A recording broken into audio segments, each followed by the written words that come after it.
Shibuya! Hello and welcome, ladies and gentlemen, to the Wednesday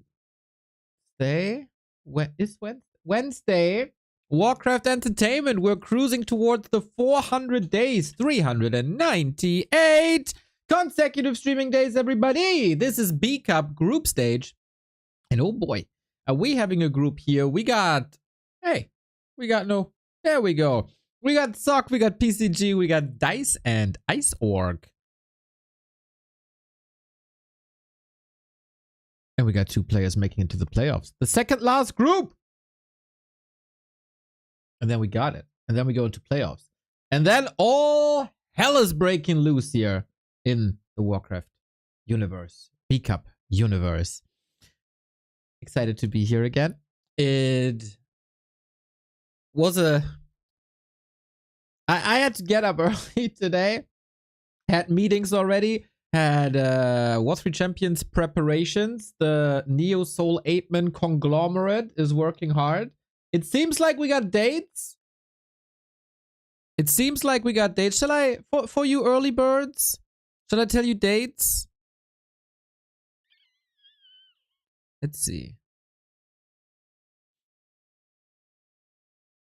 Hello. I'm gonna say them very quickly.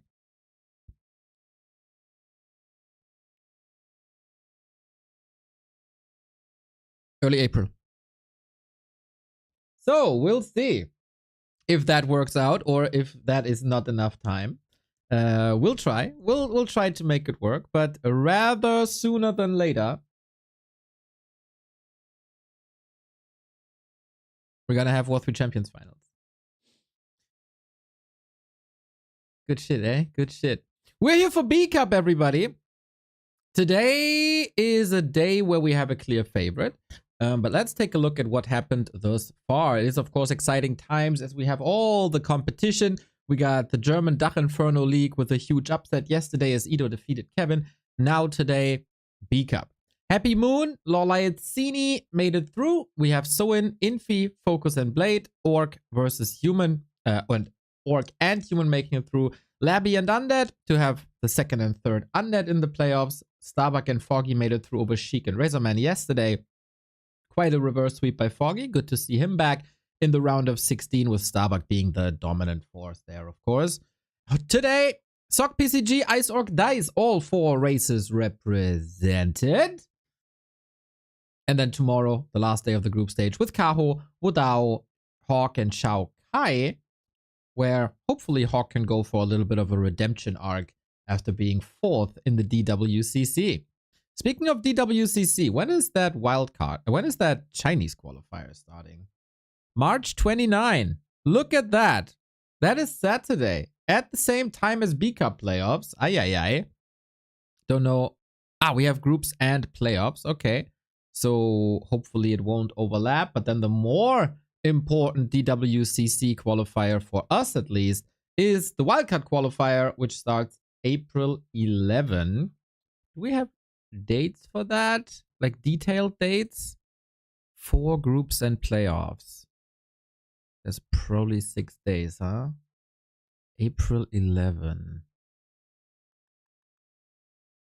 Okay. Well, that clashes with some Warcraft III Champions finals dates.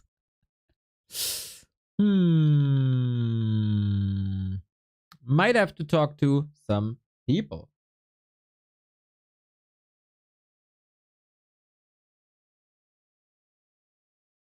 You won't rest? Yeah, I can't see days off till May, to be honest. Which is kinda crazy. Our game hasn't started yet.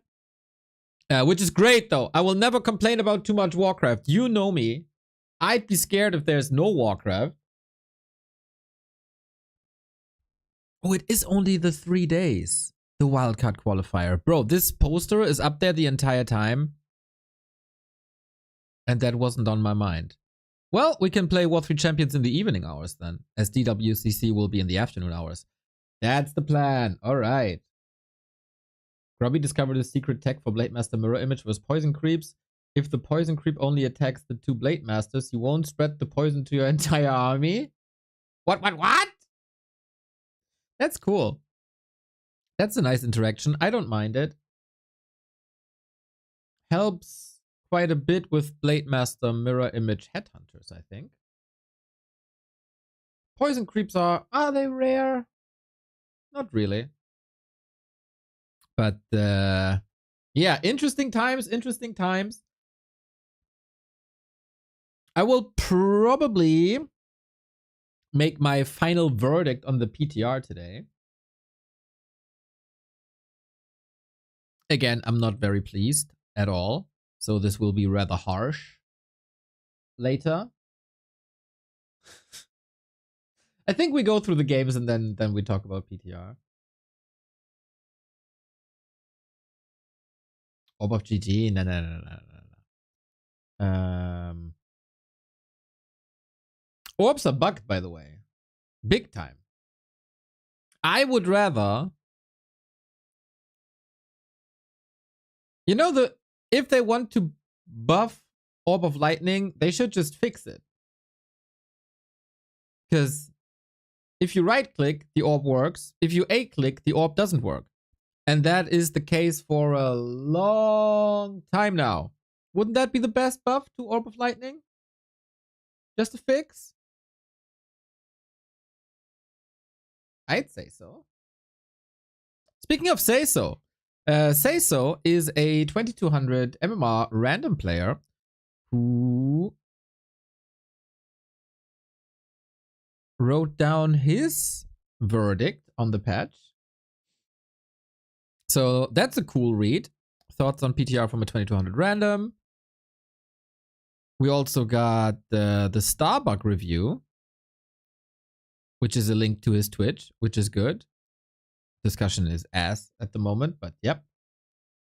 Soen had a nice idea for the orb. Make it purge every time, but with a cooldown to eliminate the RNG element. Mr. Apeman, welcome. Thank you for your research and the streams and entertaining me in the very, very morning hours. Soul Apeman and coffee. That's my morning. Every single morning. Make it purge every time, but with a cooldown to eliminate the RNG element.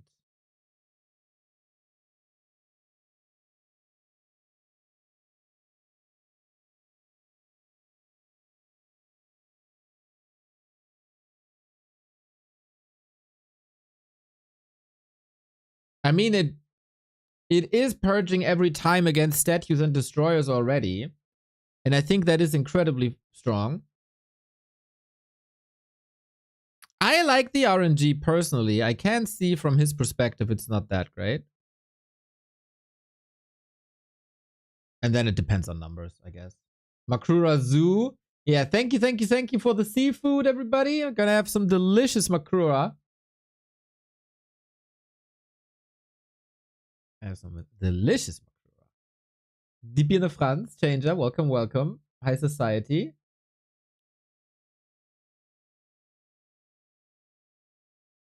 I don't know, man. I like this RNG, but I don't have strong feelings. I could see that it's kind of broken. And to be honest, like to be legit honest, I don't think they could code this.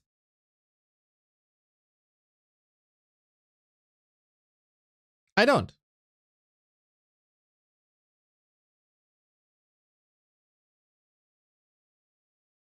I don't see an issue with this Orb of Lightning except the Orb of Lightning being bugged.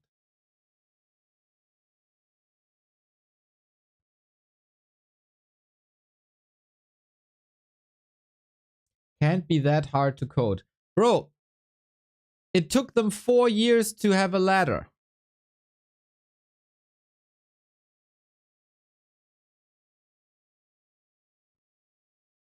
That then didn't count wins and losses. What are we talking about here?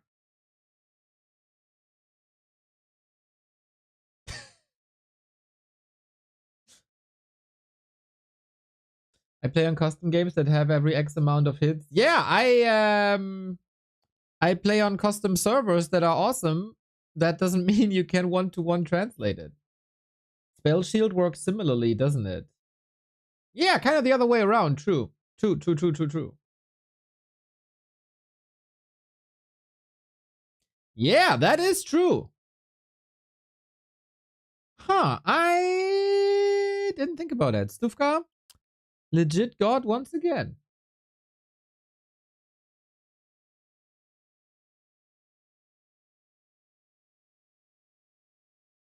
Could then also make it clickable. Like Staff of Silence, basically, that you get a purge. But is that really... Is that awesome? I don't know.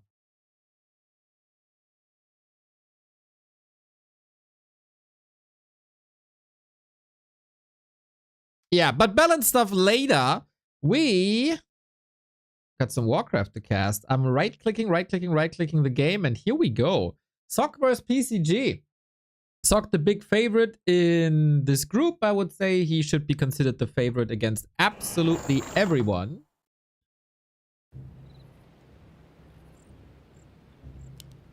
And I think with that... Wait, they never played against each other?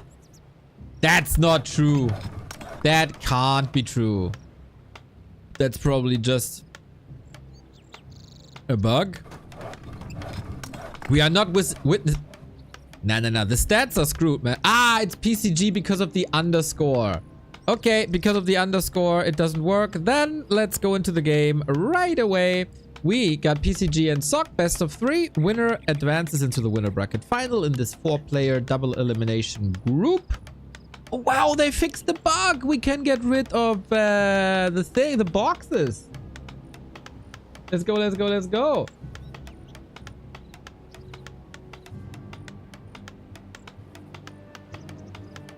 Wow, KK server also getting patched. Ain't that lovely?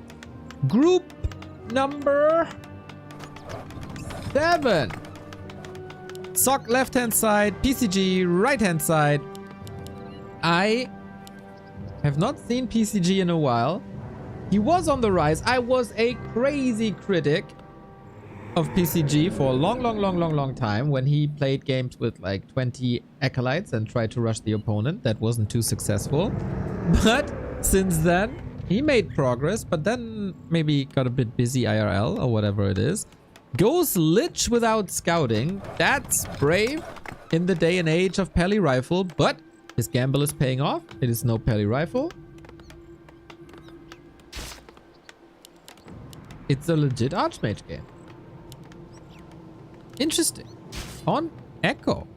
Sock hasn't been the most active scholar of the Pally Rifle University, I would say. And PCG with an educated guess. With that high tempo Lich aggression. I like. So we got some healing with the Shadow Priest. PCG is trying to block it. Doesn't really work. But yeah, Archmage, Hoodie, instant expo. Doesn't need to creep the mercenary camp if you can get the Shadow Priest anyway. And for PCG, big question is, Lich rush all in? But I don't think so. It's just a Lich. We're moving south. On the way to the 2-base. Haven't seen such a game in a long time. Lich was basically deleted from meta due to the presence of the Paladin. Is this sound too loud, everybody? For me personally, it is, but I don't know how it is for you. Lich with claws. Nice to see. Yeah, that's the beauty of the two races. 3.5 of their heroes are usable as a first hero. A bit loud, right? Why is that? I don't know. Should be better now. Yep. This is supposed to be great. Of course. So this should be fine. I think... Ooh, big Nova. Shadow Priest falling immediately alongside the Water Elemental. Big donation actually in XP. And I think this is just a hold, isn't it? Water Elemental still Omega strong. Sick deny. PCG. Who's the favorite now? Positively surprised. He's also trying to make a way around with the ghouls. Good multitasking while having a strong defense. Water elementals can't break through. Tower is coming up. Still takes some time. And Sock read this. Scouted this. There's no tower up. Expo isn't up either. So can the ghouls connect is the question. I think the first 4 minutes of the game can be considered a positive surprise for competitiveness and for all the Undead fans here today. A player's forces are under attack. No massive damage. I don't think he killed a single peasant. He's donating some XP away, which of course you shouldn't do. But if both parties get their second base up, this favors the Undead quite a bit.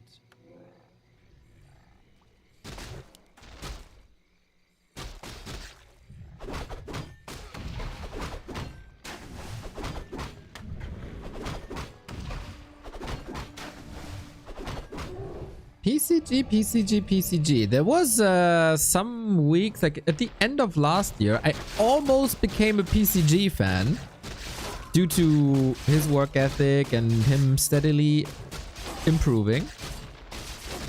Then I hadn't seen him for weeks and looking fine so far. Considered that Sock is supposed to be one of the top 10 players in the world. Ish. He is, I think. And PCG, surely not. A constant guest in like round of 24? Roundabout? But hey, Sock will surely find a way. You still got some weapons to work with. Water elementals and equipment. If PCG is not responding to this quickly, this can be big damage towards economy and then your tech, etc. But he's dealing with it nicely. Once again, Lich in position gets the level 3 up. This is something the Archmage doesn't have, like by a landslide. This looks a bit uninspired by Sock. He had a fast attack, a way fast attack. But Sock level 2, bad. Undead expansion up, bad. The town is under siege. Lich got mercs, bad. A player's forces are under attack. And we got boots and claws, man. Plus good mana management. I am impressed. I am impressed. These round of 32 winner bracket semifinals, it's always high seed versus low seed. And it's oftentimes a foregone conclusion. We've seen it in the past week.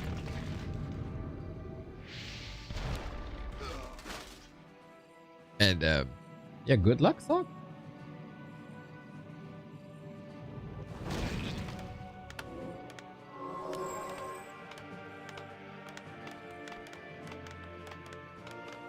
So there's still a lot of options to get back into the game. Human tier 3 is ungodly strong. And I'm curious what PCG is throwing into the mix to counter that. And what the strategy for Sock is going to be. I think Knights Gyros is the standard. You could also go Mass Air. Limited chances for like enough fire rifle whatsoever. But we haven't seen that in a long time. And why would you do that if you could go Knights and Griffins? Maybe a mix of both of these strategies then. With a Lich opener, unlike a Crypt Lord opener, which is more or less the meta, there is some wiggle room in PCG's third hero. He will get for a Death Knight second hero, that's standard, but then you can go Dark Ranger, you can go Dreadlord, you can go Crypt Lord, you can go Pit Lord. You can go a lot.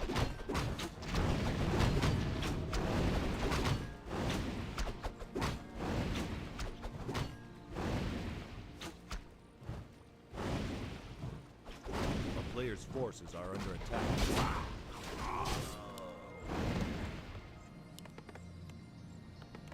That Nova, hell yeah. So we do have double crypt. We go into Fiends already for some firepower creep speed.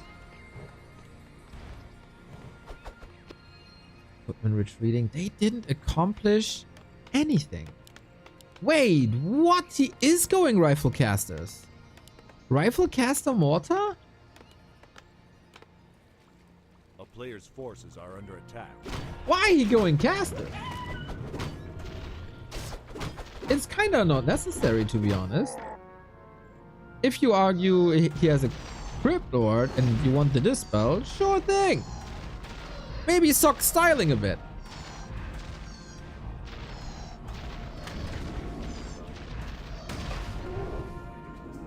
But yeah, Archmage levels are pathetic. PCG goes double Slaughterhouse, goes Web.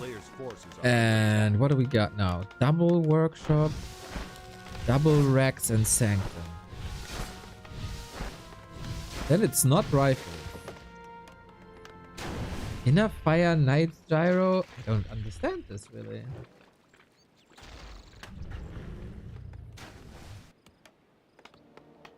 Can you read what's going on here? Is that an early preparation for Banshees?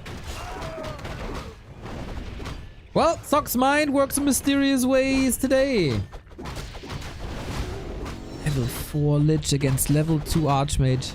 What a disaster. Surely caught off guard. You gotta go for Clap here. Oh, he wants to go for Clap to have a lot of damage against Fiends.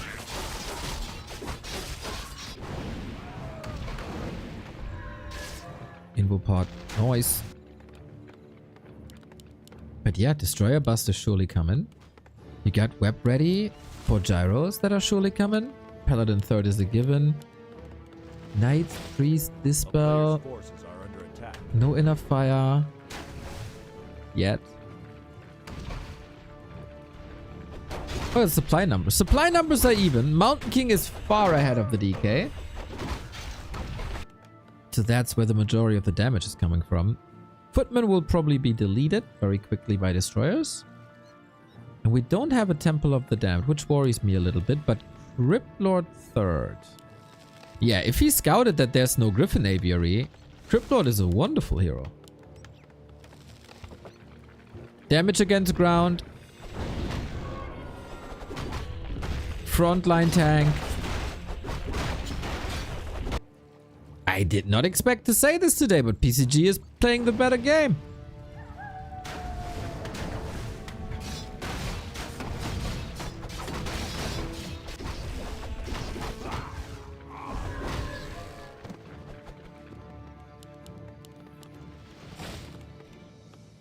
So then though, Griffin Aviaries could counter this hard.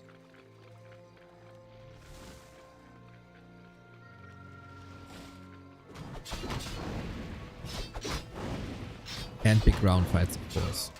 PCG can transition into Banshees if he wants to. Sock can go into Griffins if he wants to. Resources should be there, even though both players are macroing well. And a little bit of pre-craft here. At the moment, we only have 2 statues up.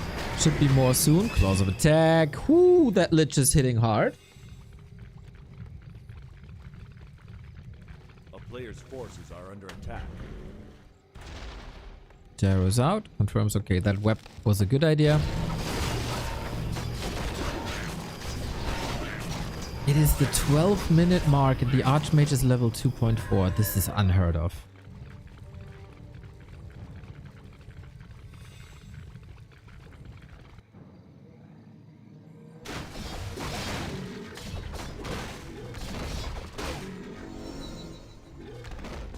Under siege. Well. The trolls are still on patrol, everybody. PCG with a rather big push. He's still getting reinforcements in. That's a lot of ghouls. Woohoo! Sock's defense. 2 towers. 10-ish gyros. 9 maybe. Who wins the air fight? Destroyers need more mana, I suppose. On the ground, Impale, Nova. How good is the Destroyer micro? At the moment, pretty much non-existent. The coil misses. That's a huge loss. I think you gotta rotate out of there with all the gyros in. The Fiends take care of it now, but also this Destroyer is completely forgotten about. Where are the coils? I think the DK was stunned for a bit. So we have air superiority with weak damage or no damage for Sock. On the ground though, Knights have been deleted. Mountain King is not doing well at all. And these gyros can now be picked up one after the next. And the Fiend army is still looking good. We got an A-bomb mixed in. And this is the problem when you don't have Griffins. There's still so many ghouls against Clap. What? I was a bit critical, only focusing on Destroyer Gyros, as that's usually what decides the fight. But you gotta fight with Footmen and Priests now. No effing way. PCG. Level 5 Lich. There's nothing that Sock could do, I think, at this point. He still has so much mana as well. If he gets like the Lich surrounded, but then there's an Invo Potion and so many coils. He's losing 3, 4, 3 Fiends. That was a bit of an oversight here.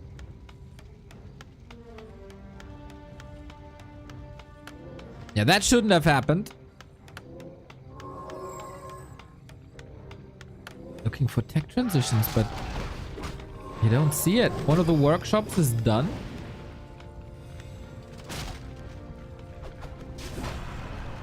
We got new destroyers in more or less the absence of gyros. It's like 6. It's doable.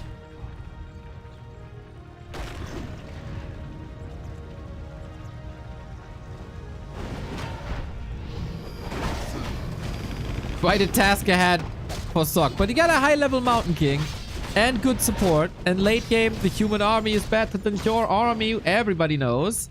PCG maybe a bit flustered at the moment, getting so close to edging out a victory here unexpectedly. Some people get nervous then. Off I go. Once again with the gyros. DK kind of surrounded. Mountain King eating a lot of hits. So is the A-bomb. Will we deny them? Not really. Paladin at the ready for the Mountain King, and Sock might still edge out a victory due to better late game fights. He handed PCG that game on a silver platter, but with the 3 Fiend losses, he's taking it away.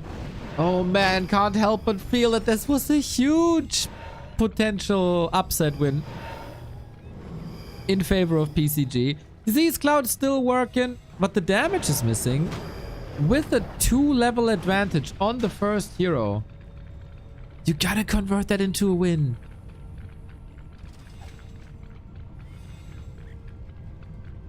A player's forces are under attack. Destro usage rather poor. Going into Temple now, but until they're like very effective, you gotta tech them twice, the Banshees. Curse always good, anti-magic kinda good. But it will all take time. And Sock knows. So Breaker Mortar is the answer. Usually Griffins are the answer. But since we don't have a single Griffin Aviary, you know, you gotta go with this. A well-played Crypt Lord could wipe out the Mortars, open the field for the Banshees. But Sock now, oh, reasonably far ahead to go for an Expo. There was an opportunity. Mountain King had full mana. Didn't go for a Stormbolt, interestingly. Just clap, clap, clap, clap, clap.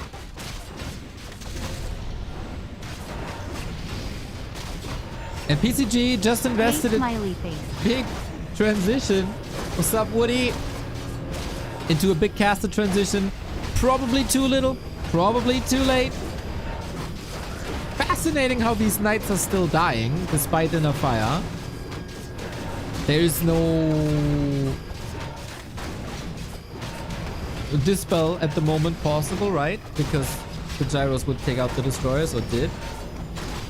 A-bombs, pretty tanky. Usually you want to deny them last second to just don't allow the XP. Paladin dead. All right, PCG fighting, surviving, and working on the Banshee tech. Huh.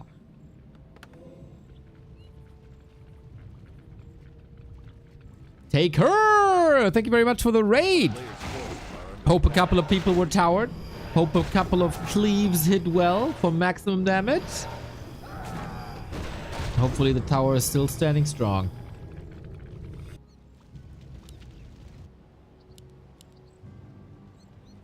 He did find the Banshee button. That is correct.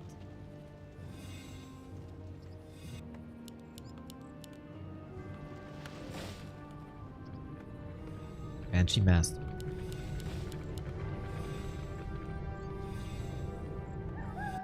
That is not gonna be easy. How many? Oh, we got 3 staffs. That's nice. Sorceress. Cool. To counter abominations even more. Alongside Clap. Why are Banshees good? Oh, hell of a question. Banshees are a caster unit, so they have spells. The first spell is Curse. It applies a 33% miss chance to the unit. So automatically, if it's not dispelled, 33% less damage on that unit. They have Anti-Magic Shell, which absorbs 420 mana points. This one here. And they have Possession, which takes possession of one of the units of the enemy. So we have a little choke here.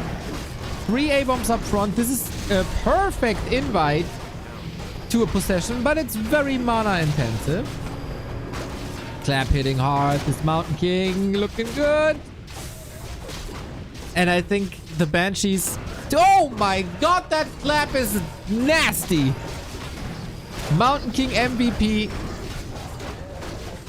I'd go as far and say Sok is only winning this game because of the Mountain King.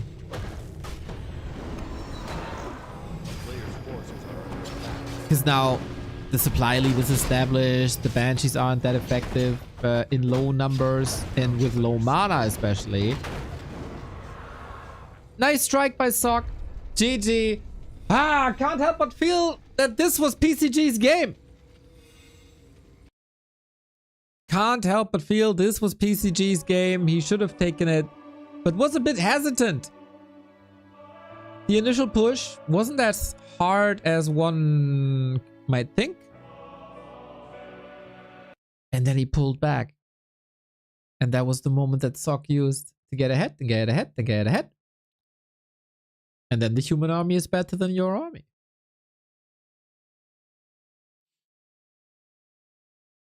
Yeah, if he doubles down on that attack, I got a feeling he got a strong, strong chance. But hey, PCG performing better than expected. Sok, big time trouble.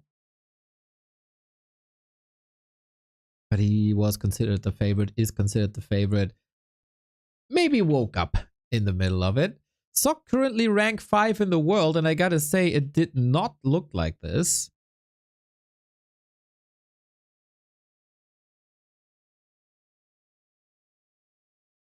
Didn't look like this at all.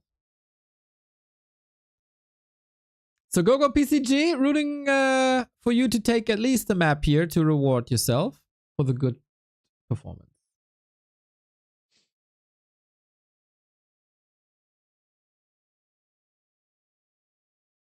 Maybe earlier Banshees. I mean, Sok can still go for Griffins, right? That is the hard counter. He kind of handicapped himself.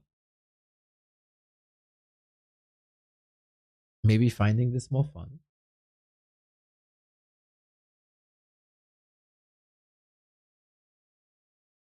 Maybe playing extra weak to influence the upcoming patch. Conspiracy theory number 1 always.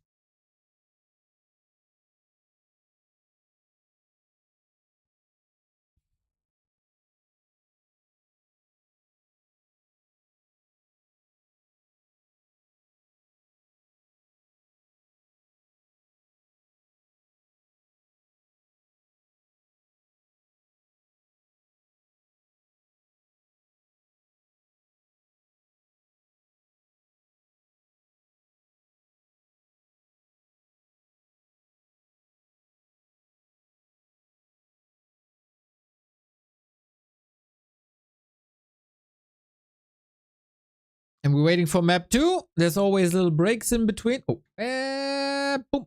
There you go. Now you know what's happening.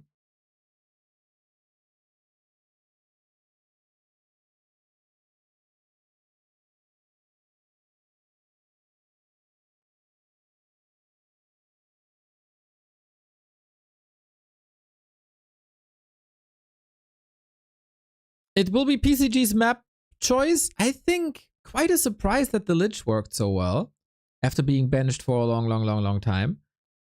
Obviously, I don't know the maps. Makes it a bit harder to comment on what's gonna happen. But there's surely potential for different strategies. PCG has always been a big Worm fan. But in this matchup, you know, it's kind of impossible. So can he have an early game like this once again? Great defense, great kills. Never allowing water elementals to hit his expansion.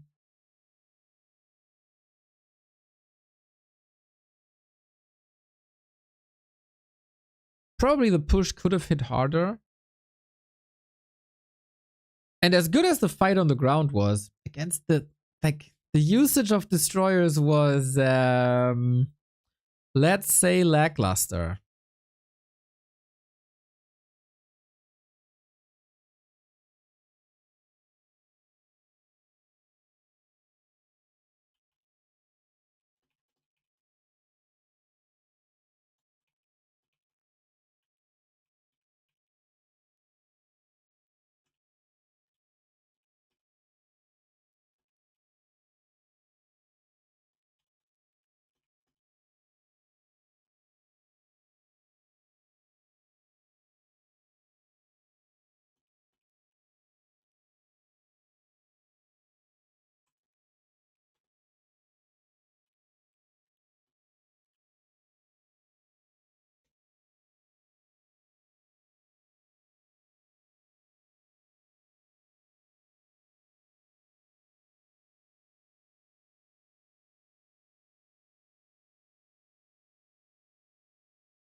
Sorry, something distracted me.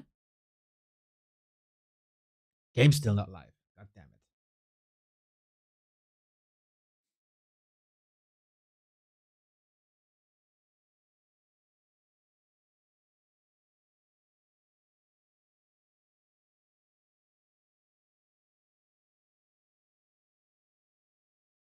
Who's the best elf at the moment? This week, probably Life and Lawliot. Next week, who knows, man?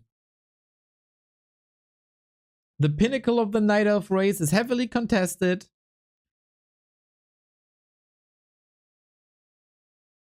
That's all I'm gonna say.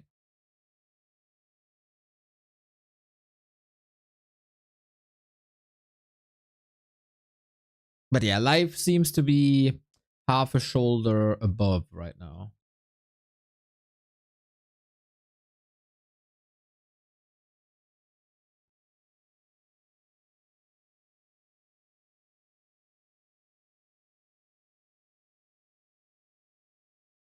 What a grind. Thank you, thank you. It is noticeable, but if there's Warcraft going on, you gotta Warcraft. You gotta bring the people some Warcraft. What else would they do with their lives? What the hell is that? Discord overlay? That looks annoying. Yeah, Discord got updated tonight. Looks a bit different now.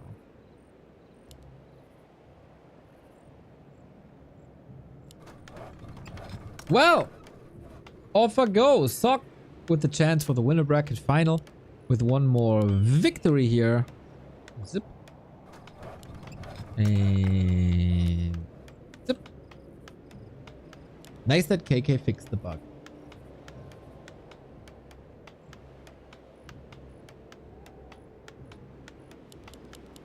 That you can't get rid of the boxes. PCG upper right. Let's see if we can play one of these early games again. And for Sock, obviously we gotta look if this is Pally Rifle or not, but he doesn't seem to be the biggest fan. Kidali, thank you for the tier 1 sub. First timer, love it. That is, of course, fresh energy into the veins of your caster after 389 days.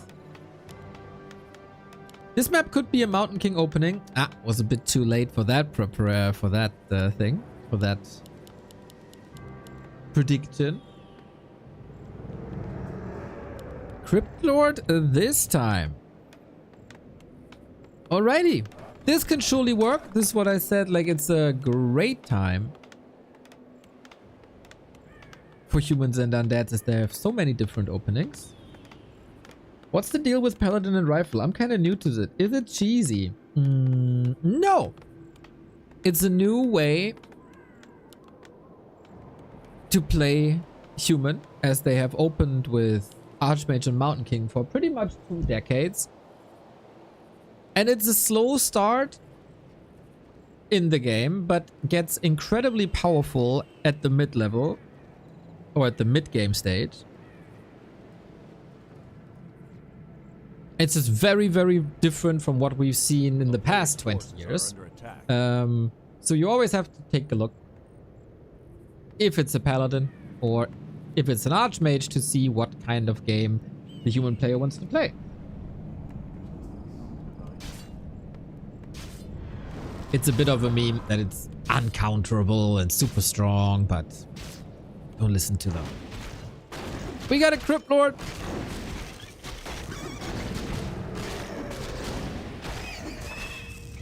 And with that, thanks to the 6 summons, you can always expand rather easy because of all the summons. Help you creep, help you distribute damage.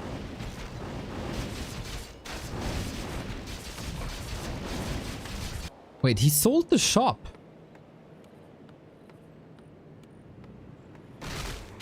Why? Was that a misclick?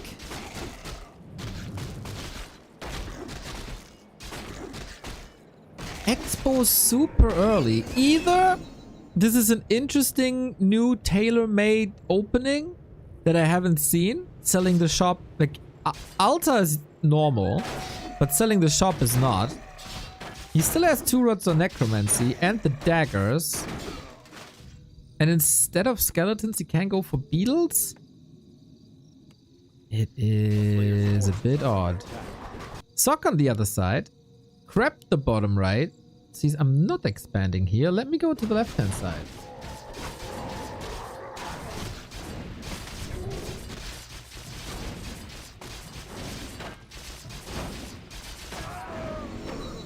I don't think this does anything.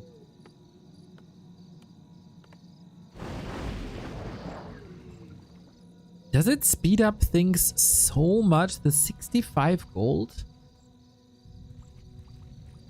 And 15 lumber? A player's forces are under attack. A town is under siege. Archmage surrounded immediately. Oh no, there was a bit of a way out. Okay, we'll see. I mean, Expo is up. And this is the scariest part when the water elemental footmen are attacking your unfinished haunted gold mine. Maybe that is exactly the timing. Sock was also a bit late, right? Going orange, going green into Expo, then moving back. That was... doesn't seem to be too refined. But hey, he's canceling acolytes or killing acolytes on the cost of footmen. That's a good trade. PCG though, he has definitely improved his multitasking. These ghoul run bys is not something you'd see every day.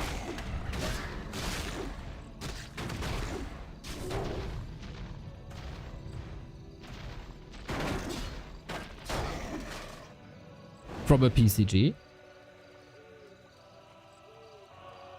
Selling Alta makes sense. Shop barely gives any resources. Yeah, I agree.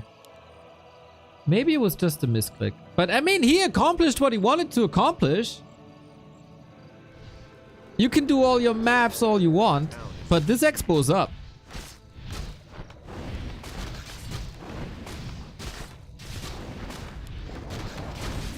He will run into issues when he is running out of Rod of Necromancy, which is now, and out of mana and out of Ritual Dagger, but so far, not the case. Patsok is also rather stable with that second base, so it's not this tug of war and we're cancelling expansions left, right, center. This is a main base, guys. What the hell? How is this a main base?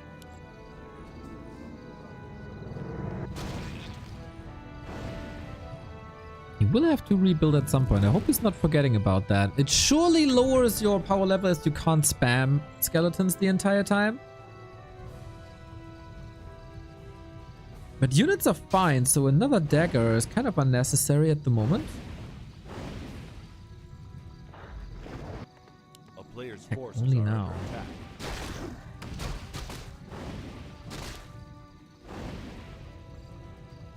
Looking for surrounds while attacking with the footman. Do we have defend ready? No. Kind of also unnecessary as the effect of the Nerubian tower is still going through. Takes acolytes off the grid. This is a little dent in PCG's economy. And so far, I think this causes a little bit more distraction than PCG would love to. A player's forces are under attack. But this should be a relatively easy cleanup. Sock with a bigger advantage now than at any time in game 1. With the level 4. This Archmage is 1.5 levels above what he was before. Probably also due to summon kills and in general more ghoul kills. Yeah, this is more like the state of the game we wanted to see and we expected to see. PCG's odd opener has now... Player's forces Let's are go under double attack. crypt, tome of relics, no altar. Ah, there's the altar. Okay. Well, so then it's a classical fiend transition. Was confused for a bit.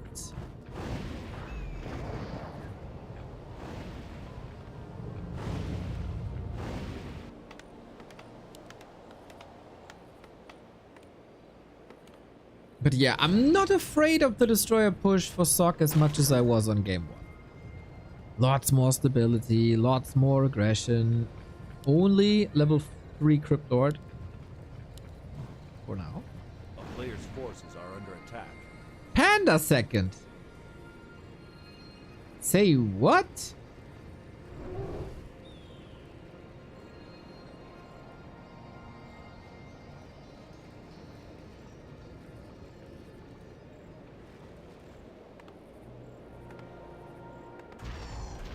Well, against buildings and ghouls, it's good. Needs some care, as the Mountain King does. So way less single target damage. The clap was amazing before.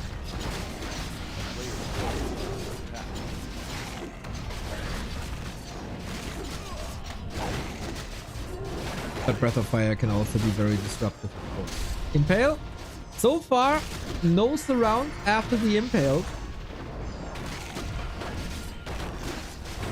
It was close oftentimes.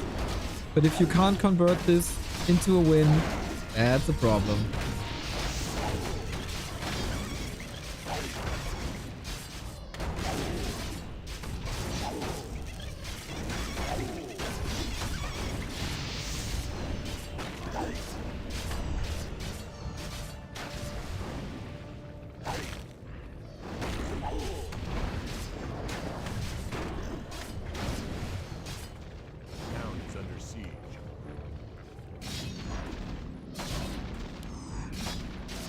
And Sock is buying more and more time. We don't see a Sanctum this time, right? Nope. Goes into double Rex and Workshop right away. Lag. I don't really see the impact of the Panda. Did he really think he can break this base?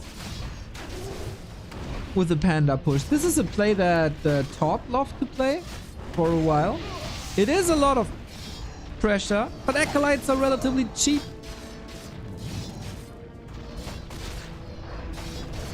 And he is still mining. This is all repairable.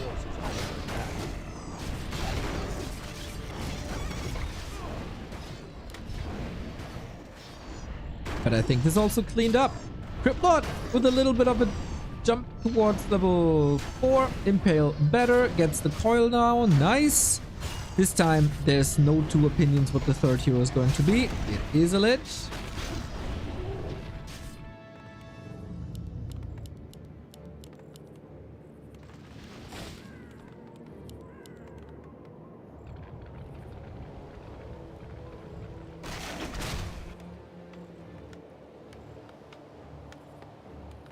But no odd priest techs. There's knights and gyros. PCG holding his ground for sure. And with this performance, A player's forces are under attack. depends what Dise is doing, to be honest. I would still consider Dise the favorite for second place by quite a bit. With Dise, you never know if he's in shape, if he's motivated. We'll see, we'll see, we'll see. Isaac surely the underdog.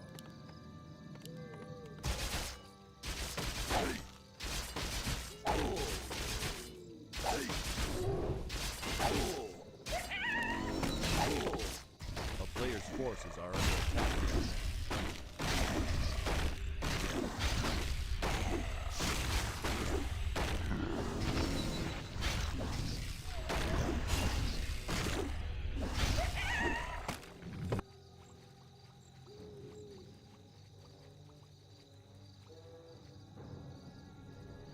Next push.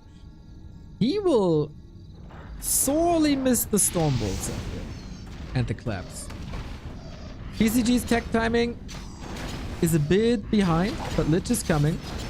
Can he hold one more time? It's only one knight, it's only a handful of footmen. This shouldn't be a real threat, but with Breath of Fire and the Scroll of the Beast, maybe underestimated this. But once you take out the knight and keep the tower up... Ooh. Water Elemental God. Oh, with the Breath of Fire he gets it. Invo Potion to keep the panda safe. And still, lots of footmen here. This is actually clogging up Sock's supply, I think. Make the army less efficient than it could be. But staffs are out. Holy Light is in. A player's forces are under attack. Unfortunate for PCG, he always has to use all of his resources for defense.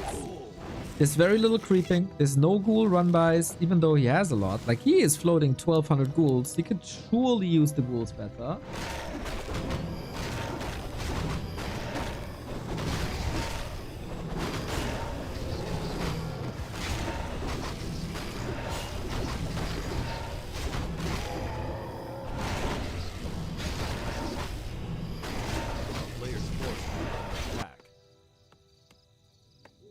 Sock is getting the counters together. This time even with Griffins. Yep, and this is where the undead runs into problems, especially when you don't have Banshees. Banshees are nice versus Knights because they can just possess them. They're very good versus Griffins as they lower the damage by 1/3 and also provide an anti-magic shield because the Griffins do magic damage. And if you have a shield against that, that's good, right?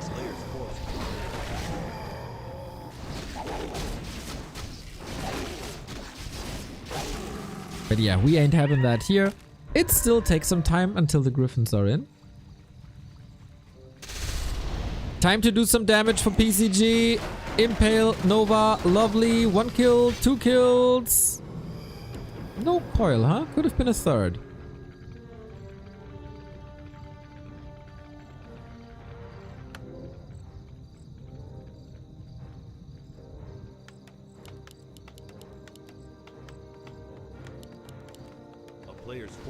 But yeah, what do you do? Fiends disappear quickly. Maybe it's just a timing thing. You gotta run in now. There is a cannon tower without fragmentation shards, so it doesn't do that much. If Sock holds here, that surely is win.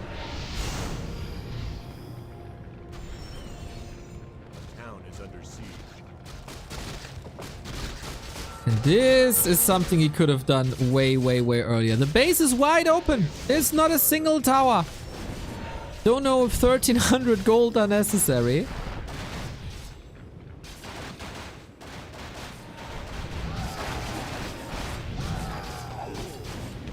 So the big and non-economy drive-by. Maybe too little. Maybe too late. Let's see if the destroyers hold their ground this time, or their air. I don't know what it's called. Huge gyro concave, nicely separated by Sock, even though half of them are not attacking. Panda dive. That's funny. But destroyers are gone. And knights should reign supreme, especially with the griffins now. Take out the statue for the sustain. Crypt Lord in trouble. Now you missed the Stormbolt, I guess. But air superiority clearly established for PCG, for Sock against PCG. That makes it so he can't go for any gargoyles. And knights dominate the fiends, and so do griffins. And I think despite economy damage, that was surely done.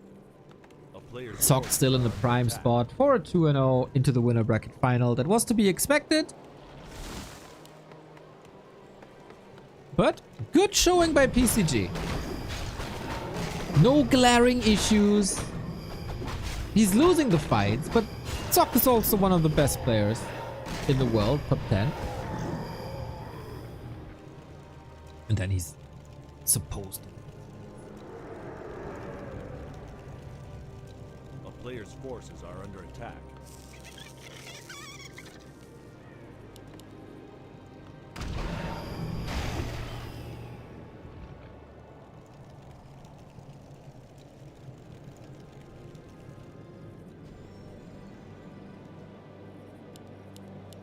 And yeah, versus human without banshees is a choice. Is a choice. Maybe last stand by PCG. His expo is gonna fall. Maybe a hero focus, but nope. Sock with an early TP out. And now he's down to 1 base, which will only last for 3 minutes. Lich has a crazy inventory. DK has a crazy inventory.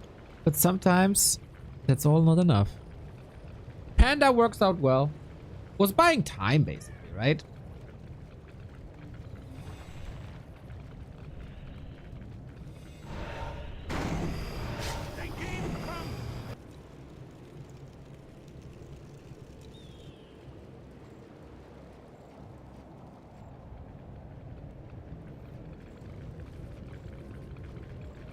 Players' forces are under attack. Why A-bombs? That is a very good question. PCG basically in the spirit of a 1-2-0. Who's not the greatest fan of banshees. They make no sense, to be honest. Nice stab. Yeah, Sock surely warmed up now.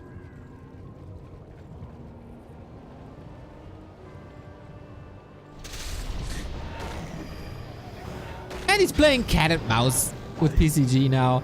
His victory lap. There's nothing super funny to accomplish anymore. The gyros on watch for that expo was a nice attempt, I guess. But yeah, you have to go for banshees. That tech takes like 3 to 4 minutes. And the counter is already possible with available mortar themes. Yep, way cleaner by Sock.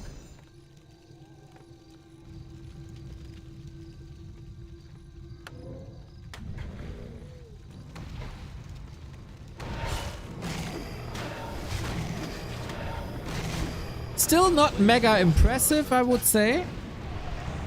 So if he wins the group, he'll surely be in trouble in the playoffs with this performance. But maybe a good horse only jumps as high as it has to.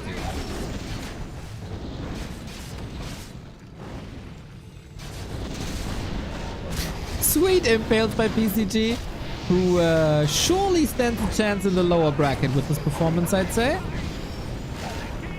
Dise shouldn't underestimate him, and Ice Walk shouldn't underestimate him. There's some very good moments here.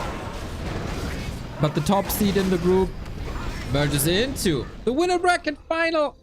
Couple of hiccups in game number 1. No hiccups in game number 2. Even with the Panda, he can show him the ropes. And then Knights and Gyros are very good. Better than your army. So this is why Sock is a top seed. Holds his ground as the top seed. I feel like PCG, with earlier banshees on map 1, he surely stands even more of a chance with a more determined push on map 1. This is also going to be looking good. But if, what, when, etc. doesn't really matter. Sock in the winner bracket final, PCG in the lower bracket semi-final. We will determine their opponents with the next match, as it is Dise, the Rara Land champion and runner-up of the DWCC CIS comment section.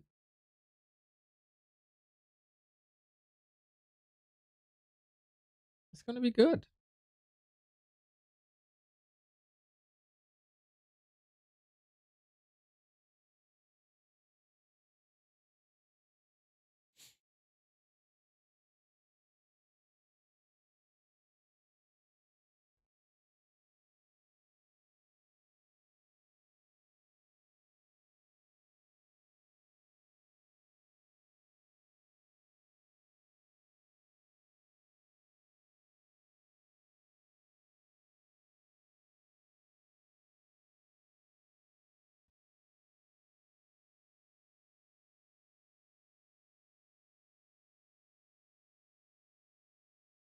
How does Happy do it? Well, it's the big foundation of it all is the usage of ghouls. And if you idle with your ghouls in the main for 10 minutes and don't make them work, that's a problem, isn't it? And you don't need to float 1300 lumber. This base was mega exposed. If you threaten these ghouls run-bys a little more, the human has to invest into towers. And every tower is at least a footman less or a couple of seconds on the tech. And that all piles up, right? So while PCG surely stepped up his game compared to a year ago, he is surely not on that level. And he probably struggled a little bit with the panda push. That was very unusual. And maybe forgot or was overwhelmed. PCG is a solid top 30 player. Has his peaks here and there. Has his lows every now and then. And Sock is a constant in a top 8. So you shouldn't blame this on balance, guys. This is a player thing. There were more tools available for PCG, which he then didn't use, unfortunately.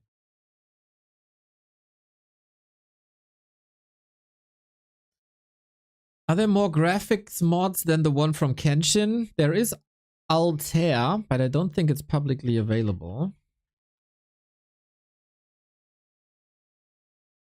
Did he release anything new? Don't think so.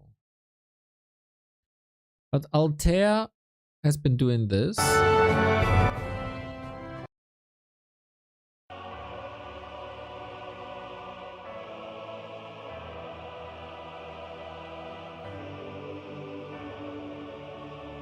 It's pretty cool. But yeah, I think it's whatever is available on his Patreon. You can check him out though. There it is. Hopefully he continues working on this. Some models are really cool.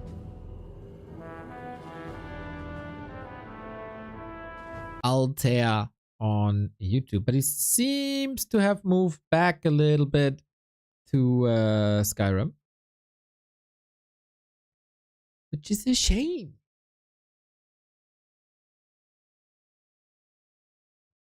Hope he's gonna finish that.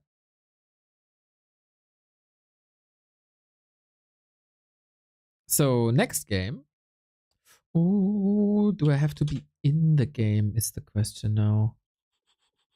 Because Flow TV was broken for a bit on the server they'll be playing on. Ay. Is overlay working? Overlay is working. I got in. I got in! Nice!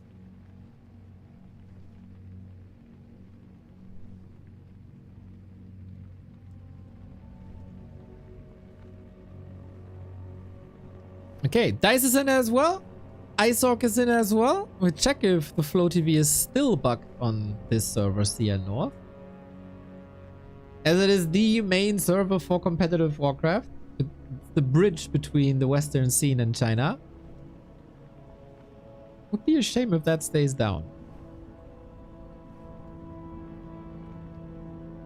But yeah, BBC of course has to advertise his beef jerky. So there's a little bit of a break for all of us.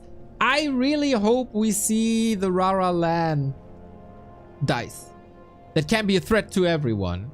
He should be considered the favorite against IceHawk IMO, but I'm also a bit biased as I've always been a fan of Dise.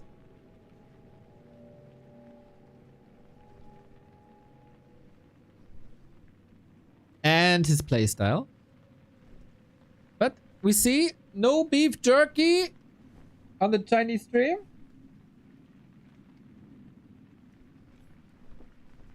BBC on the left once again rocking the team's secret merch. Neo, get me a Donner pretty please, Tilda. The Crest Fallen for €3. Are you time traveling from 2004? You can't get a kebab for €3 anymore. Maybe in Duisburg there might be one kebab shop where you can still get a kebab for €3.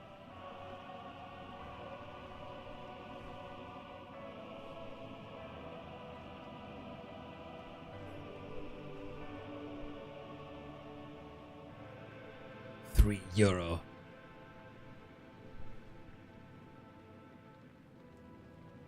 Not in Duisburg either.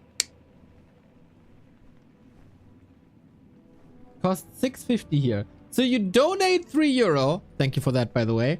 You donate €3 for me to bring you a kebab that costs $6.50. So you expect me to deliver you a kebab and pay you $3.50?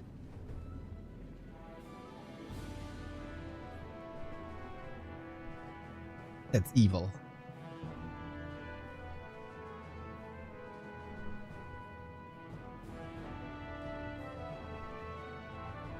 That's ridiculous.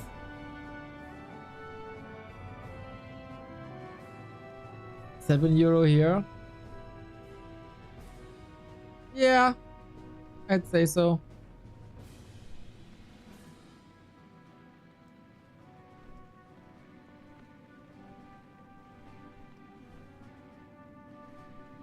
Many people want some. Yeah. Oh man. If you can get a kebab for €3 nowadays, run. You'll get food disease for €3.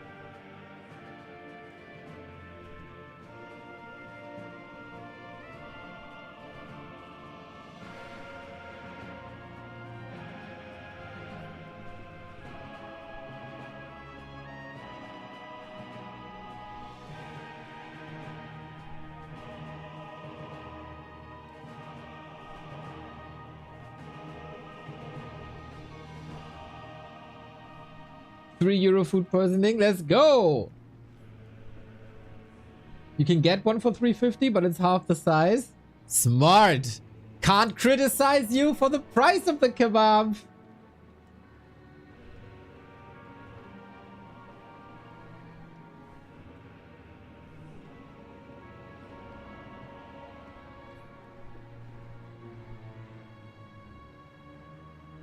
That's a cheap way to get off of work. Big true.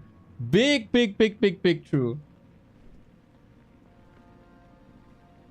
I recommend do it yourself with, I don't know what the English word is.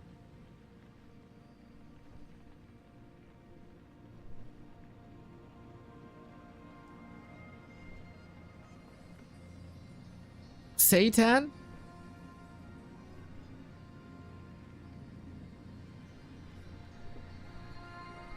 Let's see if I can find spelling.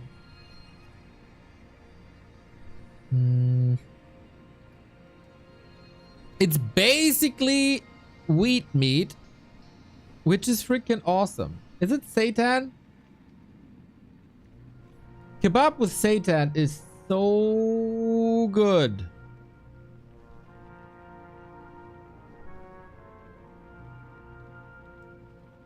It's basically this. And you can do seitan yourself. Then you don't have to pay $7. Yeah, I don't know how to pronounce it in English. It's cheap. It's easy to do. And you don't have to pay $7. And you don't get food poisoning. Win, win, win, win.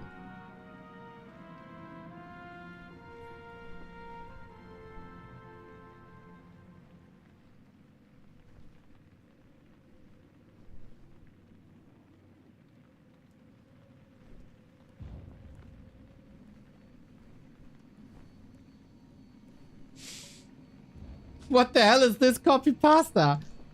Neo is undoubtedly one of the best casters in Warcraft 3. His commentary is unmatched, blending deep knowledge of the game with infectious enthusiasm, which makes every match exciting. His ability to break down complex strategies and deliver insightful analysis in real time elevates the viewer experience for both casual and hardcore fans alike. Simply put, when Neo's on the mic, you know you're in for top tier experience. Thank you, Tiesyok. This is, of course, undoubtedly, undeniably, 1000% true, especially the parts about the game knowledge.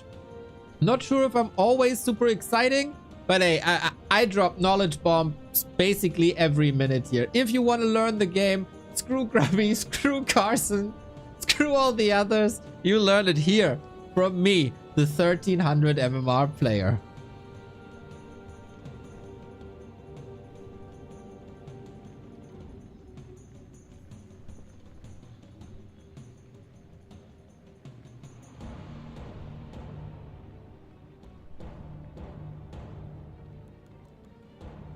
If you consider time at recess and just use a normal job, an hourly wage of €7 is not that bad for a meal. But if it was €3.50 your entire life, it is. You can do like 2 things. Rile up the Germans, increase beer price, increase kebab size. Huge discussions. Everything else, oh, whatever.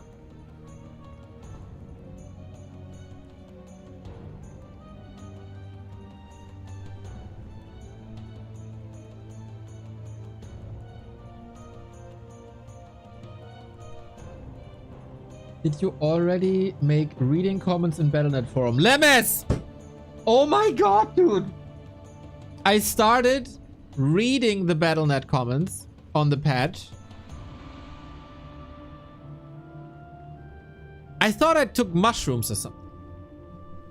This Battle.net forum world is insanely delusional.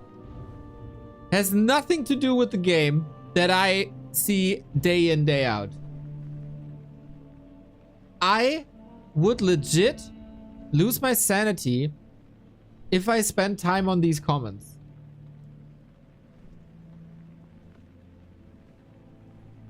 That was next level. I did that with the past couple of patches, but this PTR, I have no idea. Of course, Captain Jack is back. And now there's a Captain Jack imposter that is beefing with Captain Jack. It's called Captain Alex. I can't spend moments of my day with this insanity right now. Reddit is kind of fine, I think. Reddit is not necessarily of my opinion. But it's good discussions, I think. Battle.net is from... I don't know what they're commenting about.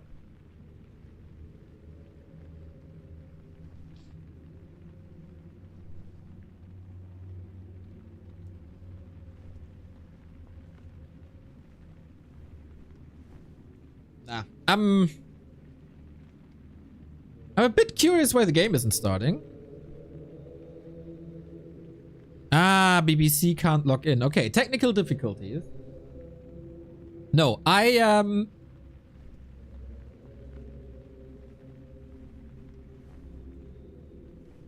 think I did almost everything I want to do with this patch. We presented it. I gave my initial feedback.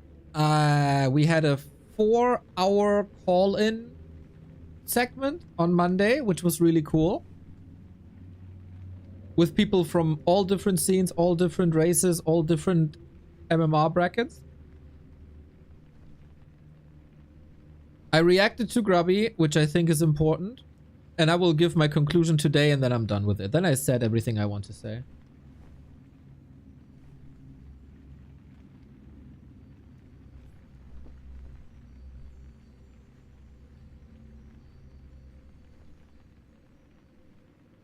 I donate 5 subs if you go over to the forum for 1 hour. Not worth it. Not worth it. I need more. Kenny Man HH, thank you for the prime. Very cool to see the support.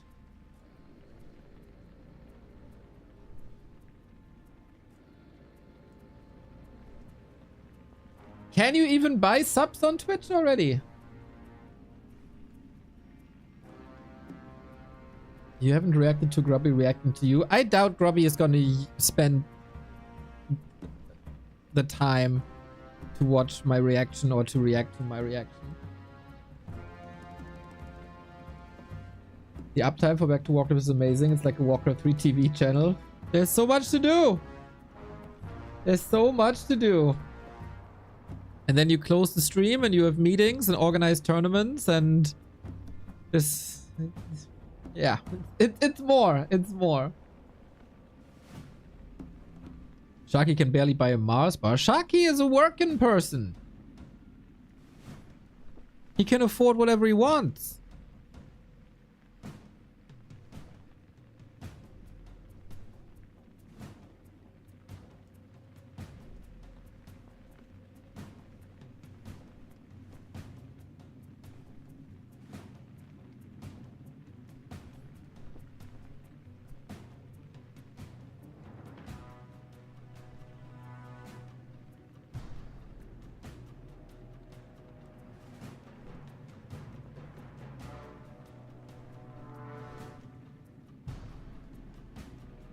Mars bar in this economy.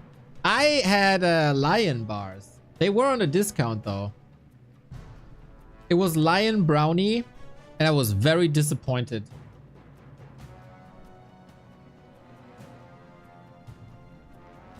So no more Lion bars for me. I'm laying sick in my hotel in Nairobi for 3 days. Oh no. I'm very happy about your uptime. Holy shit, dude. Get well. Did you eat a €3 kebab? That would explain it. I have strong memories associated with Lion bars? What? I think Lion cereals are some of the best there's ever been. Super sugary, but very good. Buskill, would you please tell us the story that you had with Lion bars?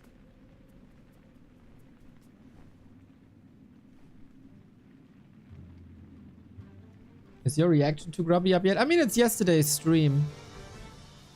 Everything we do is always up. I don't know if Art of Warcraft made this a YouTube video, to be honest. Nope, not yet.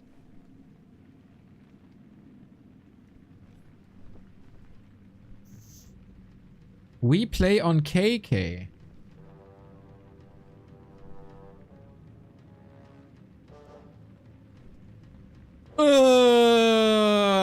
That's really bad for Dise. That's really bad for Dise. The ping will be like 3 times higher for Dise than for Ice Orc.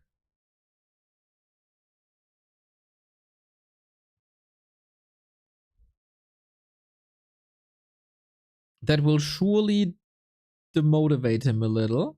Understandably Subbing so. so Neo can pay his barber a visit. Haven't had a barber in 3 years, brother. I do it all myself, usually. But man, yesterday I ended the stream at 11. Got food. Fell asleep. That's all I'm doing right now.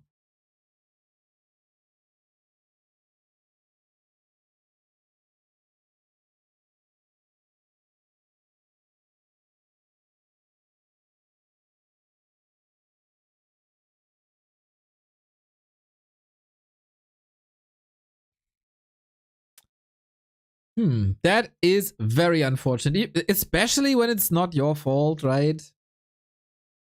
Or none of the players' faults.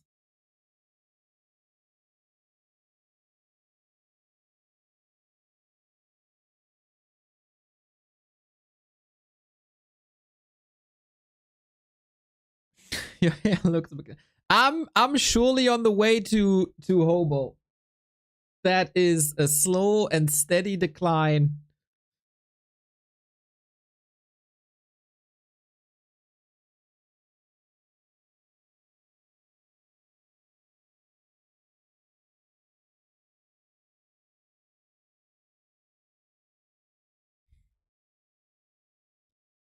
Shaki is working in tech support. Why can't you do tech support for Uncle BBC and have him connect to War 3 Champions? Shaki, what are you doing?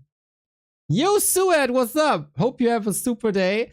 I am having a super day because I got Warcraft to cast, and tonight I'll be streaming our German league with the wonderful co-caster that is making a return.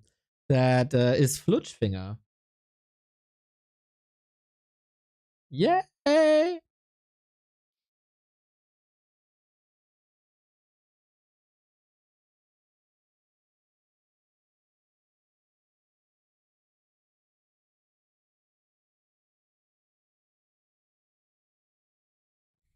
But thank you for the kind words, everybody. We are waiting for the game to start on KK. Then we need a little bit of time. Where did Uncle Neo come from? I think Sharky started to call me that way.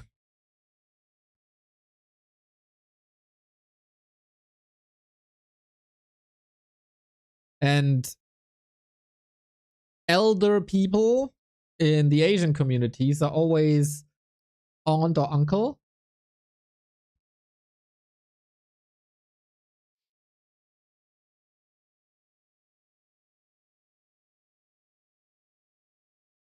Is there a ping equalizer on KK? Nope.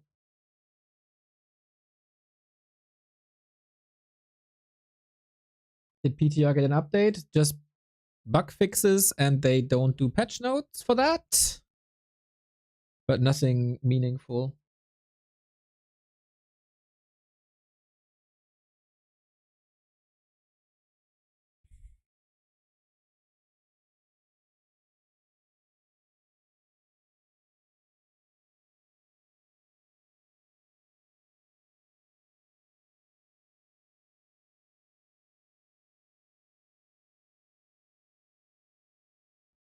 Still waiting for the game to start. Very unfortunate delay.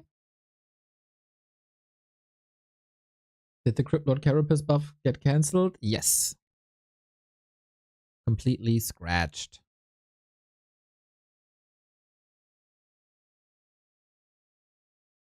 Apparently that was a mistake or something.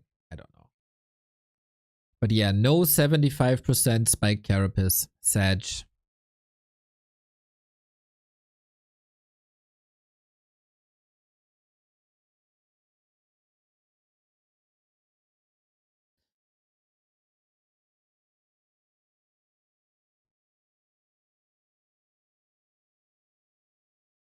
Oh, we're snacking. BBC is snacking. Brownie crisps. Ooh, that looks kind of good, to be honest.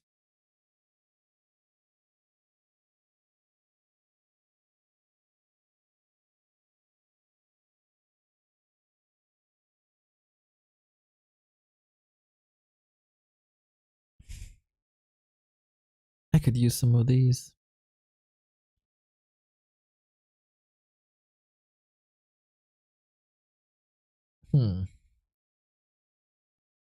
I hope they don't have any technical difficulties on KK now either.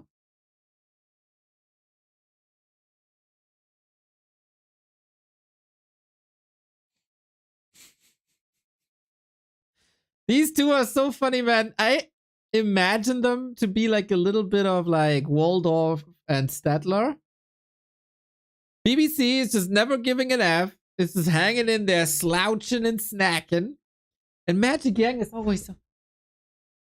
I have to be very presentable on camera. I'm dressing up. I want to look very polite and smart. It's so funny, man. It's such a funny dynamic between them, I think. I hope.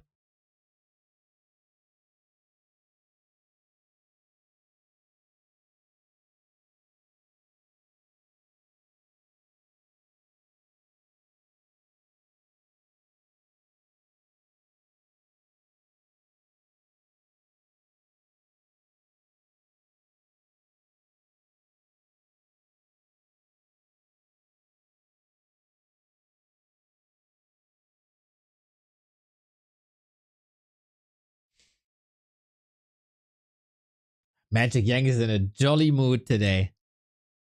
Yep, very good mood over there, despite the technical difficulties. It doesn't look like BBC is trying to fix these technical difficulties.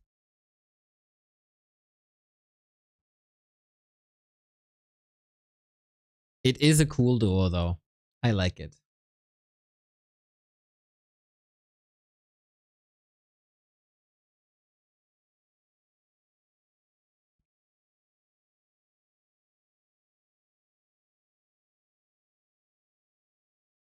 It's always a bit of a thing. Like I could go into like a So and Ololai patch review video, but then I don't know if the match is starting in 2 minutes or not. That's back in the day, Magic Yang, Mr. Yours. Yes, it's Magic Yang on the right hand side, the inventor of the Talon Magic Yang.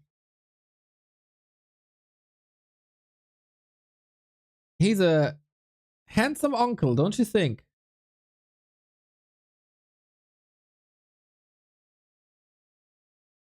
That's like Godfather for your child material, I'd say.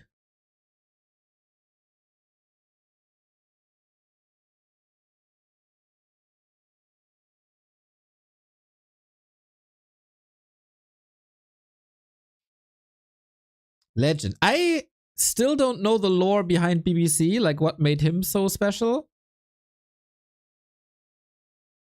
But he's like an icon caster kind of thing. He could have been the sickest elf player in the books, but he went a different path. I really don't know if he quit early. Look at him back in the day, guys. Oh, Mr. Magic Yang. Fight again, 20 years. Magic Yang. Yeah, he was really good. He was really good in the early stages. To get 4th place WEG, he must have been amazing. Only bested by Moon, defeating Todd and Mad Frog in the group, guys. Best of 1, yeah, but imagine defeating Mad Frog. And Fourth and Shouty. Only Moon was able to beat him. And Sky then at some point. But yeah, he was really good. He was drawn to SC1, never having his breakthrough moment versus Moon, because he felt SC1 is where the party is at. Huh. Damn. That you remember that. Could be that you're just making this up, knowing you.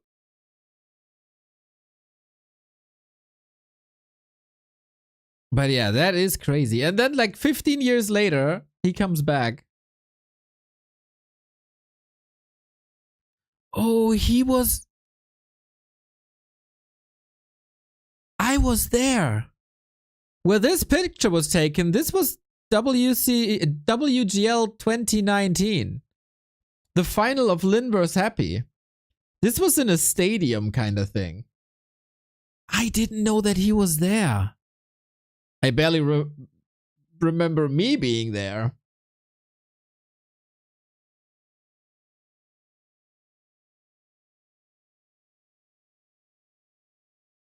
Now BBC Magic Yang and Miss Lady is great content. It's Miss Noise, right? Isn't her name Noise? I think it is.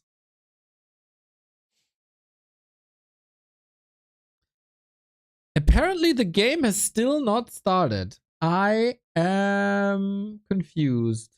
You know, I would understand if Dise is arguing against this ruling because it is a big competitive disadvantage to him.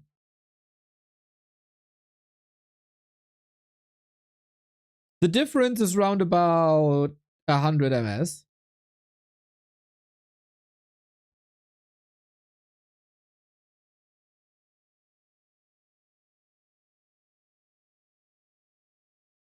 Soul always calls her Milady, and I didn't know her name. I think it's Miss Noise. So I researched this at one point. Not this tournament, not this tournament, not this tournament. B Cup. So the casters are listed here. And her name is this. So we copy paste this. We go to translate. And we go from Chinese to English. It's Miss Noisy.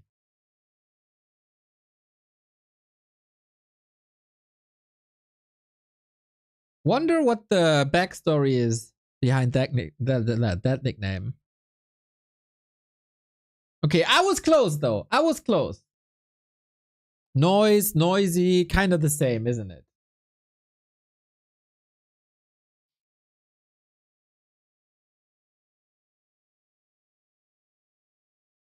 Oh, game has started. In 3 minutes we'll be live. I mean, if you're a caster and you're called noisy, you're probably entertaining. It's like the meta on Twitch. It's like Tyler 1. Like all successful streamers. She's on a good path.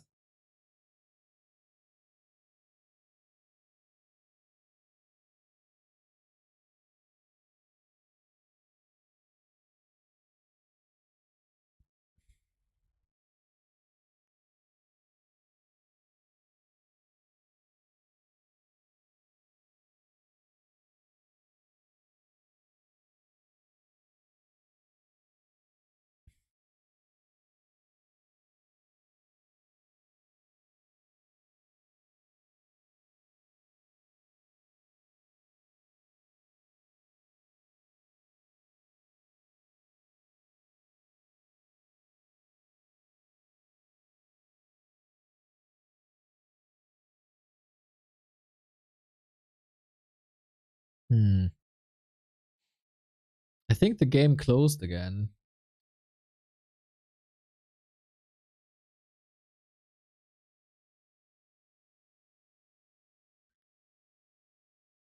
They have this graphics up that they always have. What an outdated picture of Dice, by the way. They have this picture up before they go into the game.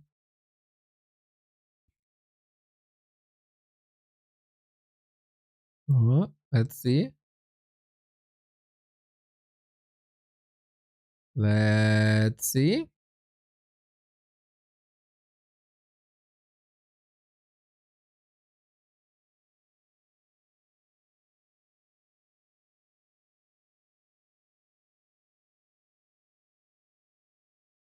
Seems fine on their side. Oh, okay. Okay, I might be able to join the game in a minute. Maybe they just rehosted. They have a cool rehost feature on KK.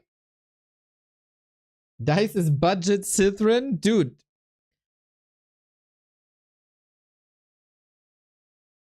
Dice is not looking like that anymore. Dice is like this. Dice is looking like this these days. Short hair again. Handsome, handsome devil. Earring and all.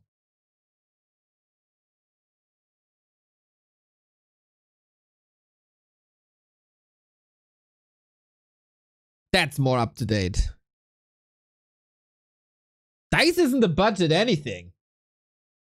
I love you, Kaiser. But don't you say that about my boy Dice, about my Rara Land champion. He who understands Night Elf vs. Undead, Night Elf vs. Human the best. IMO.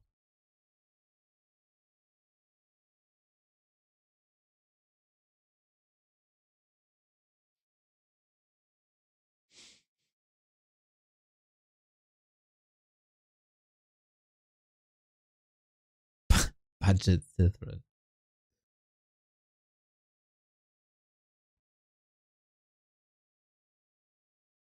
Now that I think about it, Dise never started streaming, right? Did he ever? Not, I don't think so.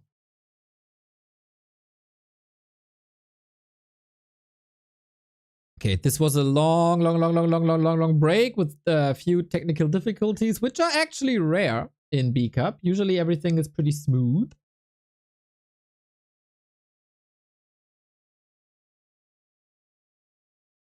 We're still waiting to get access to the game.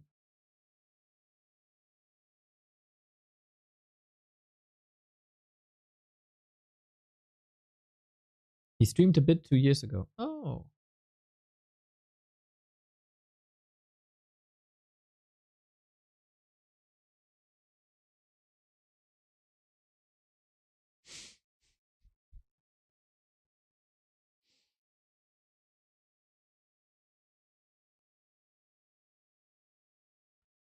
I still can't access the game. Is it 3 minutes? Then it should be in 4, 3, 2, 1 now.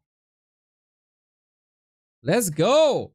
Finally! Dise vs Iceorg. We unfortunately have to play on KK. That means a serious competitive disadvantage to Dise. Dise should be the better player though, even though a lot of people hold Iceorg in high regards. I haven't seen an impressive performance by him in a long time. So, rooting for Dise to overcome the ping. And I'd love to see a match between him and Sog. More than I would love to see a match between Iceorg and Sog. But that's just me.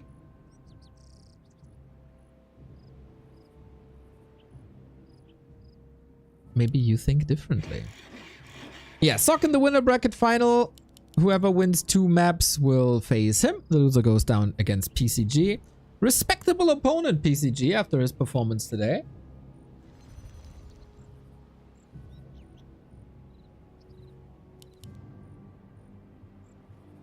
And Night Elf, of course, versus Orc. What's the meta currently? The meta is Raider Walker Kodo with high emphasis on walkers versus Demon Hunter, Immolation, Creeping, Dryad Bears. That's what I would expect. But Dise is opening up with the Keeper of the Grove. And that can be put to good use. Entangle, always strong. Treant's good for creeping. Later stages, Thorn's Aura, amazing. On the other side, it's a Blade Master. I wouldn't expect any off-meta strategies from Iceorg.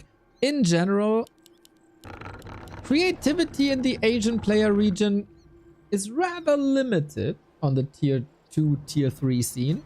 A player's forces are under attack. They're often imitating.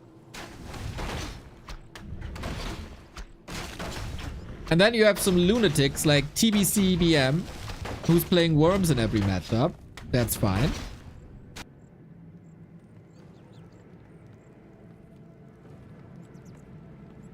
But yeah, I gotta say, the Western tier 2, tier 3 scene is way more exciting to me than an Iceorg is.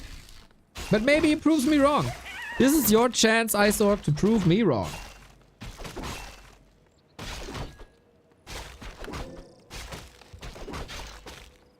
Is Nature's Blessing affecting Treants? Yes.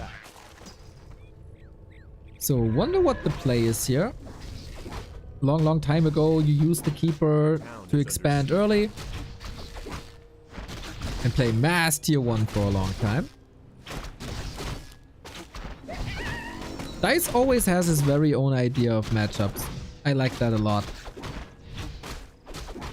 He's not a copycat. Dise, take my energy. Appreciate that.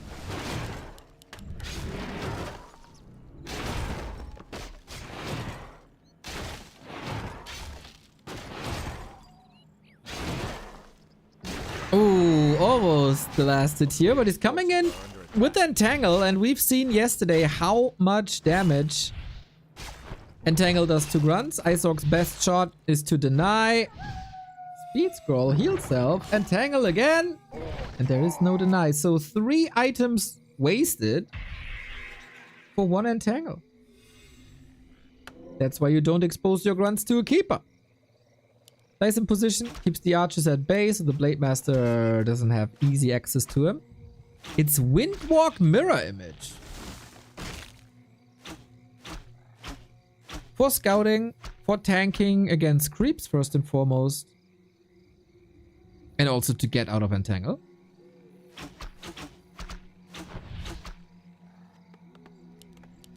A player's forces are under attack. There is an early expansion. Well, it's not like mega early. It's on the way to tier 2. Is this just mass tier 1?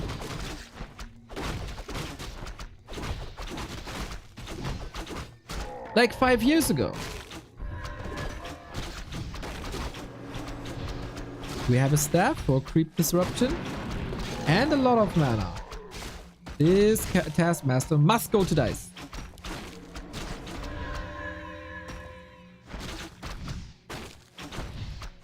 Oh, tricky situation with this Taskmaster being low.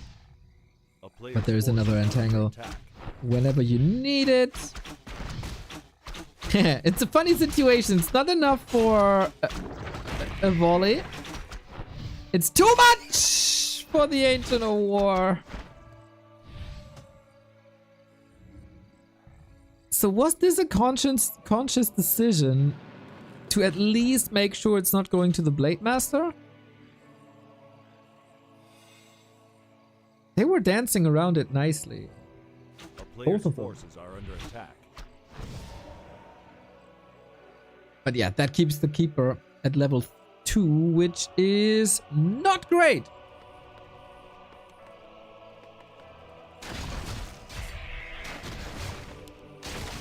Spirit Lodge, Beastery, the regular counter.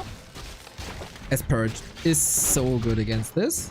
A single target Dispel always does a lot of damage to summons and is available faster than the Walker Dispel.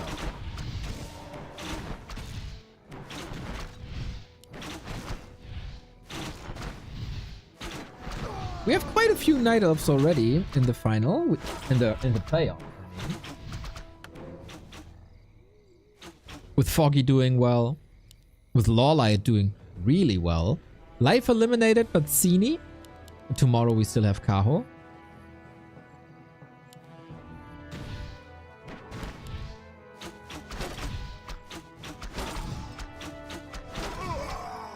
And now we got level 3.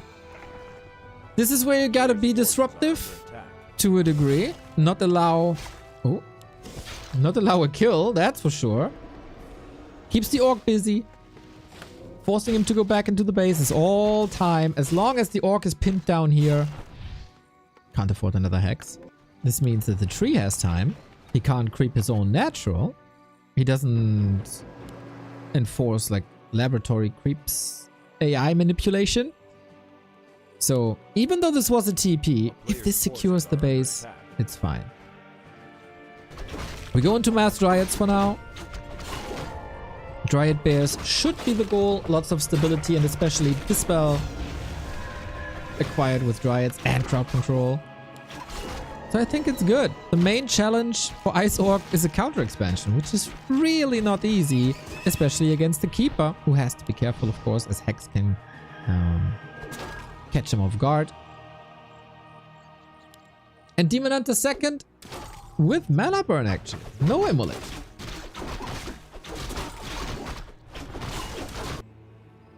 A player's forces are under attack.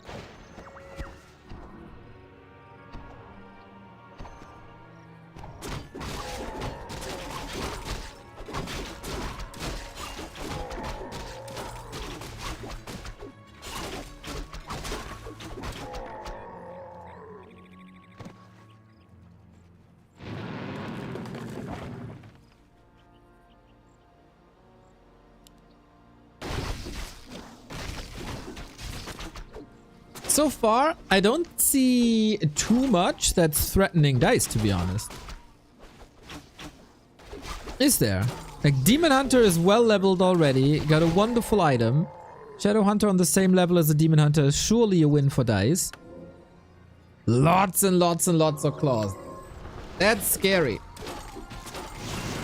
If he can take out the Shaman quickly, the Keeper will reign supreme. He kept him behind.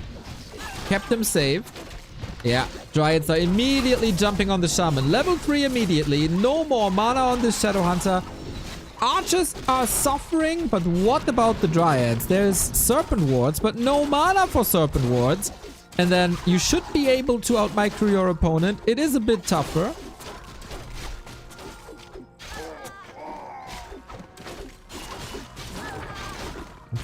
What a bloodbath here.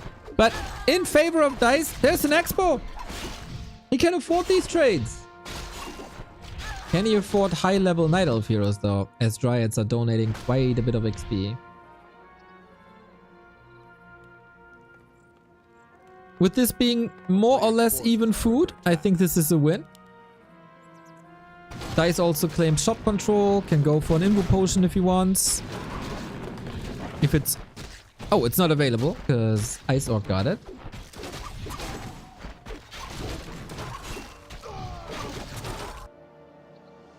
Okay, has some heavy lifting to do, man.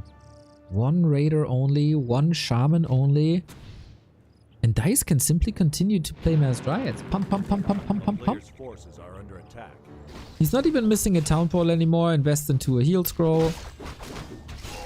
This build by Ice Orc is getting kinda scary at higher levels. But he went Windwalk too. I don't really understand this. At least he got one level of crit now,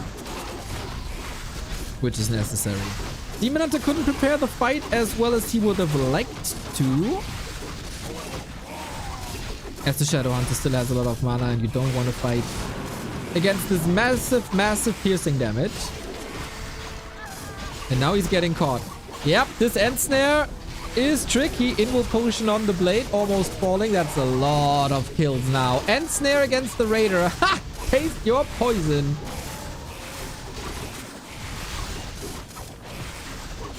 What the Footman says to the Dryad, by the way, when there's Reflect.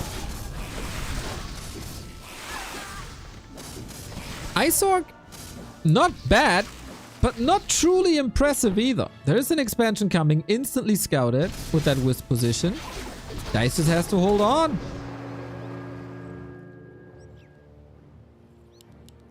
A player's forces are under attack.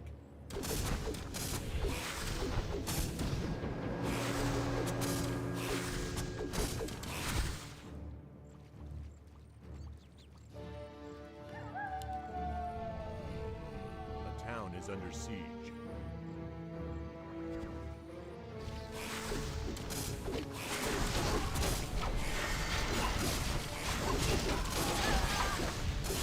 And of course, try to do something against this Great Hall.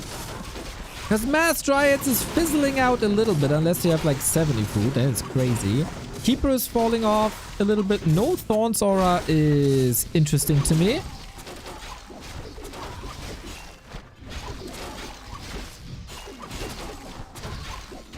Shadow Hunter has no mana no more. Also no potion. Nothing.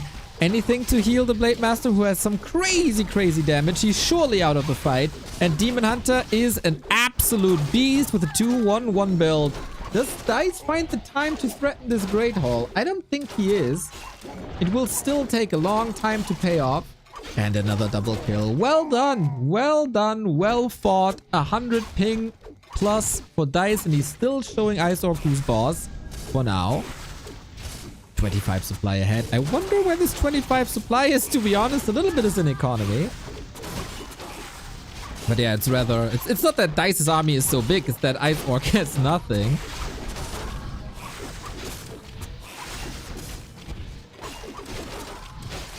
And now, with the... This is the Blade Master dying, isn't he? Oh, close. Close. Okay, let's go for now.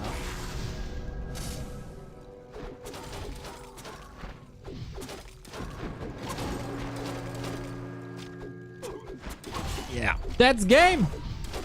Clean. Against the conditions, Dise takes the W. Deservedly so. Grunt falling instantly. Kneecapped Ice Orc a bit. And then a push with a big creep jack by Dise. That surely opened up his game. Taking out the Shaman immediately. Neck breaker.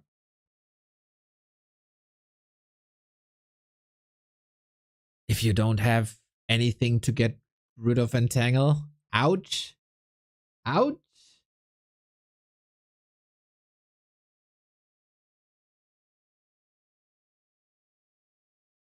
And then with an Expo running, you just simply win.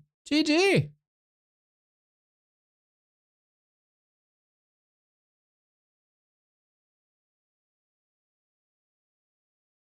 I don't really get Windwalk 2. It was an odd build.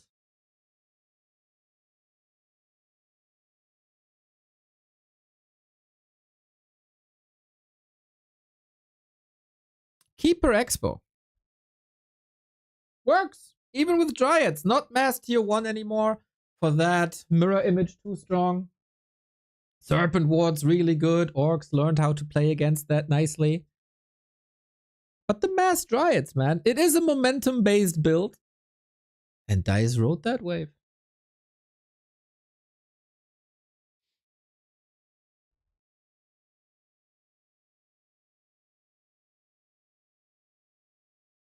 Clean.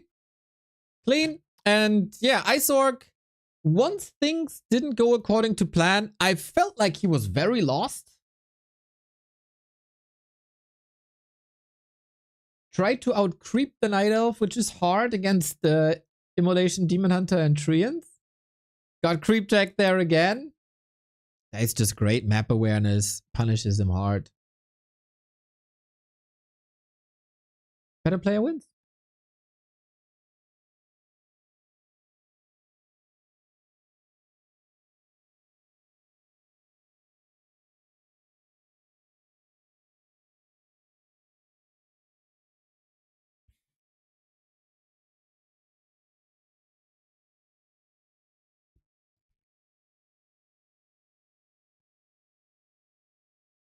Ah, BBC is snacking again, or at least it looked like it.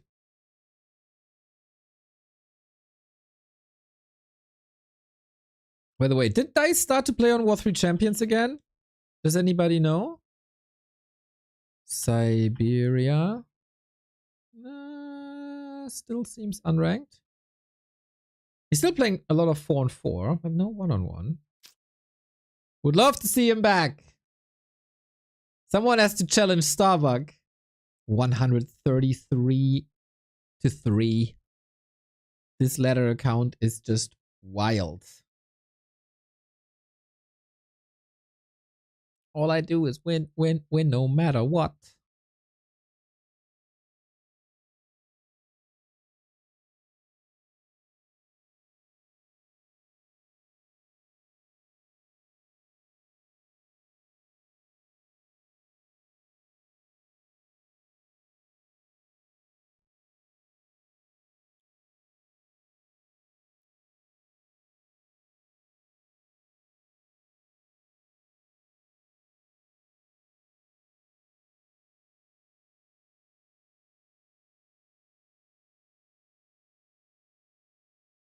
All right, we're in the lobby. That means in 3 minutes we're ready to go. It's gonna be twisted. Okay. Fun map. Lots of room. Lots of room to fight, which is usually good for orcs. Lots of room to expand, which is very good for night elves. We'll see if we get Keeper Craft one more time.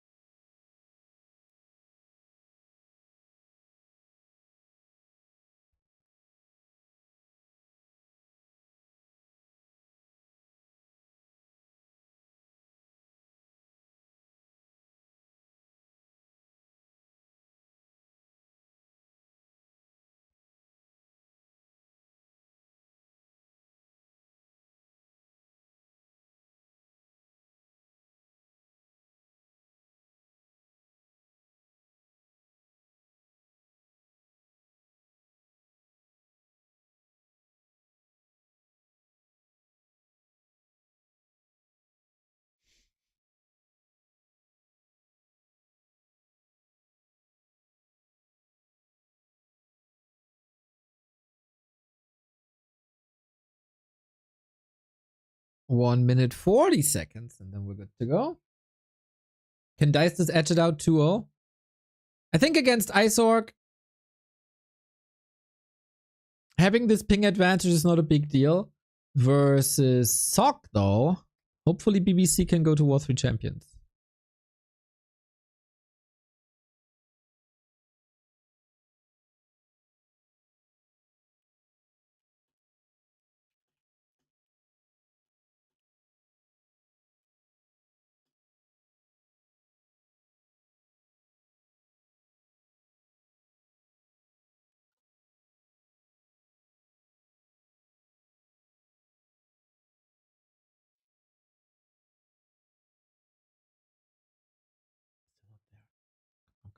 Come. Isorg vs PCG is gonna be a cool Orc versus Undead, or if things stay the same. I think that should be very evenly matched. With the performance today, maybe PCG advantage even.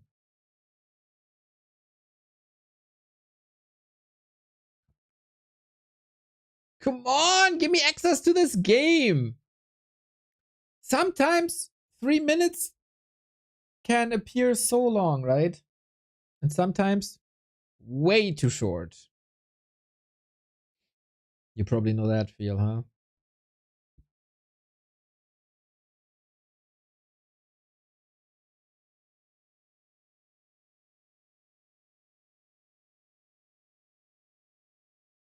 Ah.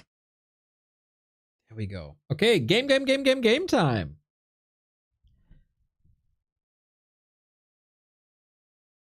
Yep, you know it. You know it.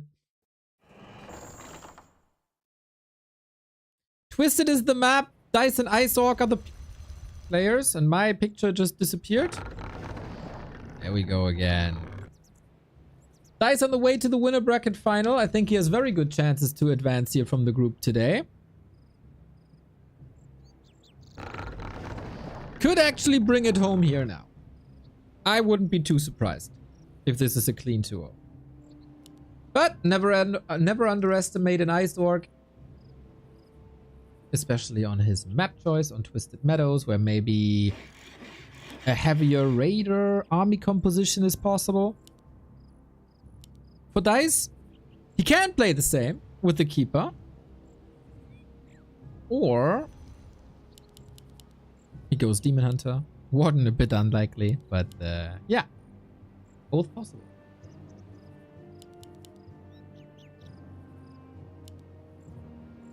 My condolences. Why?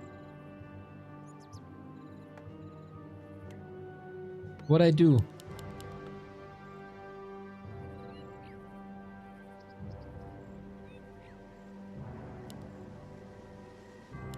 Keeper it is. Love, love, love, love, love. Casting with Flucci. This is a highlight of the month for me, actually.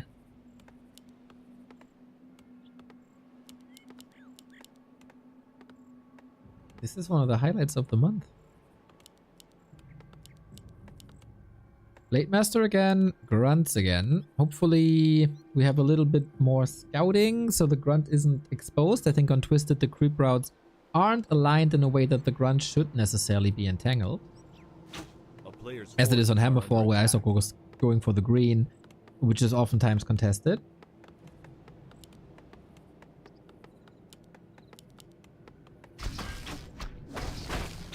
Has to be a shitty month.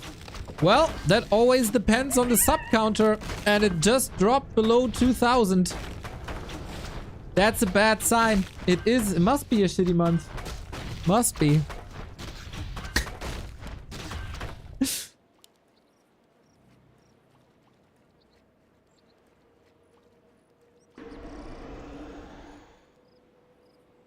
I like it. Solo Blade Master harass.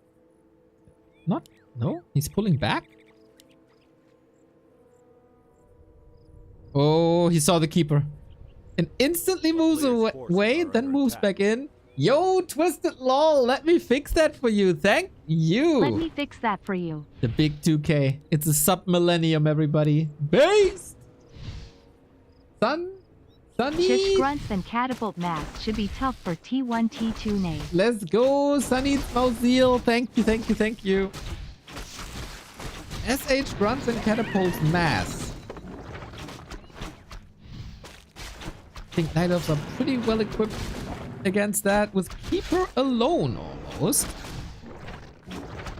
Depends on how you play it. And Isorg is doing the same mistake as game 1. That's 200 gold just burned. And of course the Keeper fed. This is very unnecessary. He saw the Keeper.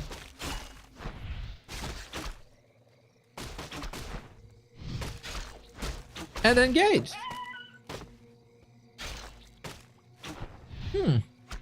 I am... okay. Makes the early game a lot easier for Dise. Thank you for the present. Creep camp is contested at least.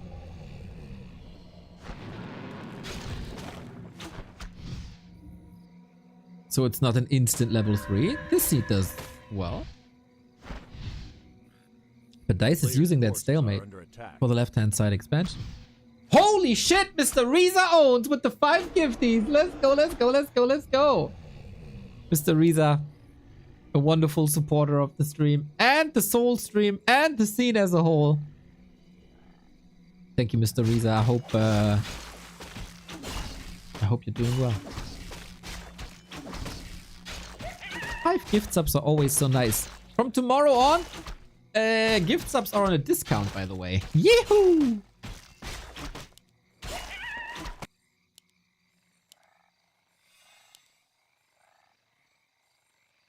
We go Hunter's Hall. We go expansion. This will still take some time to waddle over, but I mean, yo, the Crestfallen with the 6. Just grabbing second spot. Amazing. Hail Satan, my friend. Oh, this will get some.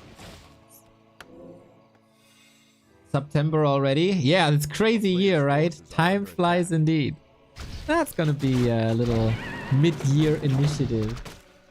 Awesome, guys. Thank you.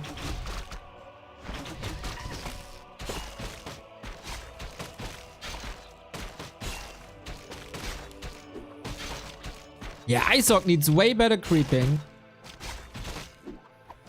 Way faster progress. Way better scouting.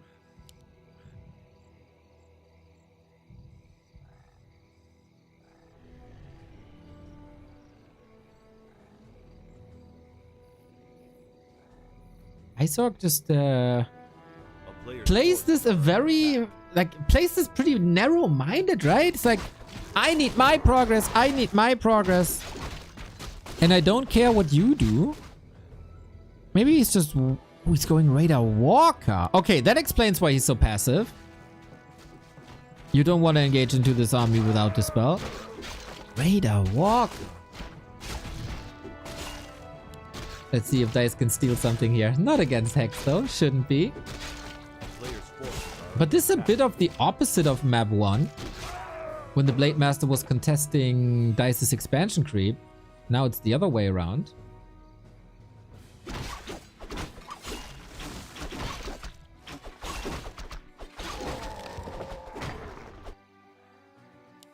Demon Hunter can level. Keeper can heal. It's a bit unfortunate that Dise is not level 3, but it's a willing sacrifice he makes, right? For the economy progress.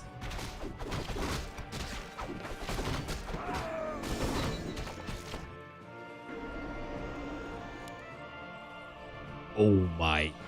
Demon Hunter items are indeed gonna be nuts. Ring double slippers claws. Let's go. The main source of damage. A little lucky that the blade didn't steal anything. But he reveals himself now. This is all super, should be super safe here.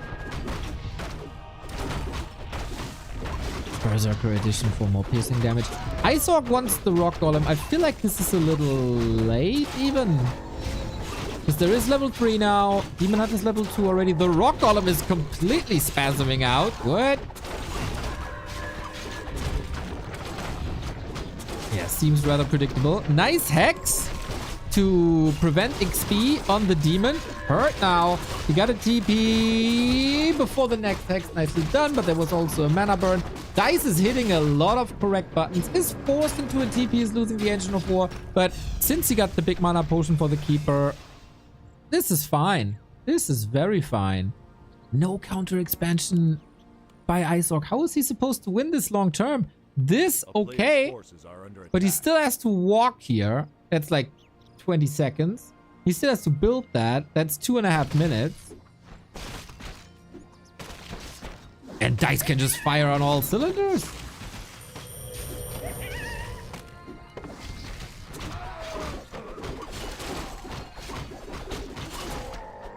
There was a time when Ice Orc was considered the next big thing. I don't see any shades of that, to be honest.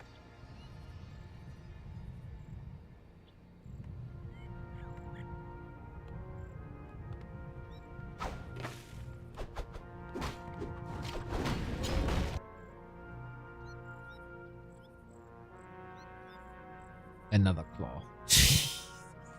Super high HP Demon Hunter now as well.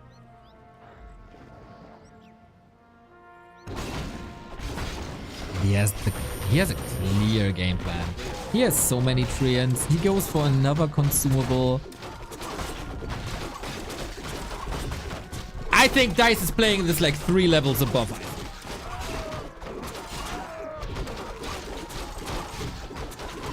Am I too extreme in my assessment? It's certainly a matchup where I'm not too knowledgeable.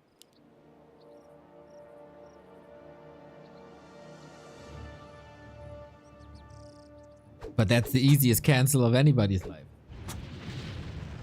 A town is under siege. A player's forces are under attack. I saw going to be #1 in the new orc patch. Okay, interesting, interesting. I'm willing to bet against that.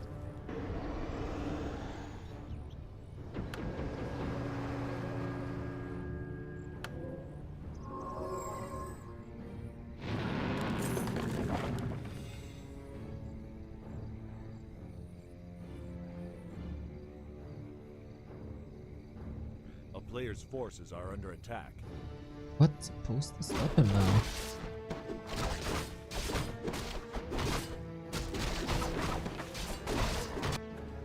Usually the way out of this is super high level heroes, which is definitely possible on Twisted. It's not that creep speed is bad, and Dise still has so much room to improve. He could Q tier 3, he could go for another base. He could just go 100 food, which he's on the way of. 2 attack upgrades, actually. No defense upgrade. Interesting. Again, level 2 Windwalk. I mean, on Twisted, it makes more sense if you have a roaming Blade Master. You want the increased duration that comes with Windwalk 2.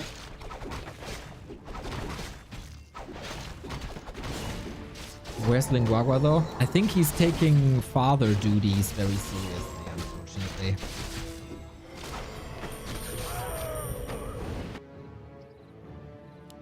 This is still 1.5 minutes. Please call Neo Farseer, not Prophet. Thanks. Van, thank you very much for the sub. But I'm no orc, though. I'm more like a Medivh kind of being. A player's forces are under attack.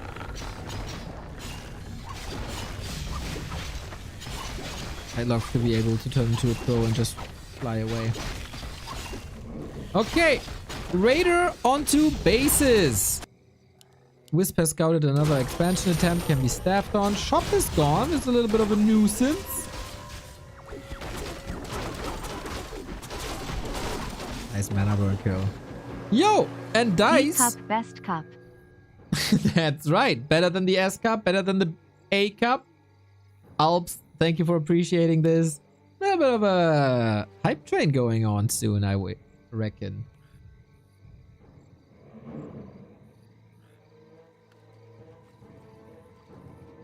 But yes, I of course got my crystal ball here. For all the great predictions that you're used to. My prediction, this is gonna be a tough fight for Ice Orc. Off I go then. Lots of Dispel against the Spirit Link makes Focus Fire easier. Nice snipe on the Berserker, also the Demon Hunter. No immolation, so his surround doesn't hurt him that much, but he's so tanky and he's packing such a punch. Poison is stacking everywhere. Invo Potion saves the blade for now. Demon should do the same. I excuse it this time because his ping is high. But no step from the Keeper was surely a mistake. And just like that, Ice Orc has a chance again.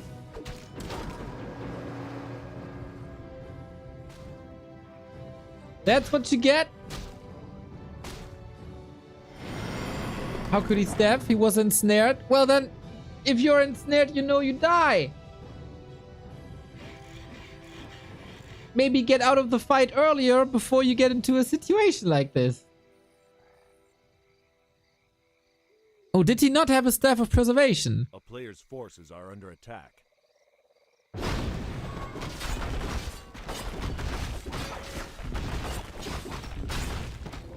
Was it just a tele step? I have no overlay. Sorry. Thank you, KK server. Anyway, he back. And there should still not be an issue. He had both stabs. See? Anyway, I don't think it matters much. Dise is still mining. There should be a TP now, and there is. Peon's mostly killed. This is good experience for Blade Master Shadowhunter. And it is kind of getting scary, to be honest.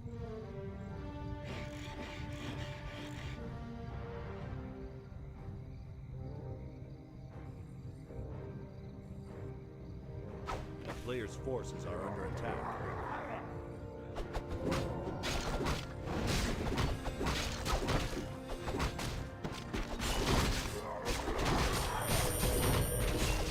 Yeah, there's a million ways not to die there.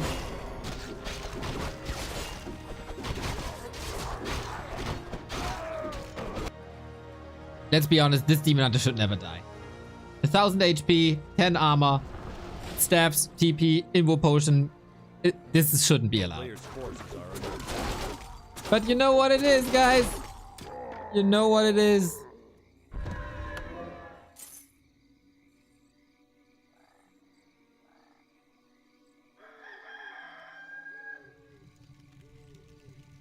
I like this though.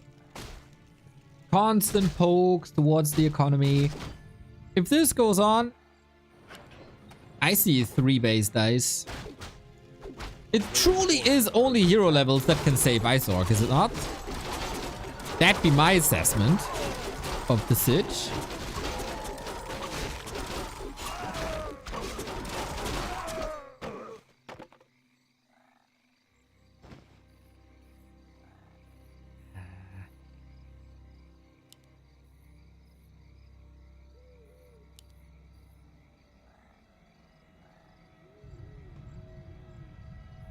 But surely a better game for Ice Orc than the one we've seen before. Cement upgrades, noise. Oh, would I love to see a Sapper here. Give me that. Dise is no stranger to Sappers, to be honest. But fighting in an Orc base with shop access, with the burrows, maybe not the best call. But we got bears now. That is a whole different thing, of course. And he does take the fight. Interesting. Reju out damage. It's not always you see that. Serpent Ward out of range. Needs to use some Dispel on the Treants. Oh, if the Whisk comes through. Detto! Boom! That's a lot of mana gone. Dise trying to reset the fight a little bit. There is a potential for a lot of kills against Dise with the 200 critical strike. Bears falling as they are in the range of burrows. That is not clever. It's mostly walkers left, which are the counter to bears. Demon Hunter, Invo Potion this time. Oh, Dise has no TP. Yeah, now that's a problem.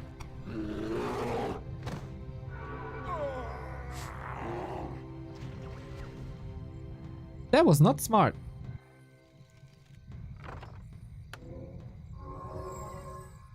But if he's trying to run away, he probably gets ensnared a lot and was kind of forced into a fight then. Begs the question, why engage into this fight without a TP?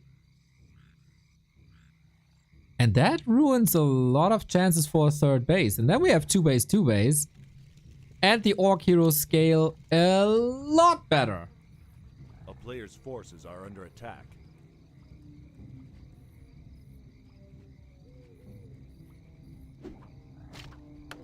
So, Ice Orc probably gonna win this. But never underestimate a Demon Hunter Keeper combo.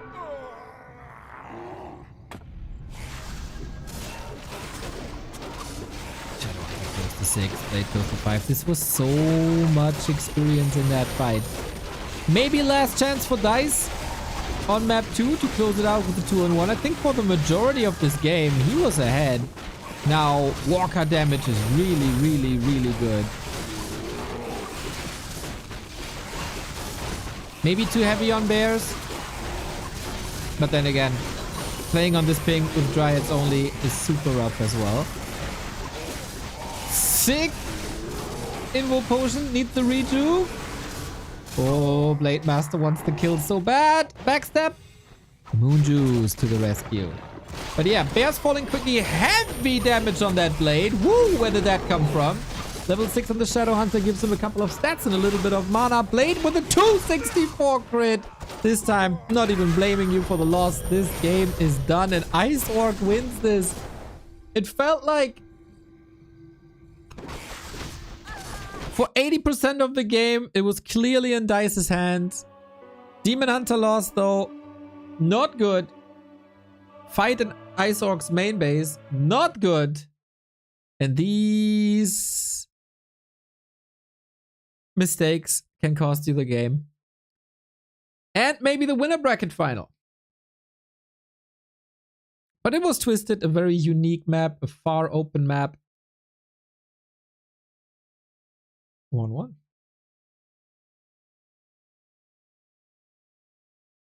The initial counter to the Orc Expo was really good. The follow-up lacked a little bit of punch and was also a bit too late.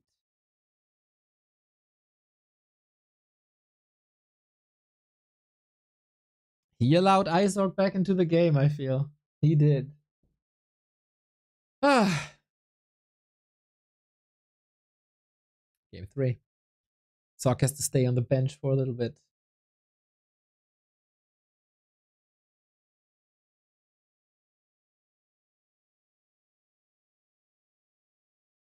What about the first game? What about the first game? What do you want to know about the first game, Mr. Kaiser?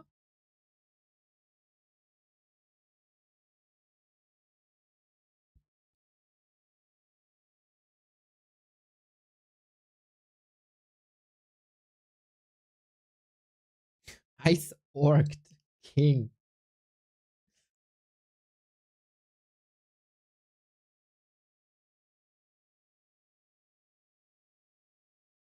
It is almost an iron rule of Warcraft at the moment.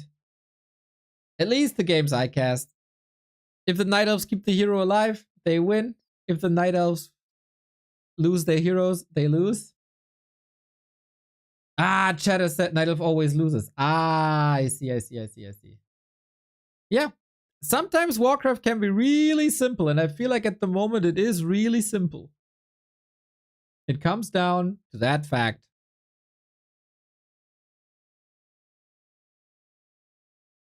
Or that question.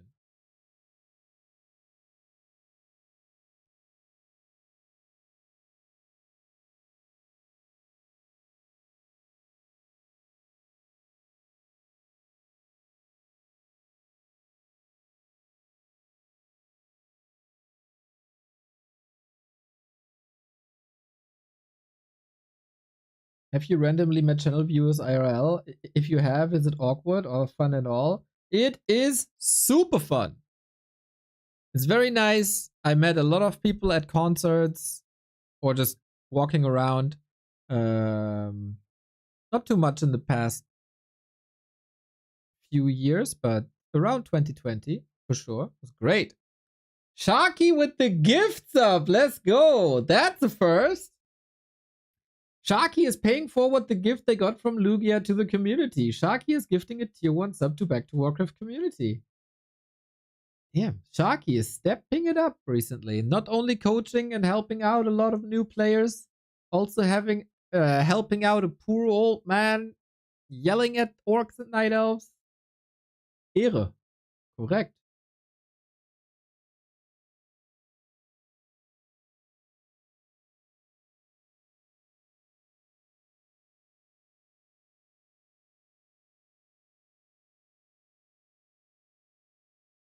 The year of Sharky, everybody. The year of Sharky.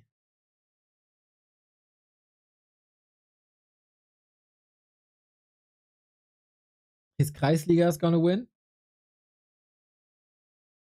His Kreisliga team is gonna win. His Gym Newbie League team is probably gonna win.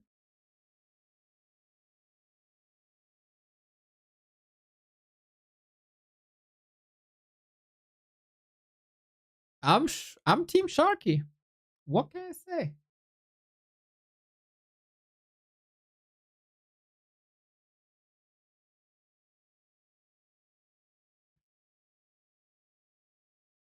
Game 3 has started. We're gonna go into this in a sec.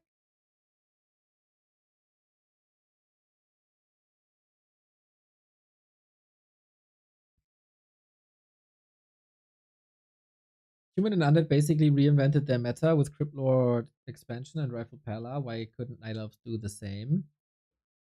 They have insane lumber cost,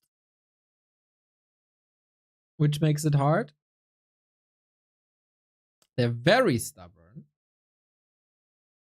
But there is definitely an evolution, especially versus Undead. More crows, more MGs, sometimes even chimeras. Way more immolation, I think, compared to like a couple of months ago.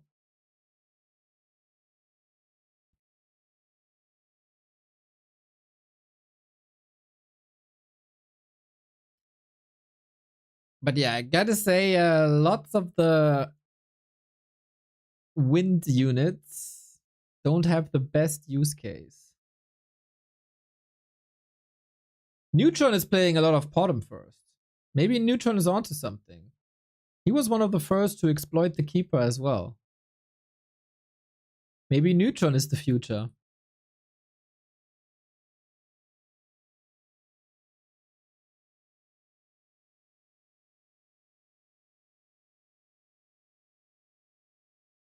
I've seen a hard hitting Potom.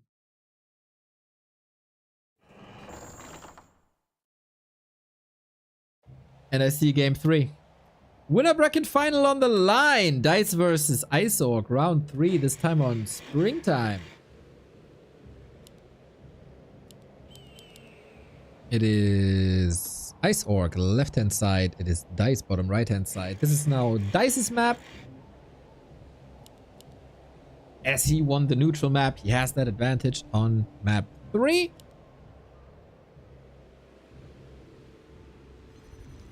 The winner faces Sock.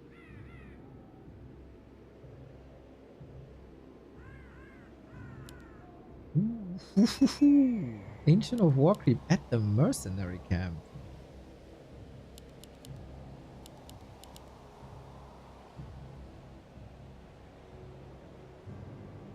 Seems like Ice Orc will not scout.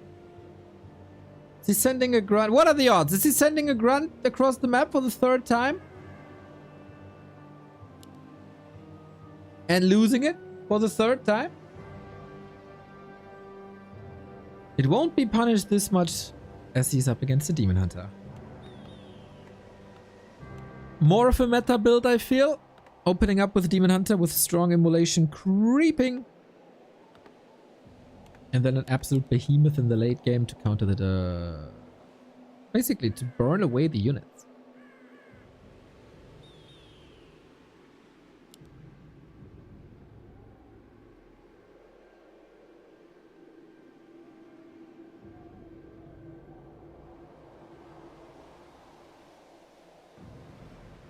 Currently, we have Moon, Lawlight, Sini, and Foggy as Night Elves in the playoffs. For Orcs, so in focus, so well represented, both of them.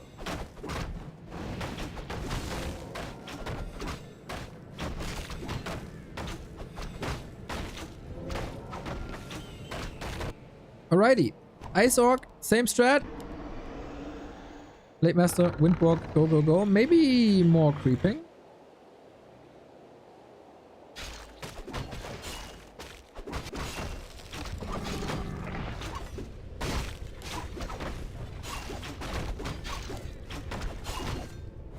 Ooh, he cancelled that last. It does. Be sure, be sure, be sure, be sure.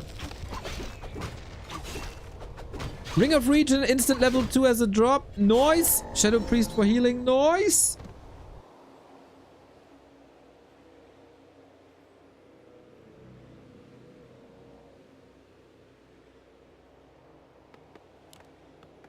A player's forces are under attack.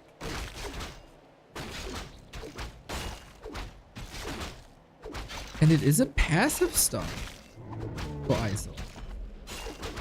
He can't really win a creeping game because he's competing with an Ancient of War creep and Immolation.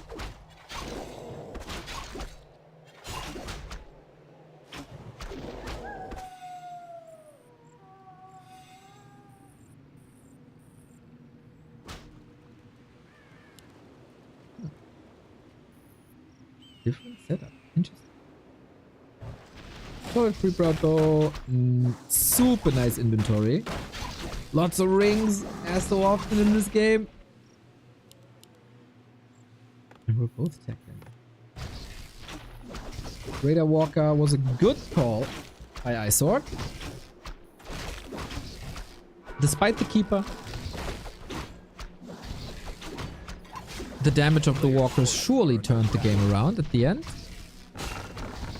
And this feels like Isorg became a lot more comfortable, a lot more confident as well.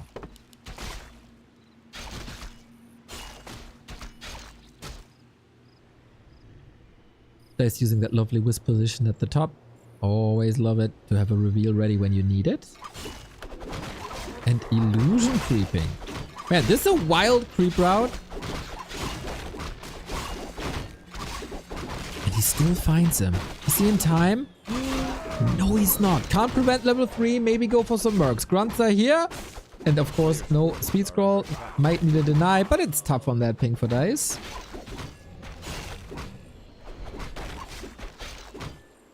But at least he got the level 3 faster. Got the Scroll of the Beast, which would have been very good on the Orc side. And he got the boots, so we'll see.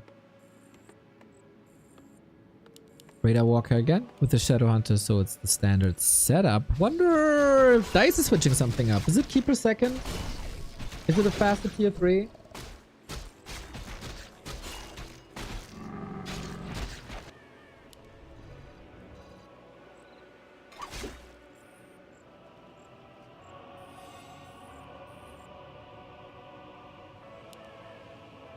Ancient of Wind. Wow, I've not seen this competitively in a long time. Very few players do this.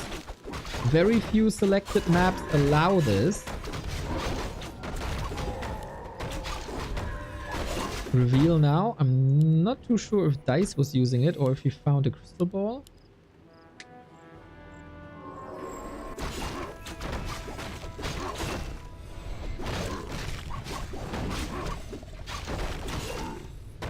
It is today better to go Shadow Hunter against Talons than it is with PC.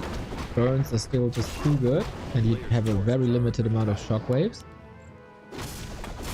Serpent Wards counter this hard, lots of damage counter this hard. Love that Demon Hunter harass. This is what the Blade Master is supposed to do with Windwalk. Demon Hunter needs no Windwalk, he just needs right click and mana burn. And every mana burn takes like 3 Serpent Wards away. That's lots of damage. Bastard battle. Beastmaster comes in. Oh, if only he had a little bit of crowd control. But instead, it's the speed scroll. Block, Players' maybe? forces are under attack. Not yet. But the Sasquatch. Sasquatch goes to Dise. In the meantime, he's scouting the winds, but Wisps are safe. Scout is going on. You're not creeping? Alright, I'm fine with this. Yo, this can work. This can work big time. Did not expect talents at all. Shout out Dise. Spinning that wheel. The strategy wheel. And this is something that Ice Orc hasn't played against in probably years.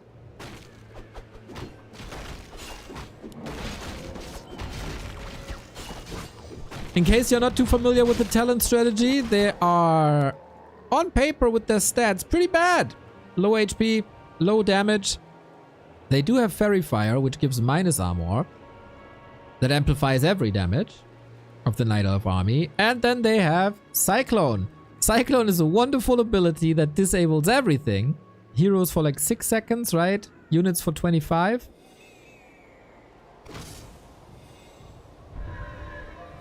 And that can be spammed, because you're gonna build a lot.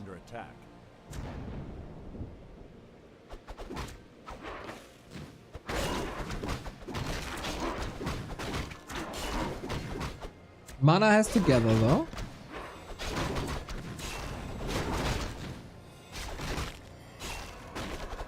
And tier 3 needs to unfold. This strategy is rather slow.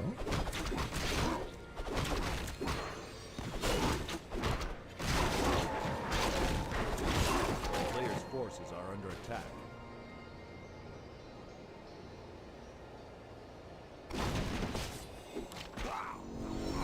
Down to level 3 was necessary. Raider Walker Pillage. What's the name of a custom Warcraft campaign you recommended? 2 custom campaigns I recommend. Reforged and Chronicles of the Second War. Both insane. Tinker Third. This is indeed a classic talent play. So Ice Orc, he's not gonna engage into direct fights. He's gonna rush into the Night Elf base, trying to do some structural damage. But Dise is ready. He got the Cyclone up, and with that, bye-bye. At least forcing a town portal is a 300 gold win.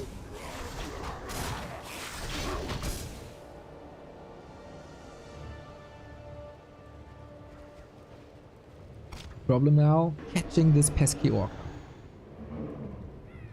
They have Windwalk. They have Speed Scrolls.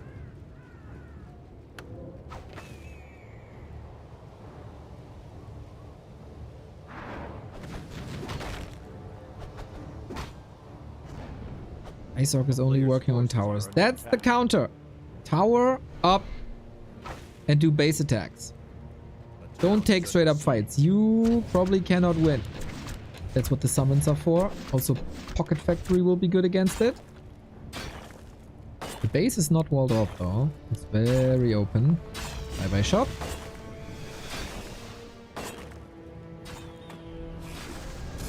This is very conservative with the mana.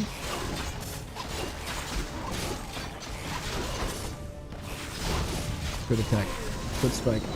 On the cost of a walker, but can afford this, especially if this means he gets more towers up in the near future. Yeah, you gotta double down on this.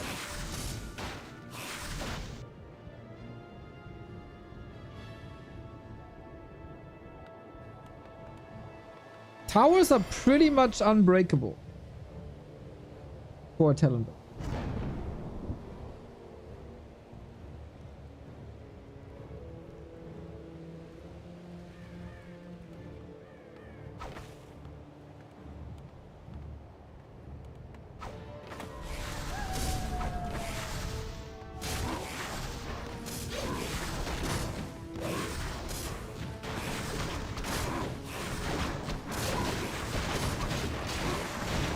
Talent Siege, expansion against this. Towers can be broken with chimeras, but it's kind of hard to make them work. The Hawk is giving away the Blade Master position, not doing anything about it. Yeah, Beastmaster, Tinker, and Demon have to tank, do a lot of heavy lifting. Pocket Factory and Summons will deal with that Expo. Nice. Also nice by Iceorg to scout that. Okay, guys, we got a game. We got a game. Cancel culture going strong. A player's forces are under attack.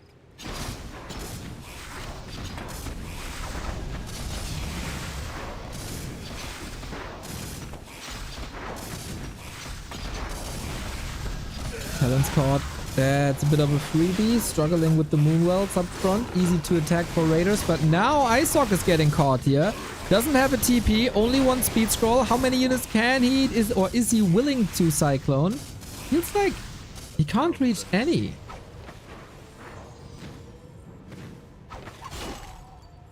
A player's forces are under Feels like a missed opportunity, doesn't it? Expo got cancelled as well. Blade Master's back.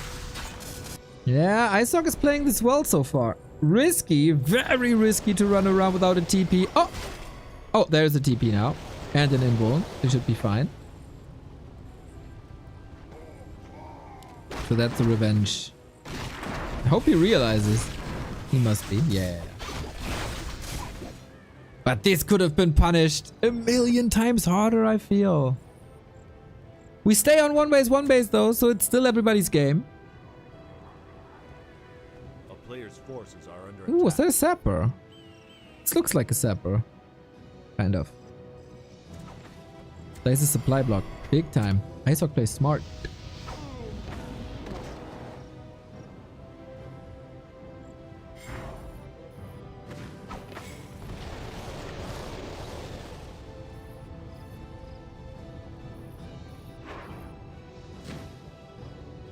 Ring around the Rosie, guys. Ring around the Rosie. The Rosie being Night Elf base. Can he not reach? Movement speed is surely an issue here. A player's forces are under attack. What do the fairy dragons do? Well, they can give a lot of vision as it's an air unit. Can be positioned over trees. And Mana Flare is really good against everything that casts anything. Tinker! Info Potion last second. Sick! In their flare form, they deal damage to everything that uses mana. Every time they use mana. So if something casts Spirit Link, zap. If someone casts Heal Wave, zap. If someone goes into Windwalk, zap.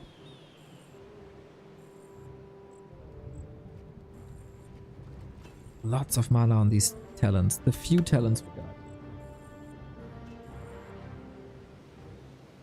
Another base. Dise is not using enough Cyclone. I agree. This all could have been like every single Cyclone should be a kill.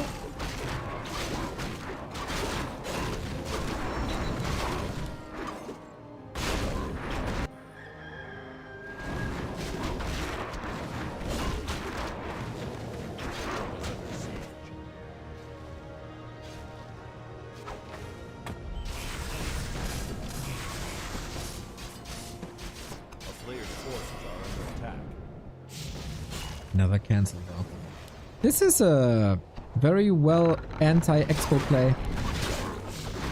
Has to go for it again. Fairy Fire gives away the Blade Master position. And that's the town talk.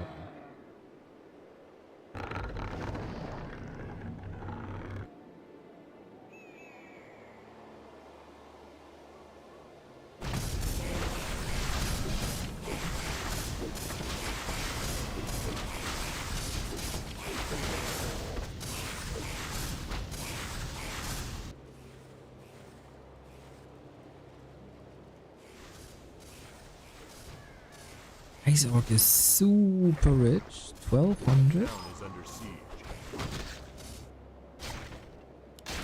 It's excellent Blade Master play, but in the meantime he can't level. Which is a problem. Leveling and creeping into... Bro.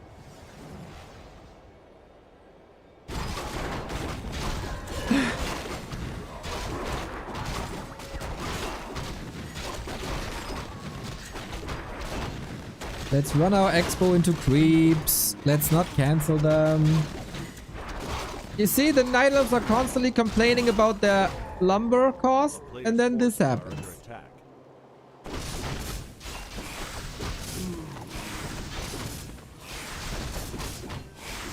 It's frustrating. It is. Both players incredibly rich. Isorg spent lots of his gold.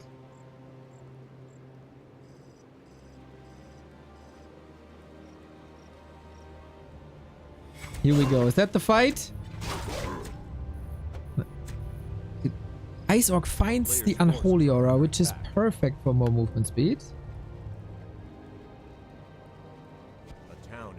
Night Elf apologists will come up with some excuses. I'm already waiting for it. What was he supposed to do? He had to micro against the creeps because the talents are so fragile. When are you supposed to press the escape button? Yeah. Lag, of course.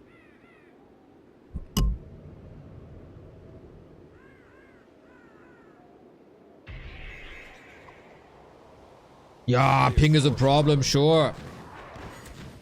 When the Blade Master hits this building 30 seconds, you think you got 31-second delay on your input?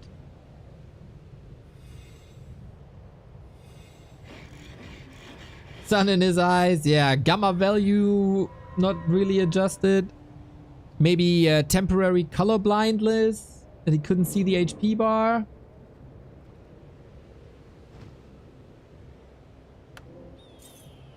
Someone at the door. True. Big true.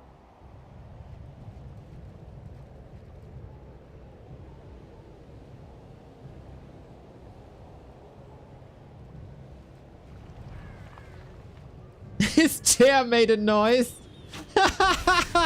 Yep. Yep. It's all possible.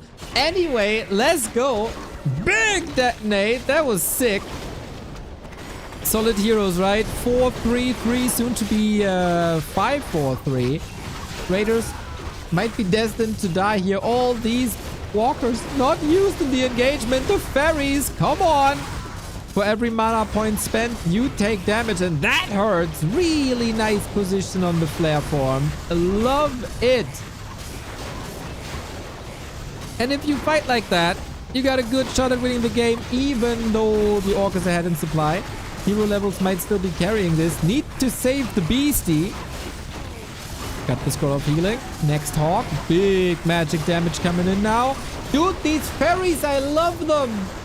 I love them so much. And the supply has swung heavily in Dice's favor. MVP, play of the game. Mana flare, awesome.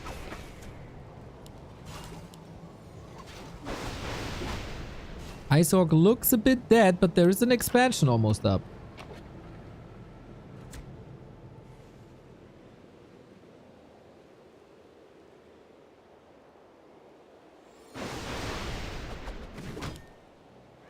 Raider! Raider! It's there! For free! He's in a bit of trouble as he wanted to cancel that expansion first and foremost. Could have still gotten that Raider.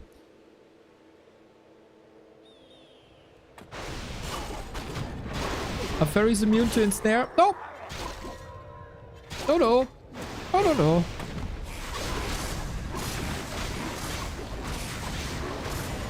Hard to target, you know. Sun in his eyes.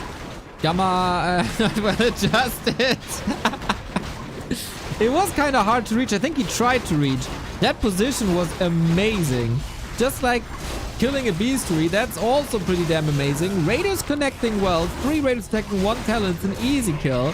Dise, hopefully he's not overcommitting. He's still got heal scroll, TP, invul, stabs, everything. It's a big talent army, and Iceborg has to tap out. Dise makes it into the winners finals. Deservedly so. For like 2.8 games, the better player. Not flawless. Not flawless. But also a bit of rough conditions. Very cool to see talents back every once in a while. Very cool to see they're still working. Nice composure. Always shutting down the towers. Shutting down every single expo attempt. Including his own Keck dub. But yeah, deservedly in the winners finals. Let's go, Dise.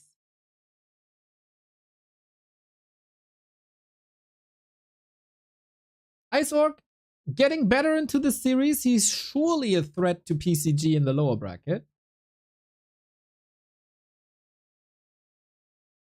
And yeah, Fairy Dragons, man. Fairy Dragons MVP.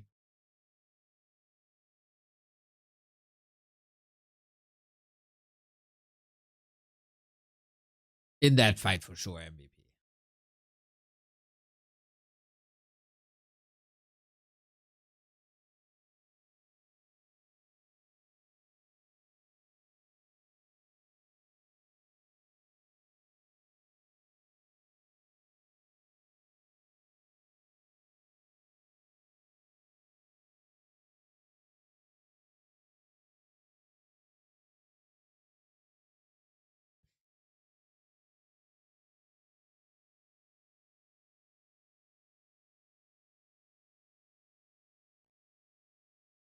Sounds like I'm farting, huh? Do you hear this? Oh, now it's gone. What's my chair? Sorry about that. Pierced my ears a little bit. Alrighty, Sock vs. Dise. I don't know if they stay on KK or not. I guess so. That will be rough then. Will surely be rough. Damn, that was 3 hours for 2 matches. Damn.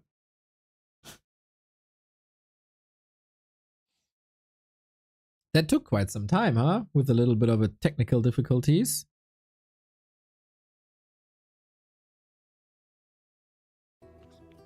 Remo proposed web tier 1 and mana burn range nerf. Yeah, I don't know how much time we have, but Starbuck has reviewed the patch notes. Boom. I watched this yesterday already, but we can maybe tune into this. They must have like they must do map picks and bans etc. anyway, right? So we can start watching this. I don't know if we can finish with it, but it's rather short. I think it's fine.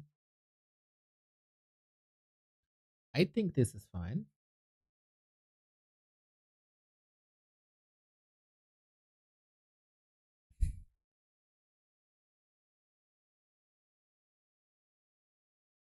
In a second.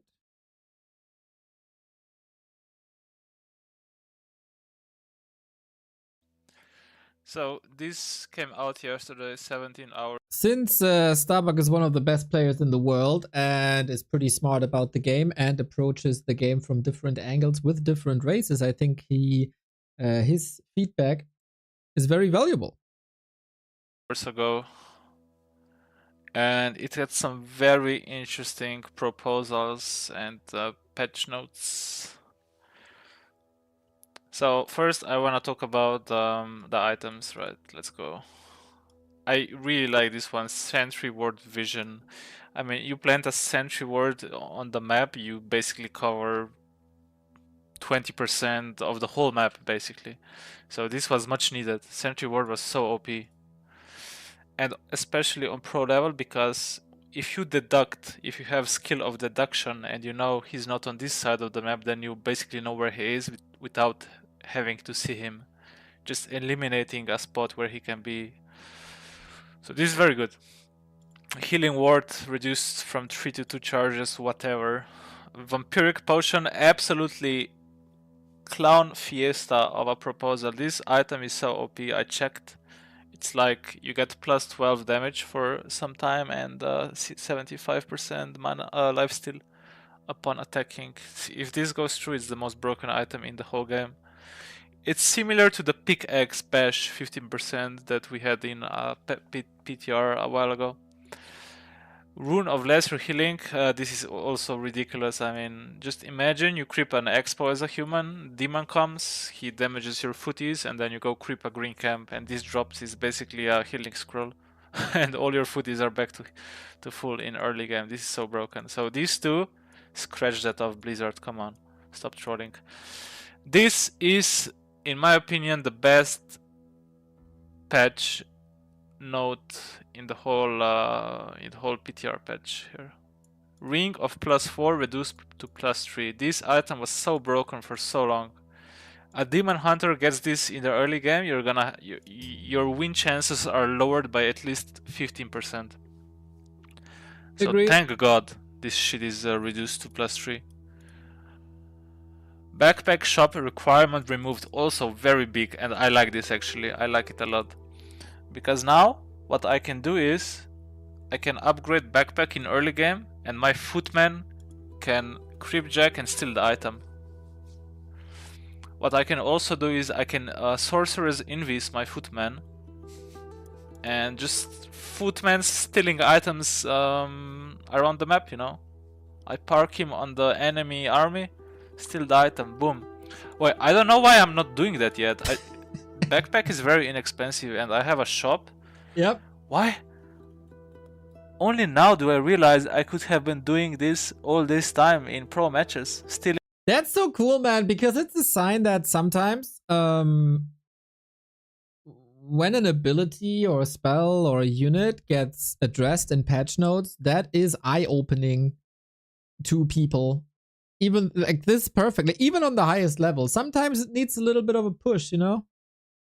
Stealing items like red camps away from my opponent. Why haven't I been doing this? So thank you Blizzard for a new idea for me. Orb of Darkness, irrelevant, and they buffed the auras again that they nerfed a year or two ago. Okay, human, militia armor, whatever. They nerf footy defend, okay, I like it. I like this as well. A little bit lower cost. They nerf siphon cast range and out of range area as well by 100 is fine. But obviously this will not affect Polar Rifle. Polar Rifle will still be OP. It's very simple how you nerf Polar Rifle is you just 1 more second cooldown on Holy Light and nerf siphon. It's very simple actually. But they don't know that, so it's fine. We farm more with Polar Rifle. Slow duration, very healthy change. 60 seconds on units, way too long. Heal range on priests. I'm not sure how I feel about this. Might be very strong. And then this is irrelevant. Okay. Orc had some of the best changes actually. This PTR. Mirror image nerfed. Okay, this can never go through. I mean, this is game breaking. Resistant skin, are you kidding me? There's no way. I'm sorry guys. It would be fun, sure, for like 1 week, but it would break the game completely. Everybody would be playing torrents. How do you counter torrents? You devour them, you polymorph them, you possess them, you slow them down. Like for 45 seconds to 60 seconds you kite them as a human. So if they have resistant skin, it's like hero. It's slow is only like 5 seconds or something on the torrent with resistant skin. We're gonna pause here. As the game has started, this went very quickly, I gotta say. Nice. We're catching up with the schedule. Dise versus Sock for the playoffs. Let's go. It's actually not on the PTR at the moment. Burf, you are 2 days behind. It got addressed immediately.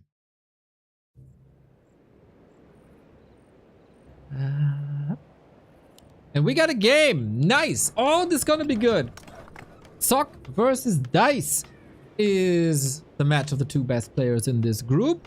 10-1 in favor of Sock. That is fascinating. Last time their match was in WAL. It was a 2-0 in Ancient of Wonders Cup. Before it was a little quicker, but all the games have been quite some time ago. And with that, maybe a new approach, maybe new solutions, maybe a new winner. Sock is still going into this as the favorite. He has a pretty damn good matchup of Human versus Night Elf. And Dise standing against that. I am a bit sad to not see his Beastmaster play, as I think Dice's Beastmaster is the best thing you can do against the human from what I've seen. But no, seems like there are some drawbacks to this that I'm not really aware of. The meta has shifted quite a bit, and that makes the Beastmaster weaker. I understand that. Beastmaster is best against human expansions, and human is moving towards a 2-farm tech with heavy aggression. Sometimes even level 1 aggression.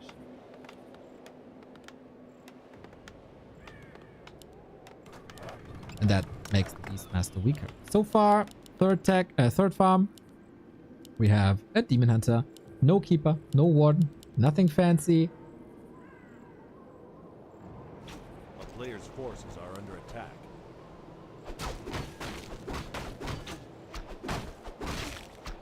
And off we go. How aggressive is Sok gonna play? What are the creep routes? Are we expanding? Ooh, to the shop? To the shop. Jay Persky, thank you for the 25. Much love, much love, much love.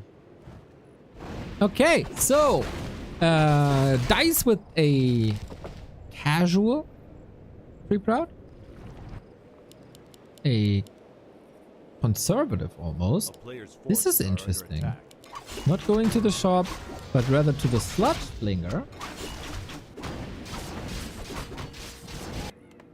Still only 3 farms. This should be heavy level 3.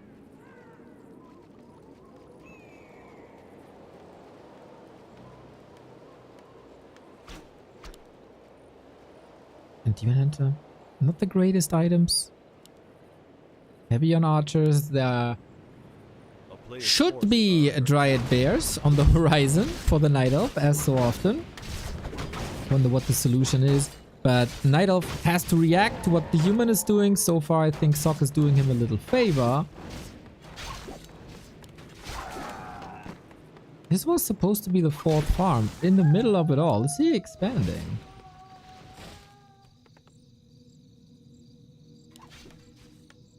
It sure looks like it. But then we have Immolation level 2 already. Tech already.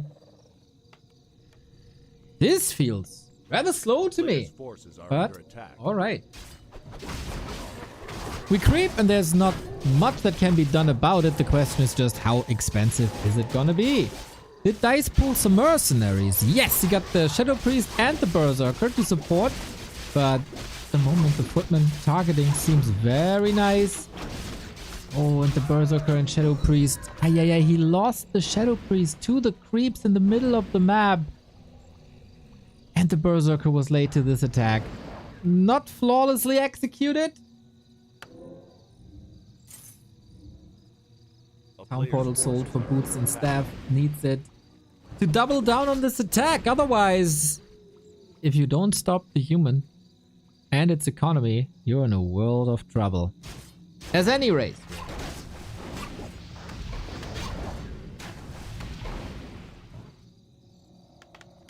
But this looks clean. And now we have level 2 Water Elementals, and you know what that means. Off into the base we go. Moon Juice is empty at the half of nighttime. Kind of fine.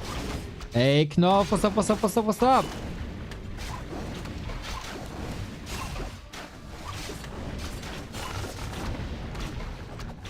Bro, this is not good for Dise. Anybody cheering for the Night Elf here, you are in for a bad map, I think. Sok did sell TP. Yep, Archmage is equipped really well with lots of damage. I'd say this is over. A player's forces are under attack, under siege. Right? Isn't it? I mean, the Demon Hunter is his carry. 90% of the Night Elf game revolves around this Demon Hunter. And we lose the Huntress Hall. Wow, total disaster. Omega disaster for Dise. He didn't cue the lures. This is a solid 2-minute delay on Dryads and Bears. Plus, the Demon Hunter looks like this at the end of nighttime. GG. Total disaster. Holy moly.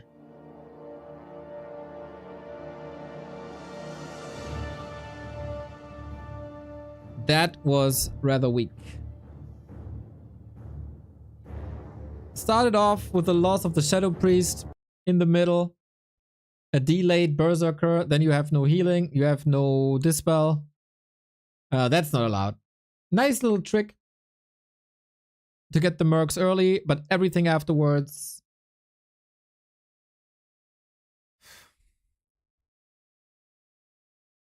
Oof. He ran his Demon Hunter into a dozen footies and killed 0. Yep, that is also true. Sok has a good matchup for his Night Elf. Yeah, I expected so much more from the man who bullied Leon at Raralan. Maybe he expected early pressure instead of an expansion. And then had to adjust on the fly and it didn't really work too well. Yeah, that's worrying.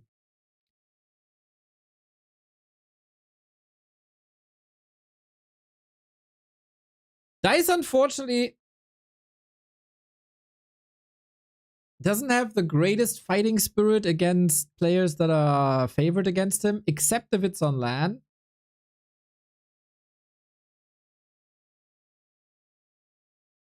Then all of a sudden, he's Omega good. Like 2 times top 4 at Raraland. It speaks for itself, I guess.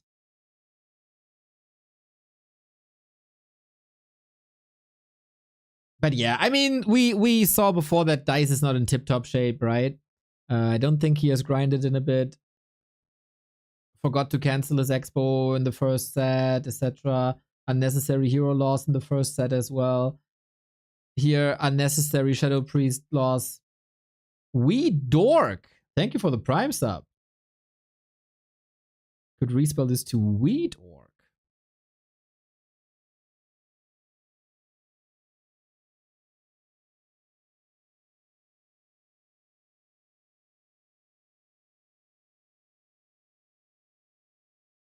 That was hard to watch. Yep. It was.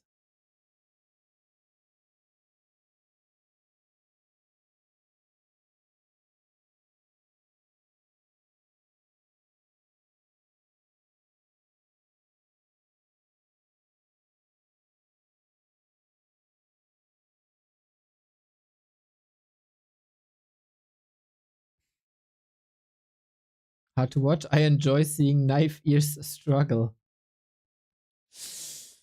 They are pointy. They are very pointy. I don't, that Huntress hole cancel at the end as well. Like, oh.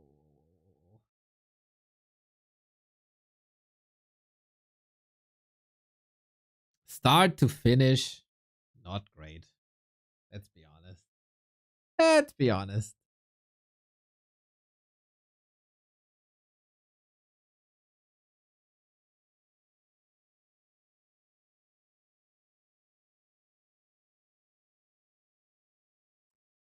Dice can be so much better.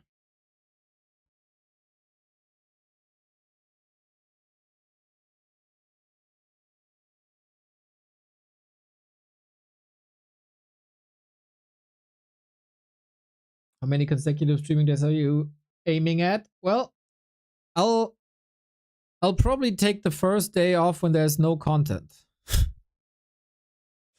But we got B Cup, we got DWCC, we got our Monday FFA nights, we got our German League, we got Creepjack, we got the Weekly Cup. We got Warcraft III Champions Finals coming up.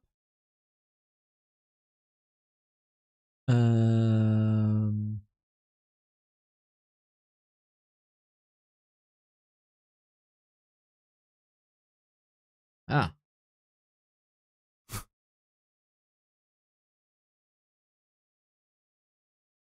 So I guess no rest for the wicked. But we're not aiming at anything.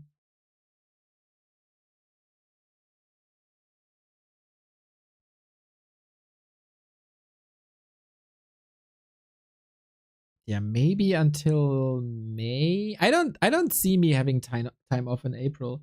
Samu, thank you for the prime.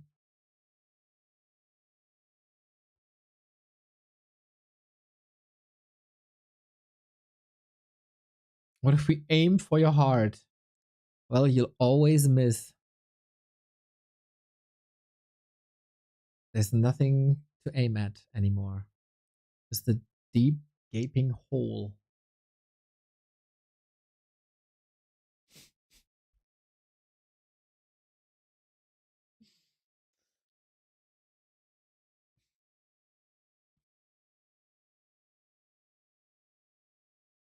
That's why you gotta use your prime subs instead.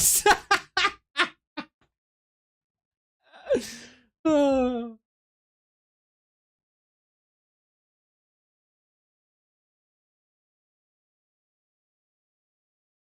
That always works. That always works.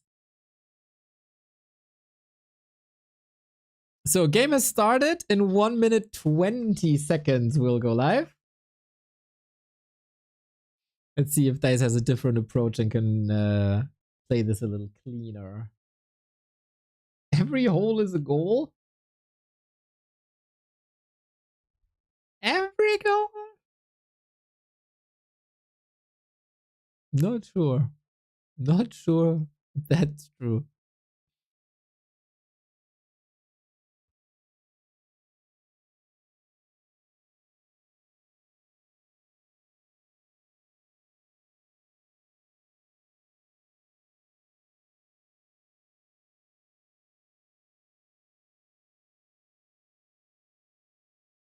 Axley quid. Thank you for the prime. Remo in prison?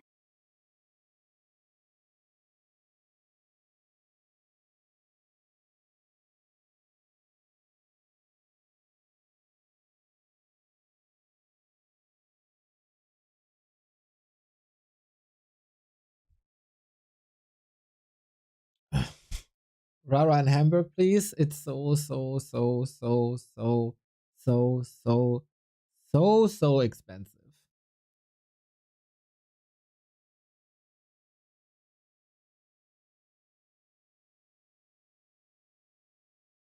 Springtime is the map. Let's go.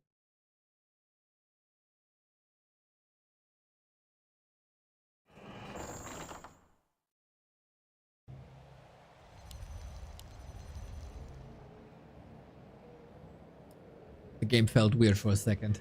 Anyway, springtime. Nice. Dice down 0-2. Sock could make it into the winner bracket of the playoffs with just one more map. And judging from game one, it is looking tremendous for Sock.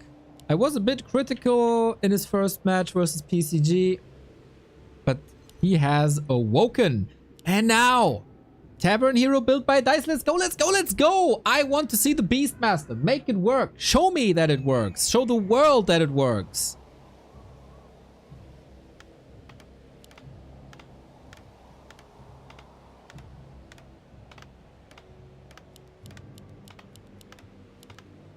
We got an altar.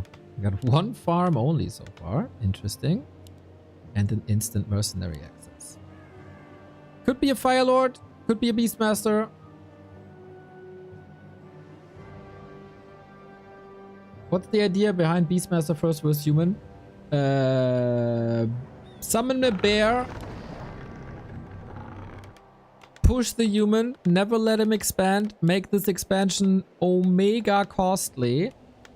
And win. Ultra heavy pressure.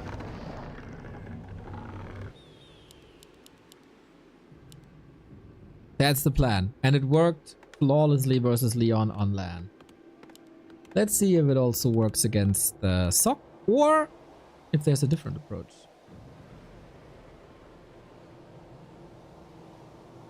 You gotta pressure the human and make the expansion as expensive as possible. Slow it down, delay the tech.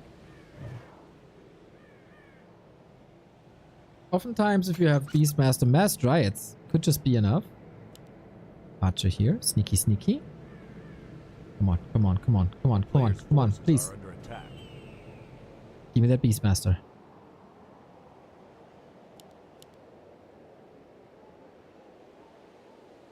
Yes! I have been talking about the strat since January. And I haven't seen it since January. Hopefully I'm not eating my words that this is one of the best Night Elf strategies versus human that nobody plays. This can be countered with the fast tech. Sock is reading him so well. Sock is reading him really well. It is no expansion. And since it's no expansion, the Archmage, this is the new way of playing human. This is the new way, to me at least, new way of playing human. Level 1 Archmage harass. This is the flavor of the week or the past 10 days. It feels like it's a hard counter. Isn't the polar bear supposed to be... isn't the bear supposed to be a polar bear on this map? Starbuck, this is what I've been saying for a long time. Kenshin has no polar bear on this map. Ruined mod. Unwatchable.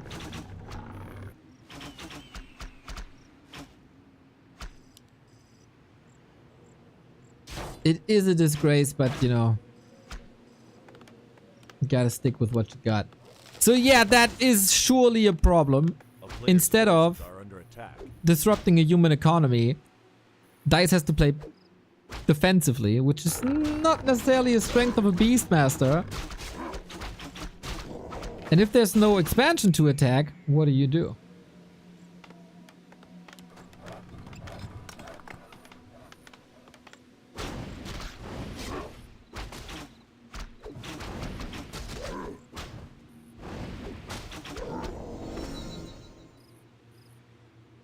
Yep, all our day is ruined. I like that Sock expected this. He had a scout, right? So he saw the tavern build and then adjusted his play.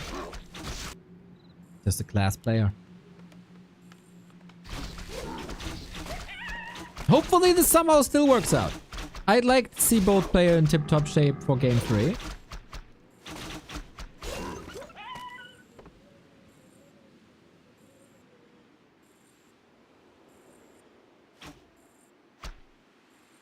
It is not the game that Dise wanted to play, most likely though. Someone said the bear will be dispelled soon. You underestimate the HP of a well-leveled bear. It takes forever to dispel it with priests.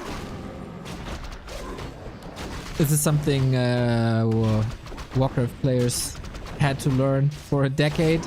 Just because it is dispellable, it's oftentimes not worth to dispel it. Like 4 dispels or something. From level 2 onward. Rifles are coming.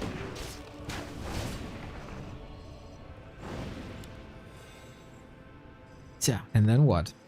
Naga second for control. I like that. Archmage is under-leveled as well, right? And we've seen that before on Sock. And that was a problem against PCG. Where Sock was struggling, actually. But so far... Oh! Rifle caught. Naga has an impact already.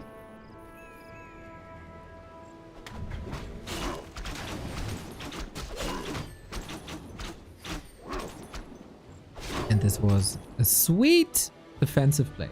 Mountain King coming. Archmage not level 3 is a problem. Rifle caster unfolding with 1 rifle down. Takes away creep speed. This means on level 2, but it's totally enough to kill this lore.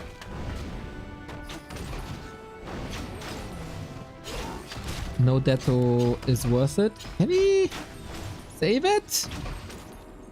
Now a Detto would be worth it.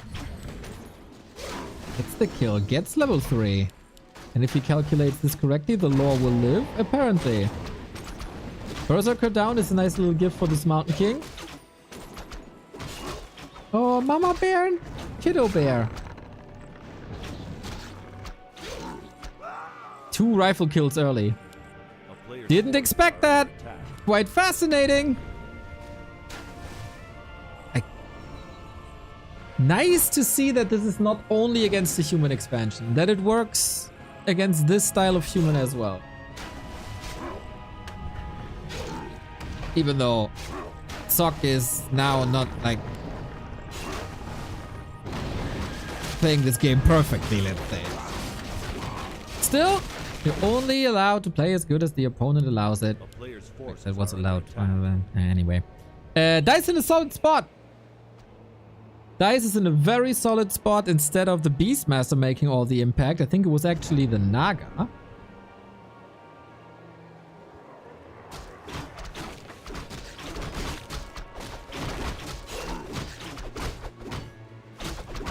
And how do you recover with a low-level human hero? Nice scout.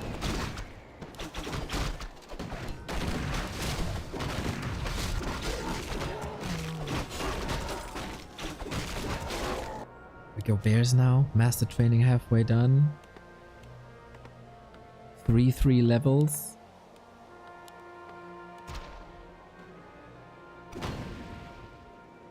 Balthor, thank you for the 6 month. A player's You also want to be right.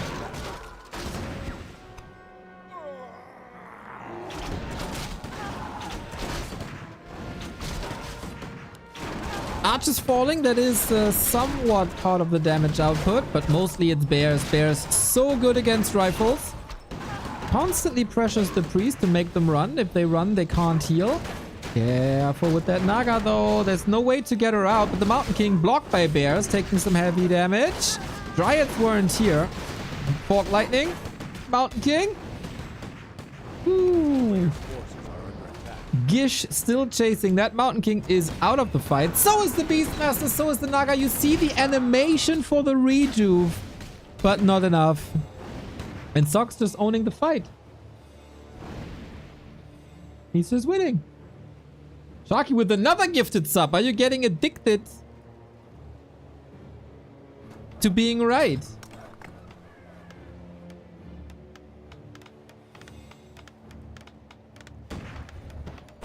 Thank you. A player's forces are under attack. Yeah, from here on out, this is unwinnable. How the hell did this turn around so quickly?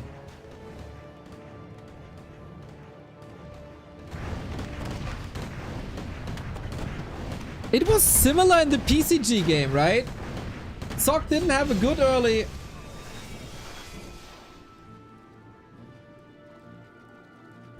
And then all of a sudden he flips the switch, he wins the fight, he owns the game.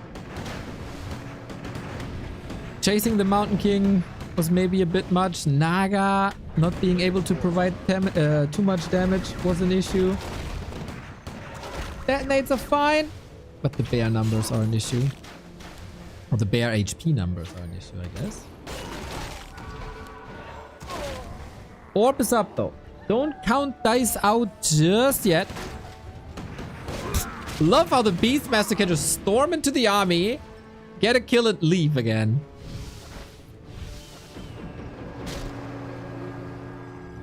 Only an Arcane Tower up. It is not too scary. It's the beginning of nighttime. This is what Dise wants.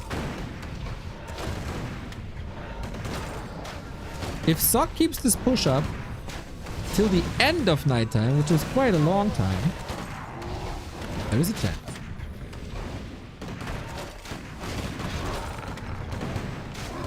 Knock Dise out quickly.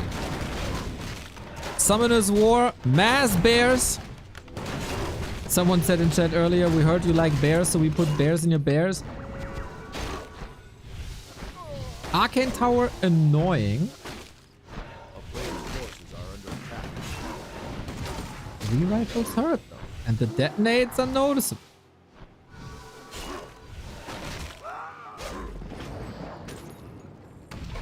Seems like there's a reason we didn't see this strategy since January. Yeah. Maybe there's a reason we see it now.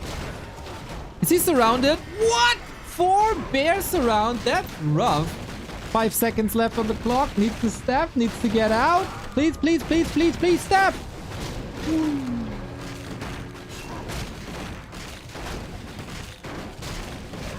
This damage dealer, this Beastmaster is quite a damage dealer here. Level 4 now. At some point it will be quite overwhelming to dispel all of this with the constant detonates.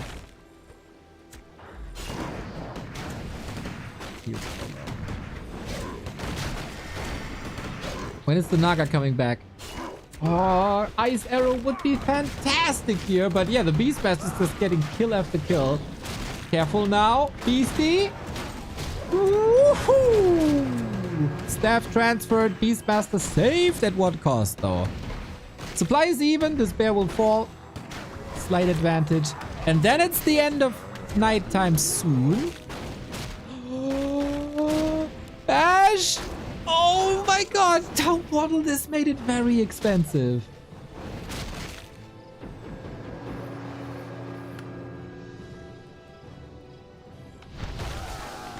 We clean up the towers in the meantime, level 4. Nice match now. Already twice as long as map 1. But no mana to use! Staff on point. These bears worry me though. These bears worry me big time. This matchup is oftentimes a tug of war.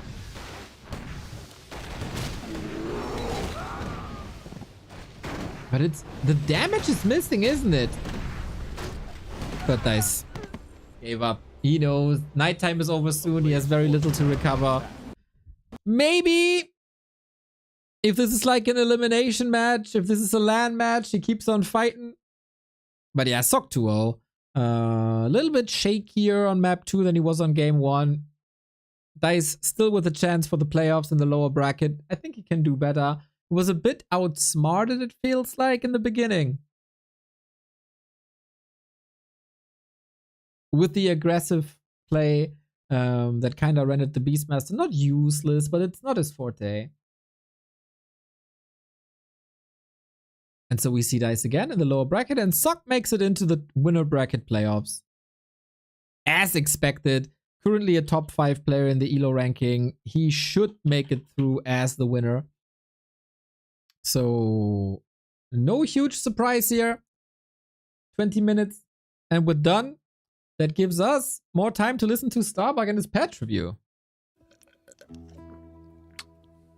Lightning Orb, I like 50 gold reduction in cost. Summons, okay, whatever, I like it as well.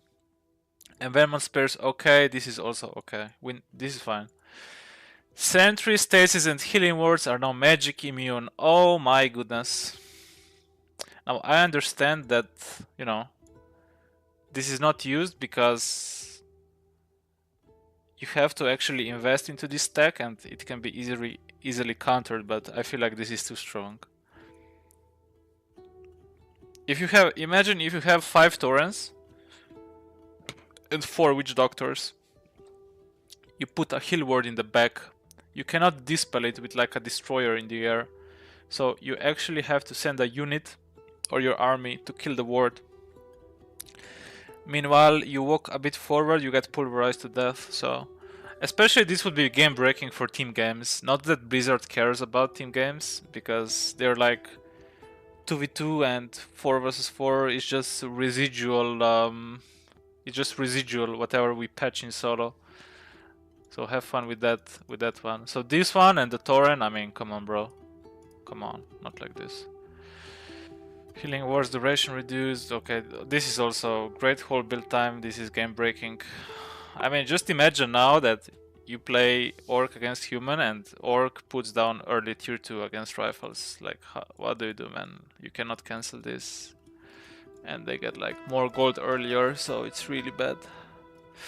This kinda busted this tree. So this Great Hall and Magic Immune, Sentry Wards and Resistance Skin is yikes. Okay, a bit lower cost for Night Elves, Lumber, so Nature Blessing and Hunter's Hall, that's okay.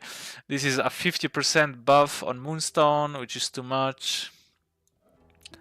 So tune this down, maybe only 5 seconds buff, or yeah. Even 10 seconds would be too much, I think. Maybe 6 to 7 seconds buff would be fine. I mean, why do you wanna buff this anyway? I don't get it. Ultravision research time reduced from 45 to 30. I like it a lot. Since now it's on tier 2, you wanna get that shit up ASAP. Orb of Venom, nice nerf. Mana burn range, I don't know how I feel about this. I think this would break the Undead against Elf matchup, and this makes no sense. Like, why you wanna do this? They should write some like side notes next to this, because it makes no sense. Why you do this? What's the explanation? What is your thinking process, Blizzard? Oh, right. You don't have any thinking process. You just do some random shit and hope it works. It's not how it works. Mountain Giant reduced from 7 to 6. To be honest, spot on. Spot on. Supply, whatever. This is not such a big deal. Undead. Awesome, Sandy. Thank you. Ritual Dagger got nerfed. So just one charge now.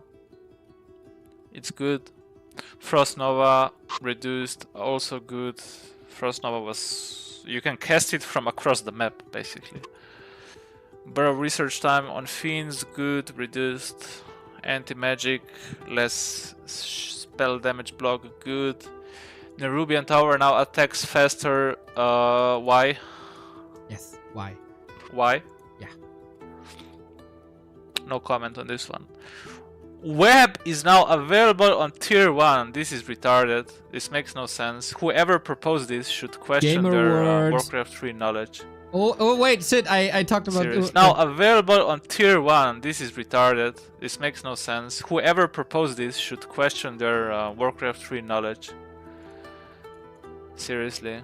So Undead just makes fast expo against Orc, and Orc doing like fast tech into Wyvern, they would dominate the map for a long time until tier 2 Undead. So Undead would have to sit inside their base, on 2 base, just turtle up and hold on. But now it wouldn't be possible anymore with Web on tier 1. So this is just retarded. Why do you buff Carrier Swarm? I don't know. Carrier Swarm level 3 Drellord is insane already. And then this is irrelevant. And then Crypt's totally irrelevant. It's just for team games. There we go. Boom. Those are my thoughts. Very quickly on the notes, on the patch notes. Okay, let me see the chat. I only have one monitor, guys. Let me scroll up.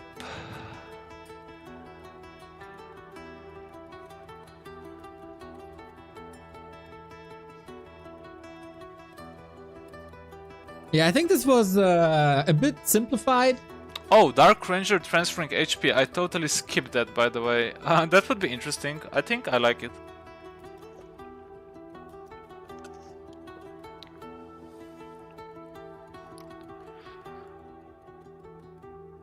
This counts for the Witch Doctor's Sentry Ward as well.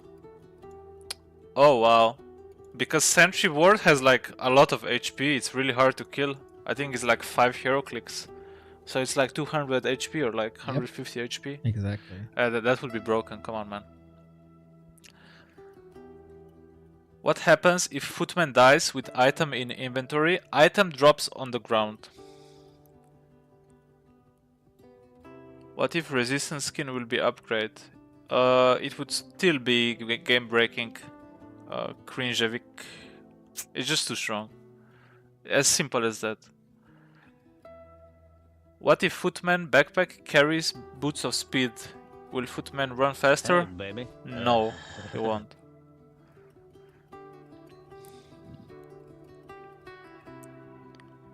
Pro should never balance this game or we would still be playing.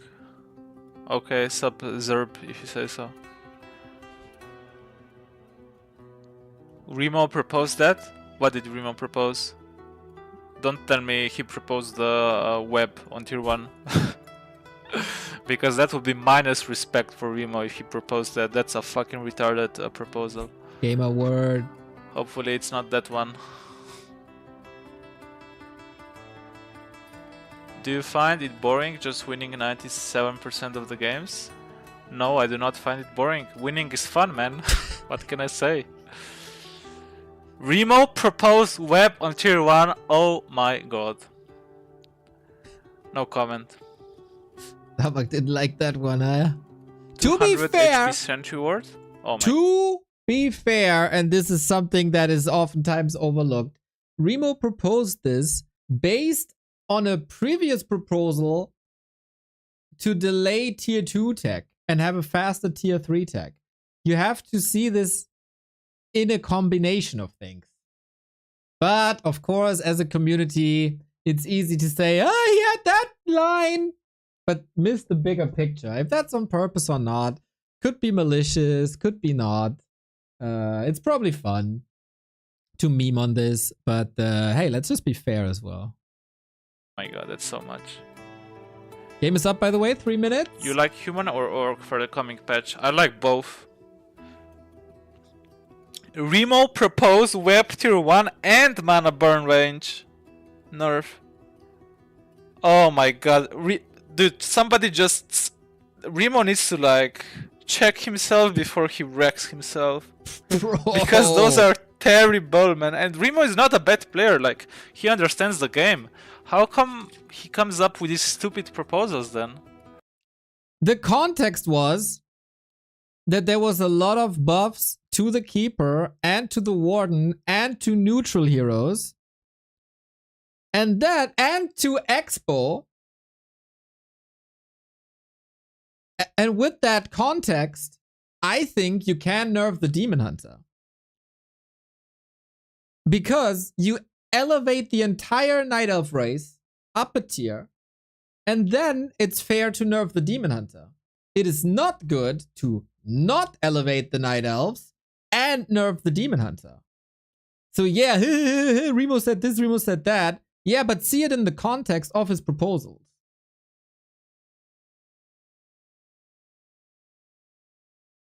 Because just singling it out is unfair. Is super unfair. Because in the context of his suggestions, it does make sense. Without the context, obviously it looks silly.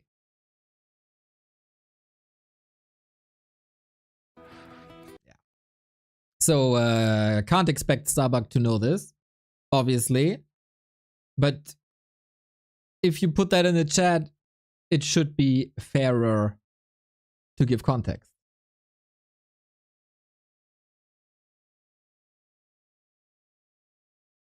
And to be fair, Blizzard is missing the mark the most of them all. Because they take the patch notes out of context and put them into the actual patch notes without thinking about the ramification. So it's not even that much of... Okay, it's partly the chatter's fault, but they could be memeing, and that's what a chat is, right? But apparently Blizzard didn't get it. And to be fair, that's worrying if they didn't get it.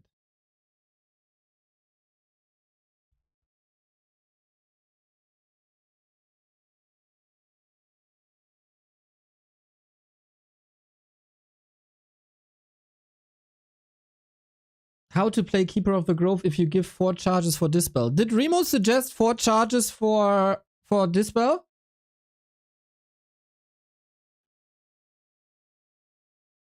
Is that so? Is that in his patch notes? I don't know. I'm honestly asking. Let's see. Did Remo propose that or not? Decrease cost by 40. No, I don't see any 4 charges on the Wand of Negation. Nope, I don't see that. Nope. This is the context.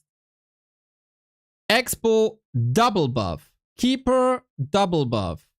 Potom buff, double buff, triple buff, quad buff. So this is the buffs that justify the nerf.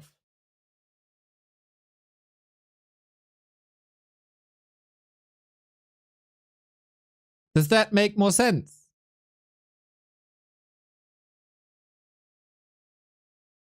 And Blizzard said, nah, nah, nah, nah, nah, nah, nah, nah, nah. Yes, this is good.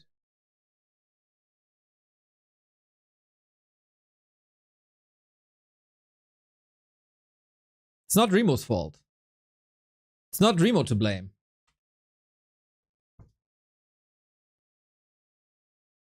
Be fair.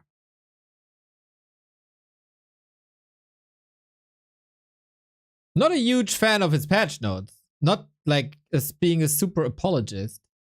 But be fair. We got a game. Fight for survival in the lower bracket semifinal. Iceorg was defeated by Sock and... No, PCG was defeated by Sock. And Iceorg was defeated by Dise. Dise is also waiting in the lower bracket final for the winner of this one. PCG did quite a bit better than I expected. So let's see if he can defeat Iceorg. I actually don't know who the favorite is here. Yep.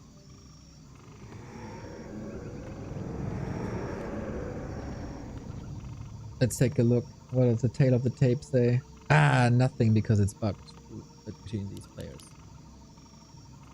Voila! Thank you for the 19 month.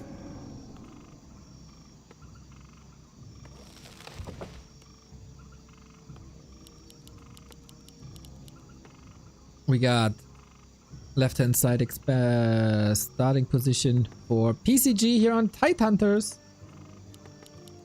And we got Iceorg bottom right. I have to look up War 3 info. If there's any stats between them. I'd say Iceorg maybe has the better stats. Maybe it's super close. Iceorg does have the better stats, 9-5, but the last encounter just a week ago was a win for PCG. So they're trading wins every now and then. That was my feeling, that these two are operating on a very even level, shape of the day kind of thing. And that's the best Warcraft. So here we go.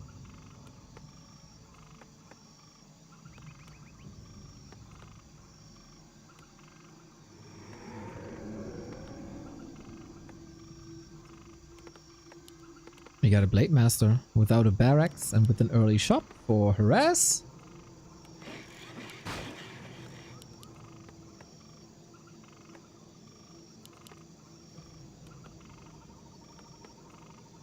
And a DK Ghoul opener. So both are playing the meta.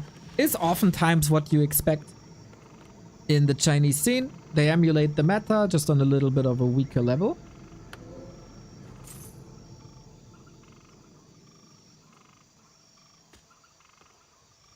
Some undeads have started expansions and we do have a skull. That's interesting to me. Usually expansions on a lot bigger maps. Twisted as an example. Tidehunter is easy to creep though, so maybe that is working, but Iceorg sees this immediately. Boom, goes for the steal a little bit too late.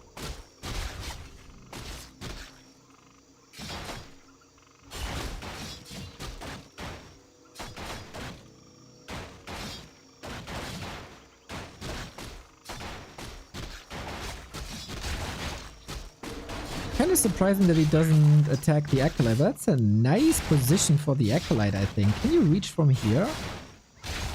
Gotta figure that out. Creep still alive though, is not perfect. It gets one steal, I think, that will delay level 2 for a while.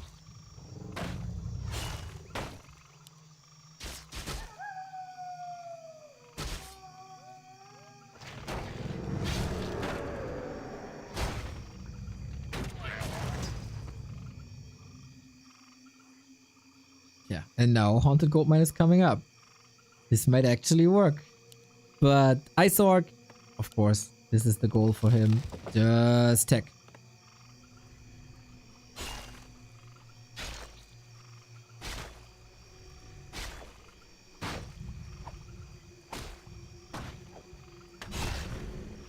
And then it should be Wyvern time, and then I'm really curious how PCG wants to hold it on a small map like this.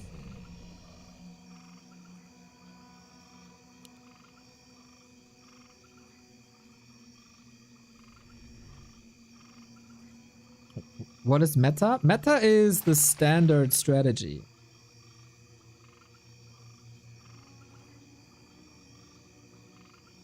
Meta gaming's like what has been established as probably the best. Whee! Firelord! That is not too common. You can't play it. It's high tempo, lots of summons, good damage. They split, they build momentum. And then, is it Wyvern? Or is it Raiders? It's oftentimes paired with Raiders, but he could actually do both. There's one tower up only. Lava spawns, Firelord, Blade Master, all that good damage.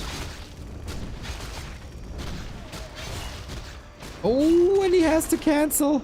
PCG, tier 1, no tech. Versus a tier 2 orc and no expo up. Ay, ay, ay. Oh, meta is most effective tactic available. I didn't even know that abbreviation, to be honest.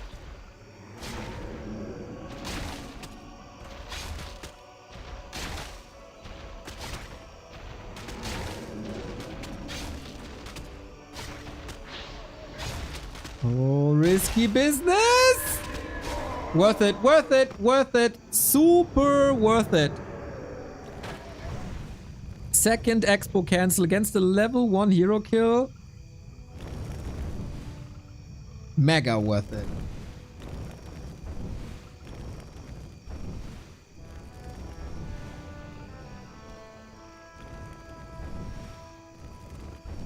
Tja, and now you're kinda stranded on a low tech with regular income against air units that you can't counter. A player's forces are under attack. GG. If this is not an Ice Orc win, I don't know what is.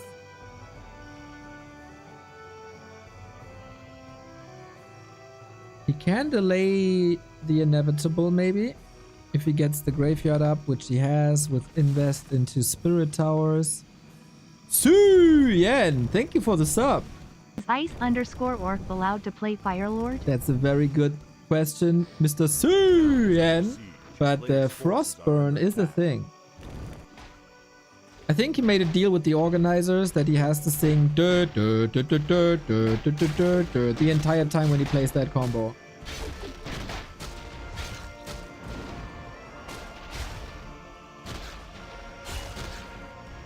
I hope that explanation is sufficient.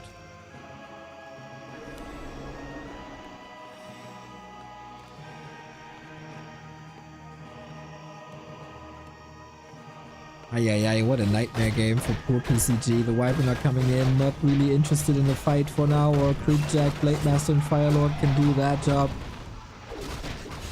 No expo anymore. Started the tech now on a 5-minute delay.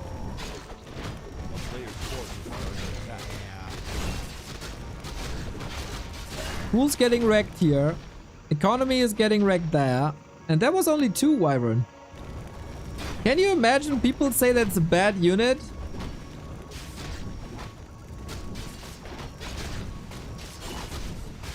Owning. Owning.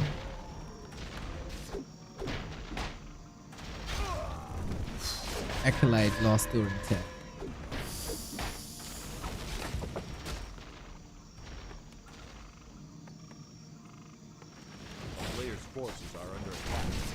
This is such a fun meta for Undead. Thank God for the nerfs. How about not expanding on Tide Hunters? Blade stole the ring from a camp as well. Thank you. Old man missed that.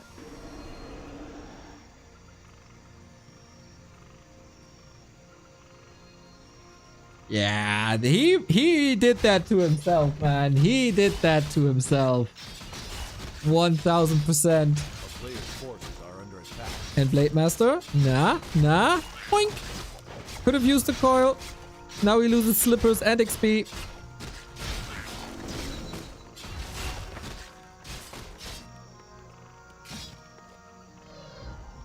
He reads this well, man. I like this army composition.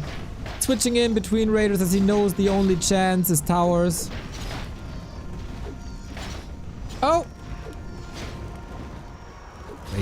Crazy good save.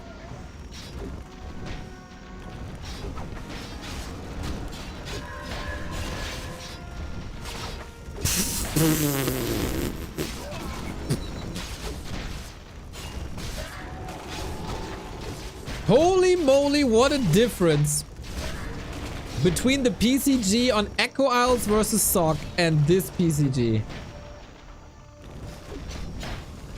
Two different people. GG. Another very one-sided game.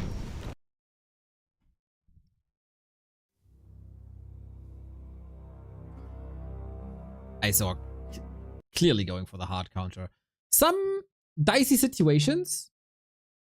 The second expansion cancel especially. Don't blame him for that. But yeah, maybe don't expand. First orc on tier 1. On that map.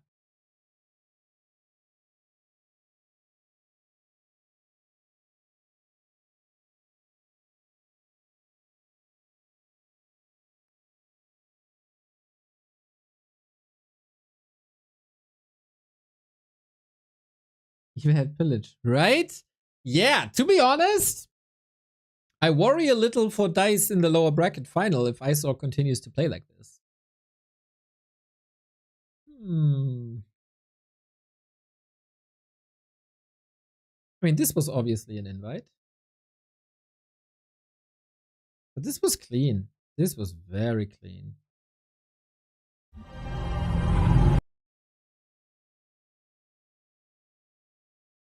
Oh. There's a video on Reddit. This is so hype. This entire city must be purged. We're going to finish this right now, Mal'Ganis. Just you and me. Damn you, Mal'Ganis! I was a fool to trust in the light.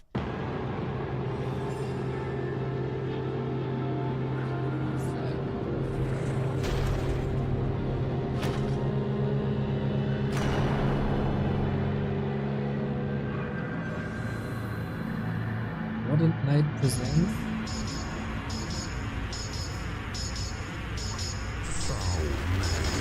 Something is amiss.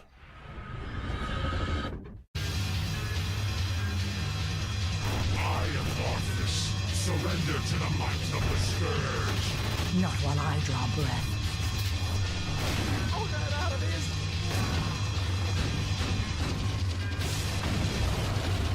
The hell? I can't believe Arthas could have done this. Are you still upset that I stole Jaina from you, Kale? You've taken everything I've ever cared for, Arthas. Vengeance is all I have left. Justice. Rage. Power. Who is this darkness, anyway? What?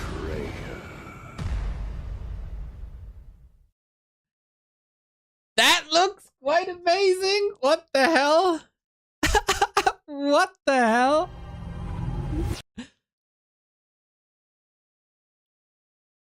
At first I was thinking Warcraft 3 as an anime, but then it turned into absolute chaos. I don't even know how to explain it. 11 out of 10 would be a fool to believe in the light again. Exactly. What the...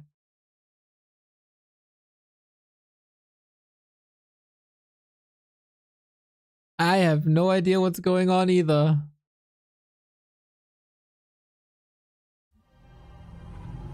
This entire city must be purged. Oh, this is from 2022.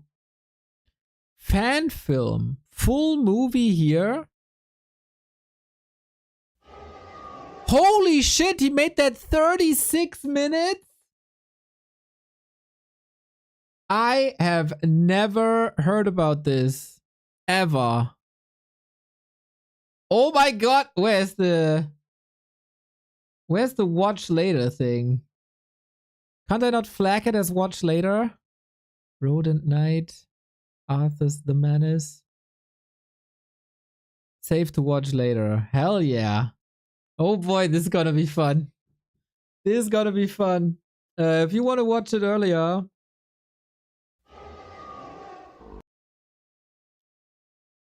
There it is. I'll watch this on stream sometime, man. We gotta.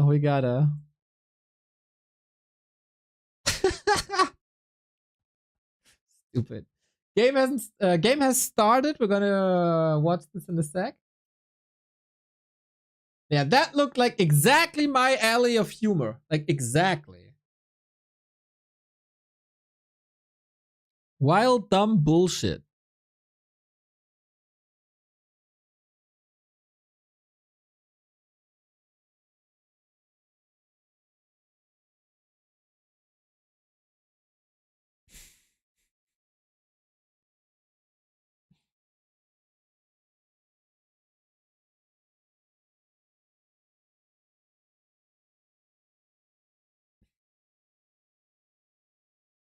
Game up. Yeah, a very, very, very rough start for PCG into the series. Tidehunters, a clear affair. And it's gonna be hard to bounce back from this, not gonna lie. But if he switches up his game plan to not expand that early, maybe there is a chance for PCG.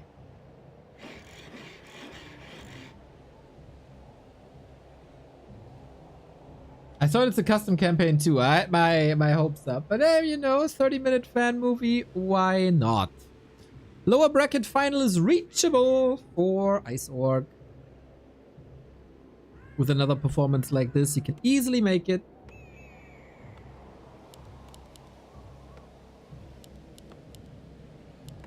Got a grip in an interesting position. Yeah, I hope he learned his lesson. Even though there is a free expansion here. Do you really want to do this again? Probably not. Good counter, safe counter, hard counter on map 1. Let's hope for a more even game. We have the same setup. Late. DK. Rules. Skip.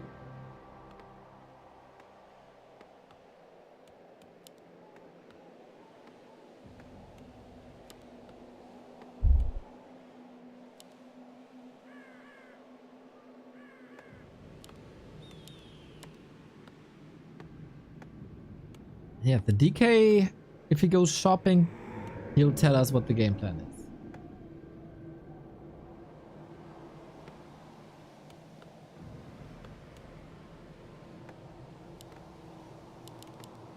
For Ice Orc, it should be pretty clear what to do.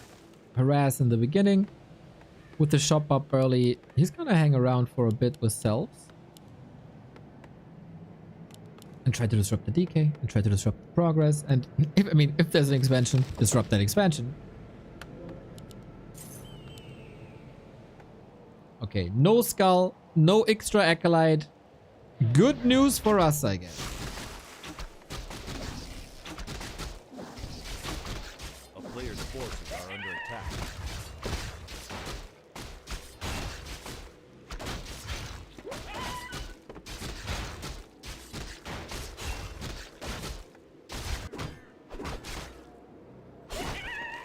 Spidey slippers, nice. Very defensive creep route for PCG. Probably a bit afraid.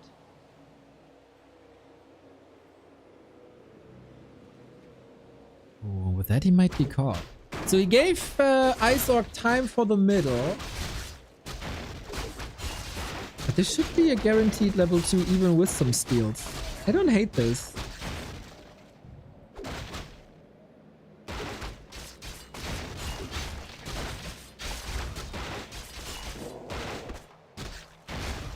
Yeah, so far this is well executed. Couple of chip hits on the Blade Master to force a self or two. Now, he's just right-clicking though. On that blade. Wait, did he forget the Rod of... Oh, he already used the full Rod of Necromancy. That's good. But he gave... Yeah, okay. That was... That could have been handled better. Split the forces in two. Half creep, half pressure. And then you're gonna be facing Wyvern again.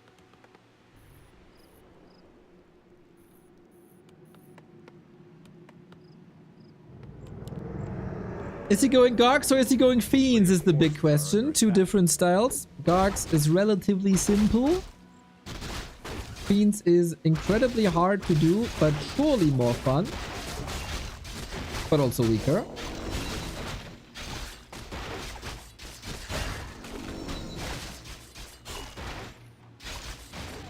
Nice call.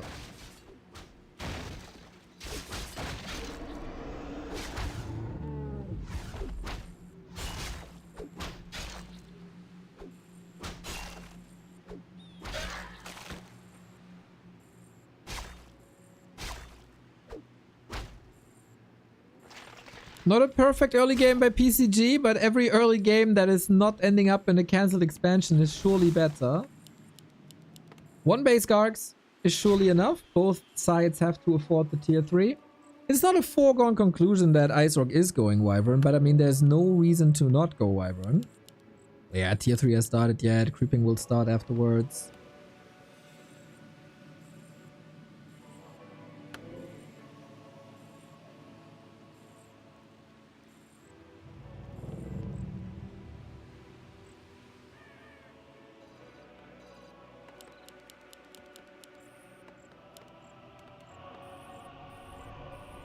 And that is the classic start at the moment. That is the meta start at the moment.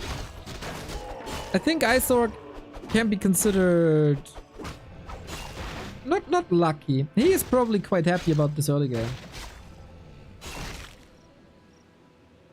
There's nothing he really has to fear.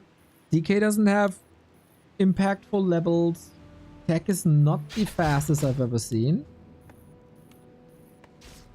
That misses Lumber. He's going Lich, Slaughterhouse. No, not even Slaughterhouse. Lich, Ziggurat.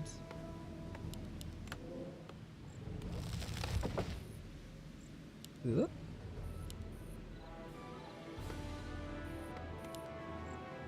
Did he mismanage his Lumber? He should be on the way to tier 3 or have Slaughterhouse, but there's nothing like that. That's a big delay. Big delay.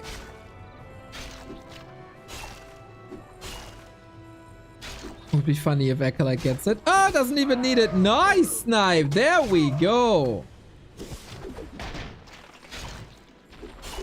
Oh, he's researching web. IMO, that's an auto loss.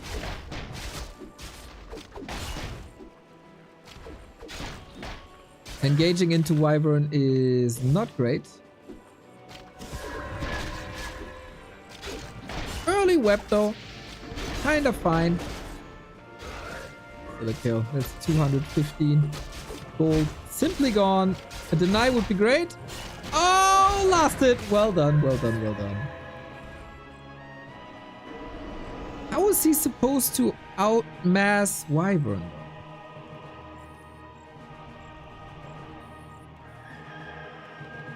So usually the idea is you have a bunch of ghouls, they dominate the ground, you mix in a couple of fiends to web individual fiends down and kill them off. That worked to a degree, but the ghouls are almost all gone.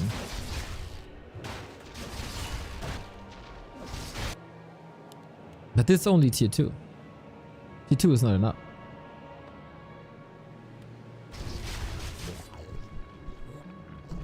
On the other side, we have low levels. That's a bit of an issue. But the Blade Master is crazy strong. We continue to go down the Wyvern path. Double crypt, yeah, he's trying to mass fiends without statues. It's an approach that I haven't seen yet. I don't want to... Don't know how he wants to sustain his heroes.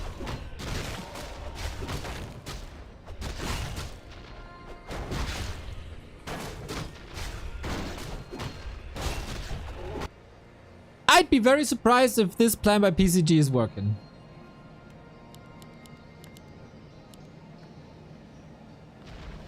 Players' forces are under attack.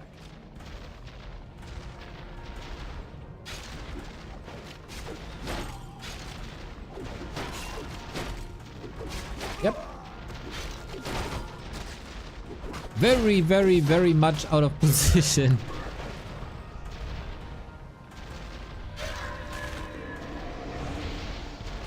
Well, Nova doesn't matter that much.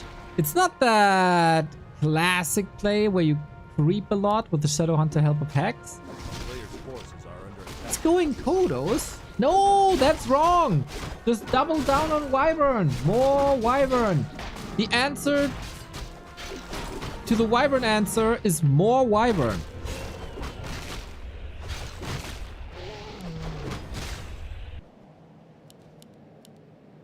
That could actually help. TC third is crazy versus Fiends though. If PCG is mixing in Banshees, I see a better spot, but he needs statues first and foremost. Darkwing Grubby Duck! says no smiley face. Grubby said, yeah, we have a very different vision on Wyvern.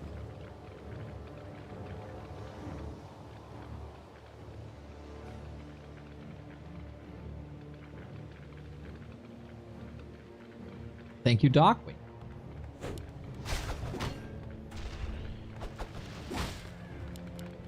He's going mask.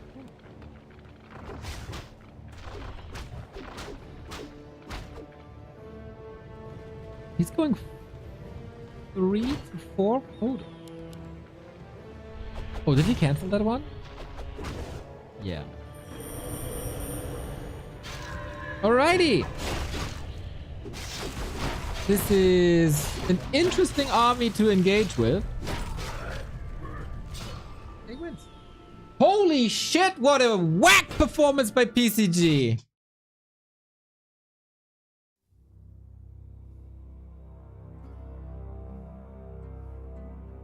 What can I say?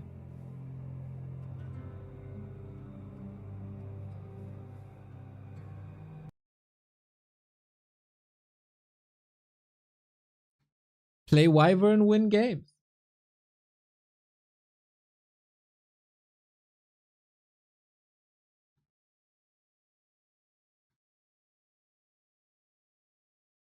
Think he was a bit tilted? Probably. Yeah, I had high praise for PCG in his series versus Sock. This one, not even worth talking about, to be honest.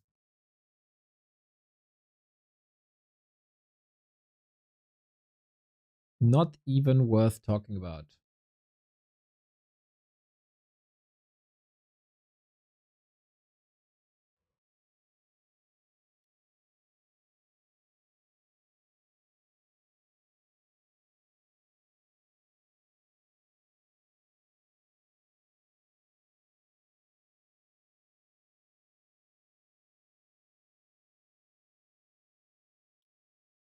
Yeah, that feels like that felt very uninspired. Very, very, very uninspired. But I think it's pretty good we get Dise vs Ice Orc. That was a cool series. That was the most even series today. Now we get more of them. Hopefully the War 3 Champions issues are solved that we had earlier. That would lead to even better conditions then. But yeah, might take some time. I'm refreshing.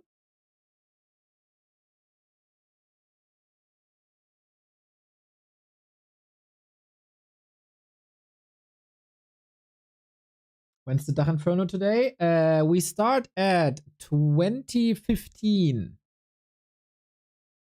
Gonna be Flutschfinger and I. Very much looking forward to that. It's Tedster versus Francis. Hype! And it's Leon versus Toxie. Double hype. Double hype.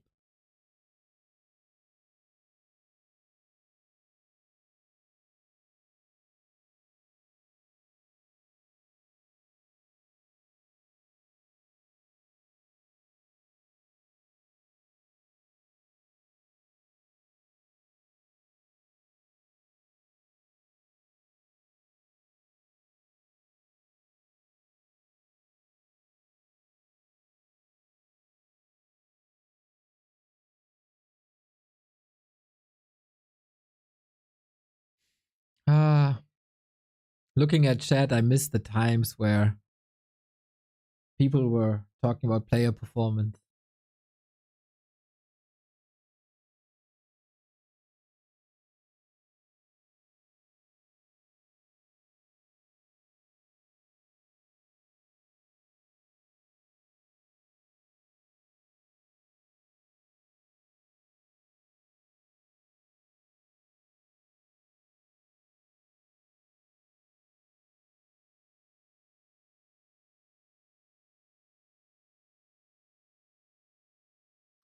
It's been 3 days of balance talk. It's already annoying me.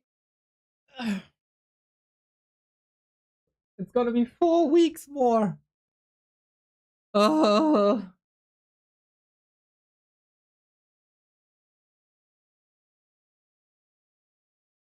Toxie will destroy Leon tonight. Ooh, I'm very curious if he plays Human Mirror or if he plays Night of Human.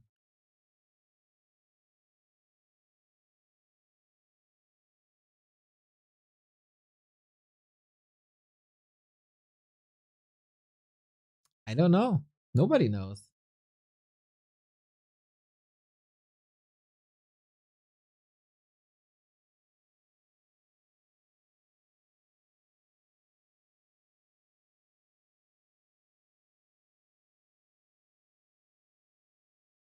Still glad we get to gloat on StarCraft for being the favorite RTS. Ah, my dude! You think so? They got patch notes with explanations and GIFs and stuff. This is how their patch notes look like from November. They got an actual news. They got like an icon. They have explanations. Here, this is what they want to achieve. Wait, they don't have GIFs here? Yesterday they showed GIFs. It had GIFs. How do I get there? Overview? No. News.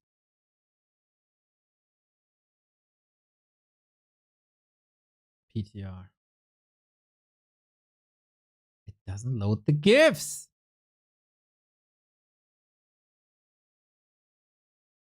But yeah, I like this a lot more.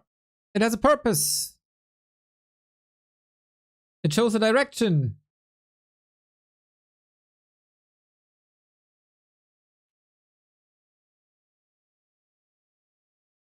It's nice.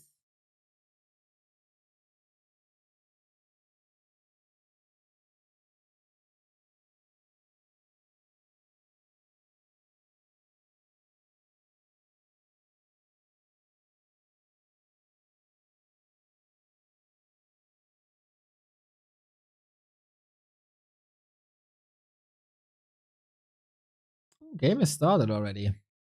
Yeah, momentum is clearly with Ice Org.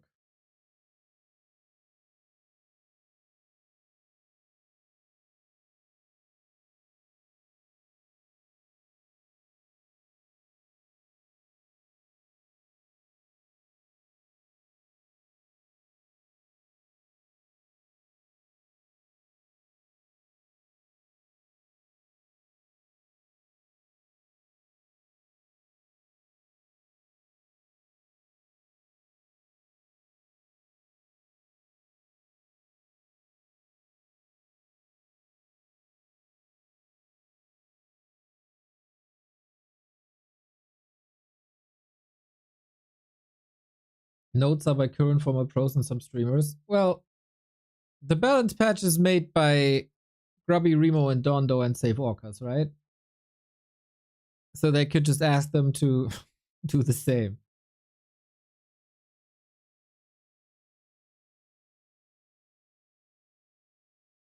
Memeing.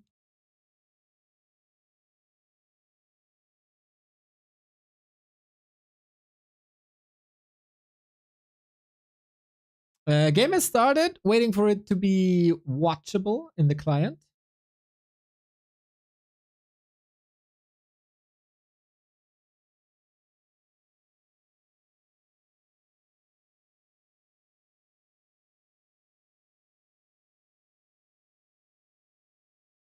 Lots of 2-0. Yeah, I gotta say, not the most exciting group today.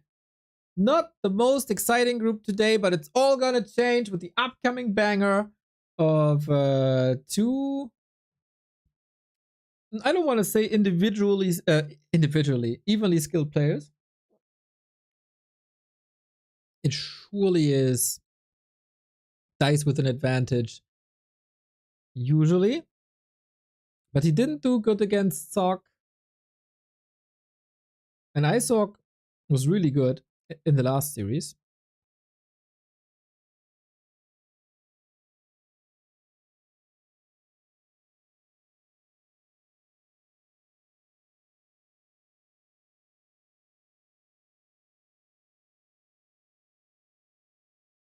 Still not watchable. 3 minutes are so long when you wait for Warcraft games.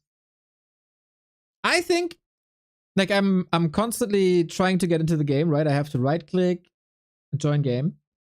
On Warcraft III Champions, there's a similar feature, but it shows you the time where it's available. And when you are shown the time, it's all easier. Here on the KK server, I got no clue. It could be in 2 minutes, it could be in 2 seconds. This is why I love Streetlights, where they show how long the red phase is. It's just so much easier to wait if you know for how long you have to wait. You don't have to wait any longer, by the way, because now I got into the game.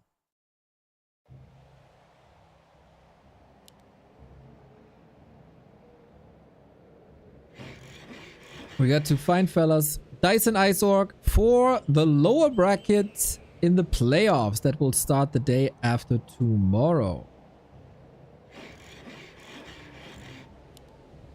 Dise has won their first encounter, but in this tournament, we had now, I think, 3 instances where the winner of the winner bracket semifinal was the loser of the lower bracket final. And it's the same here. Dise was successful 2-1. It could have been a solid 2-0, I think. If not for a fight that Dise wasn't supposed to take, but he took.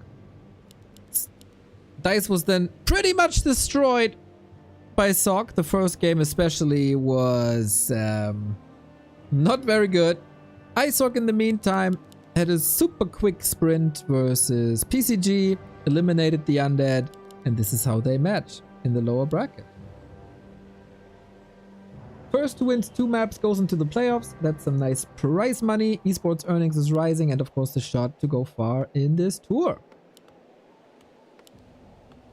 Blade Master Grunts versus Keeper. So it stays pretty much the same from what we've seen earlier.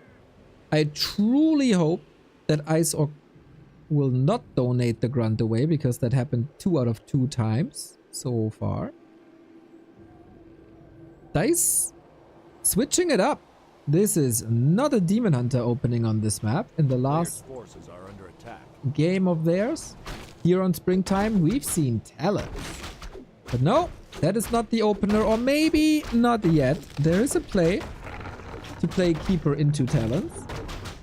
Rare, but not unheard of.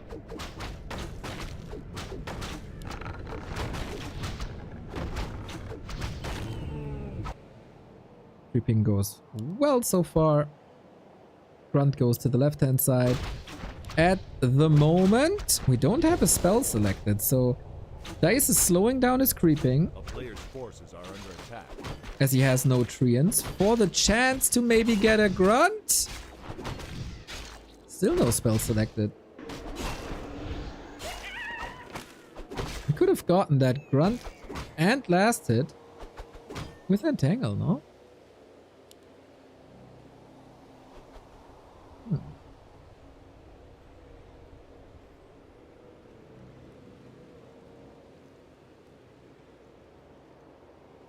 Not sure if I understand.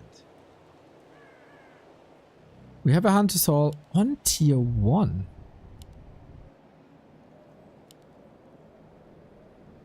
Okay, now I totally don't understand.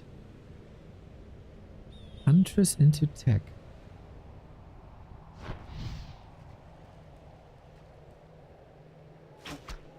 What is the strat, chat?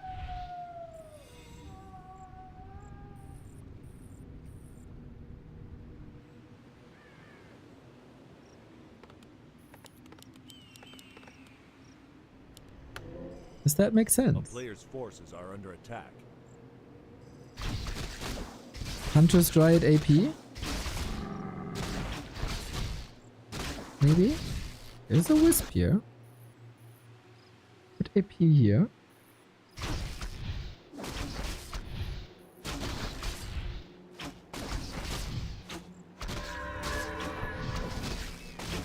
Standard Keeper Opener, either Expo during tech or Tier 3 Triple Hero.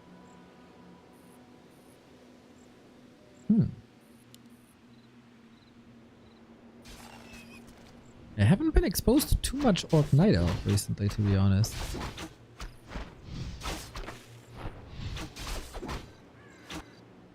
A town is under siege. A player's Okay, forces I mean, are under attack.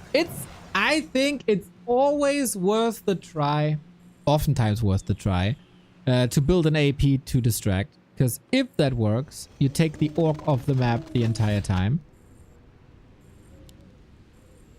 And that cripples creeping at the beginning of Tier 2. And if it's cancelled, you know, it's a couple of resources. Not the end of the world. Orcs scout for this in waves. Like sometimes they got their eyes wide open. And sometimes they don't.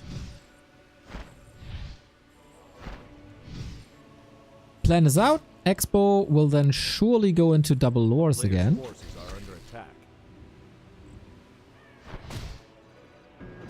Okay, staff home. And we go Shaman one more time. It's a bit in flux. So I think Ice Orc also is banking on the fact that this is Mass Dryad. Because against bears, you'd go walkers. Have to. Bit of a gambling going on. A player's forces are under attack. I guess Shaman never bad due to Purge, right? Ultimate real. Is this Mass Tier 1 then? I haven't seen that in a while. Mass Tier 1 with Expo? A player's forces are under attack.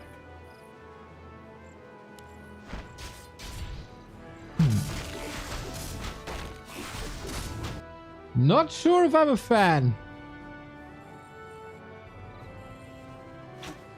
Seems very outdated. But I'm curious how he's trying to make that work. If there's maybe a different spin to this. Because Shadowhunter leveling outscales this strategy. Sushi, take the praise for the call. Say you're the prophet. Brag about it. It's good to be right.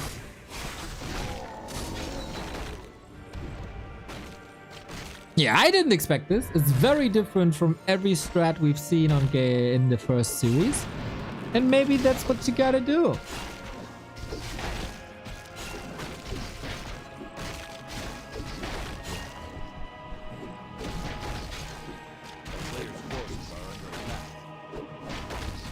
Ice Orc seems to feel like he has some catching up to do. That's always when you can mix in a Wyvern. For the great damage that a Wyvern dashes out. Some people say Wyvern are bad, but I see them a lot today. They must be good. Double Ring is excellent against the Blade. A town is under siege. A player's forces are under attack.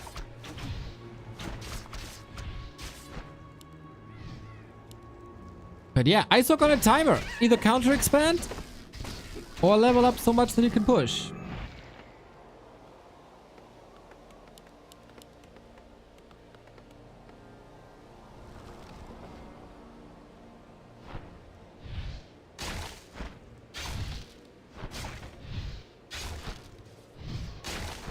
Blade Master plays this Focus-esque Gardener with mirror image. Love it. Just to be safe.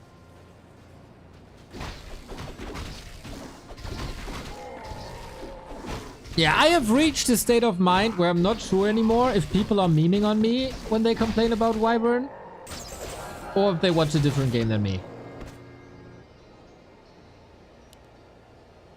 What a chat unit. 40 damage tier 2. A player's forces are under attack.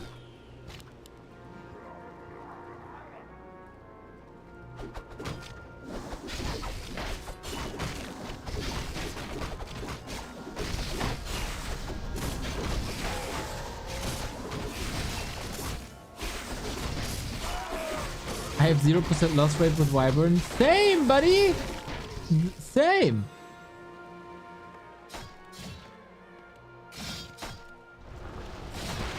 Player's forces are under attack. The town is under siege.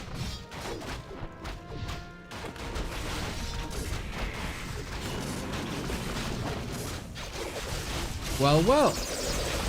Is this enough already? Don't think so, but it surely pulled Ice Walk off the map. Not even getting the hunt.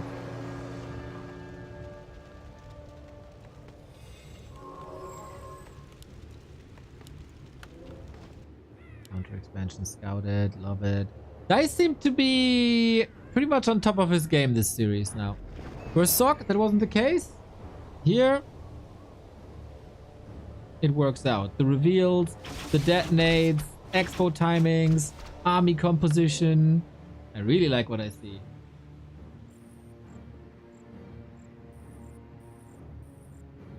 Upgrades coming as well. So one has two options. With that expansion, probably one option to just mass a lot. Even though tier 3 is probably the win condition and orcs can't do much against it, bridging that tier 3 is a little bit of a power void that you don't want to accept. Lots of piercing damage here, but most of the serpent wards are not part of this fight. Wonder if this still works. Super awesome detonate against the lightning shield. Archers can mostly do what they want. It is daytime though, so it's not that easy for them to heal. He tried to group them up for the heal spray to be more efficient, and so far Isor breaking through. Is he? He's surely gathering quite some experience with a double level 3 on the Blade Master. And that's the downside of Huntress. They die to piercing damage in seconds. Good fight. Even the heal wave. Boom. He got level 4. Levels is everything for the orc. Player's forces are under attack. Not sure if Dise should take the fight here when we have an Ancient of War and Moonwells and a shop here. And this is all on top of an expansion.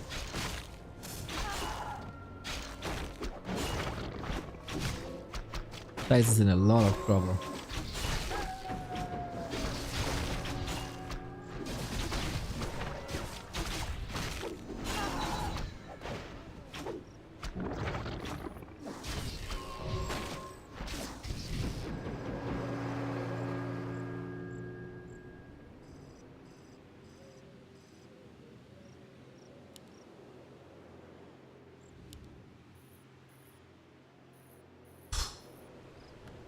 Close to 4-4.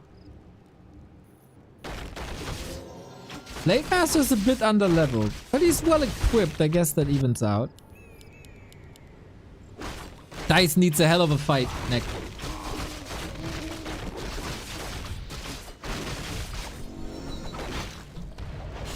This is not what you want.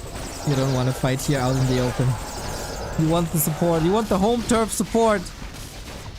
We don't have a TP though. We can't get out. There's a heal scroll, invo potion. He's trying hard with heal spray, but Isor seem to be a bit superior at the moment. Fight is all over the place. Little bit of a chance with the Treant scaring the shaman away. Do we have support for the Shadow Hunter? Yes, mana potion is a thing. Trade the hunt for a raider. That's not too bad. That's the mana potion gone. So the orc is on the last bit of sustain. And this might turn out to be good for Dise. But no. He turns around just when he has to turn around. Cleans up the treants. Dodges the right-hand side. He can retreat, heal. And then it's two ways, tier 2, tier 2. And that is advantageous for orcs.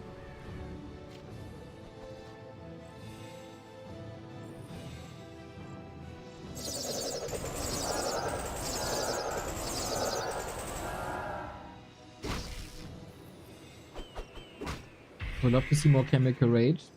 You should go to Berlin, the Crestfallen. You should visit Berlin.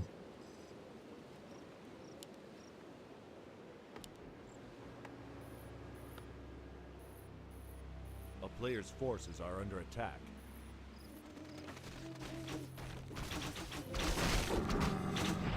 Town is under siege.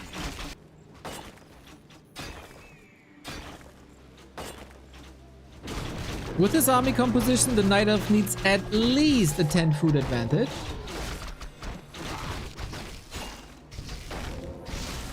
I don't see that happening here, to be honest.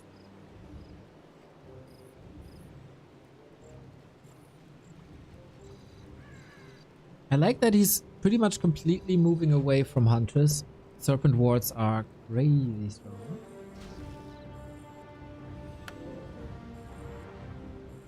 Is it ever worth it for Night Elf to go tier 3 for a Demon Hunter? Not necessarily for a Demon Hunter, but for orbs, for marksmanship, for upgrades, for a Potter. There's a lot of great reasons. But I feel like you need to have an advantage for that to be able to afford it. Shadow Hunter level 5.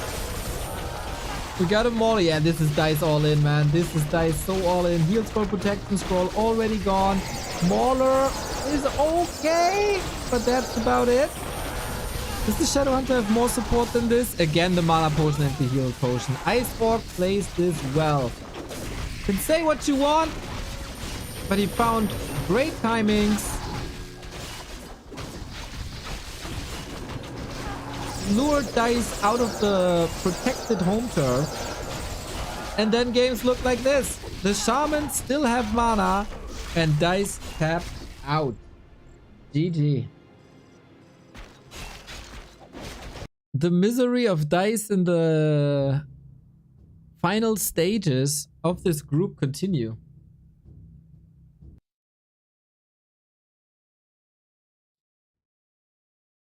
I feel there's a reason we don't see this tier 1 strategy anymore. If you do this, Expo has to be faster, probably. And then he was outfought.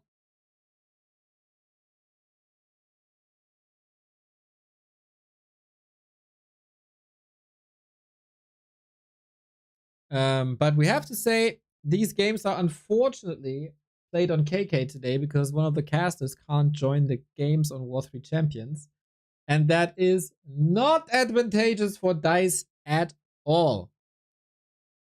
So if he's a little triggered, I wouldn't mind that too much. I wouldn't hold that against him too much.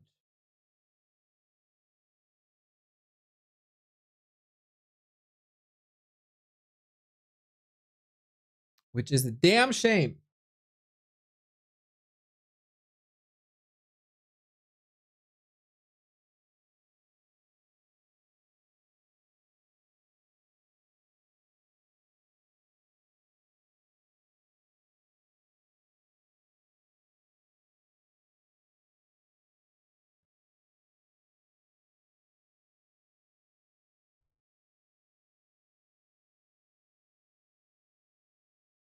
Yeah, Dise needs to have pretty much, I don't know, he just needs to have a good day for a round of 16 run in this competition. For Ice Orc, it's alright. His average is good. But if things don't click for Dise on a day, he loses a lot of power level.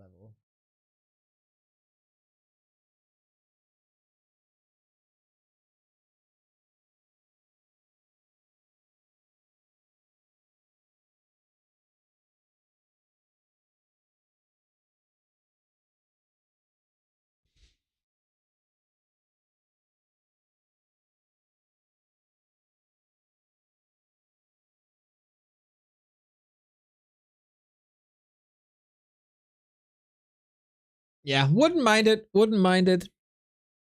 The first series he was still able to win though, but that one game versus Sock kind of broke him, I think. But hey, we've seen crazier turnarounds. We've seen crazier turnarounds. Chicago Phil, let's go. 5 gifties. I like what I see. I very much like what I see. Much love, much love, much love. Are you CM Punk? That is a question. If that's the case, the 86 is a disguise. But is CM Punk a Warcraft 3 viewer?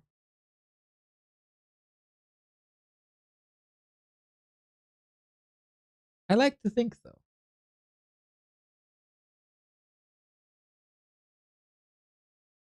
That's a wrestler, by the way. I don't know. People know. Yes. Good. Why were you such a bitch at AEW? Enjoy your work now, though.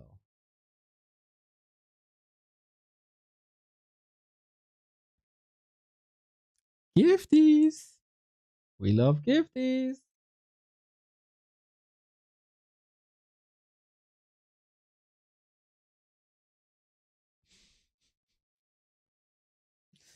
All right. Lobby has been hosted. That means we still got a couple of minutes. I think I don't know what the map is. Makes it hard to speculate what to do.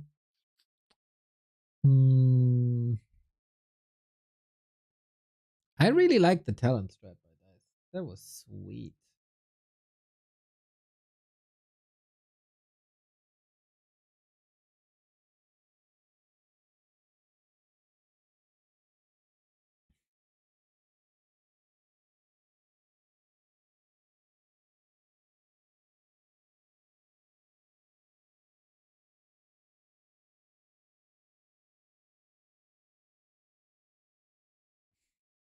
Stealing pocket money from poor Sharky. There's nothing I can do about that, mate. You gave it to me even without a thread.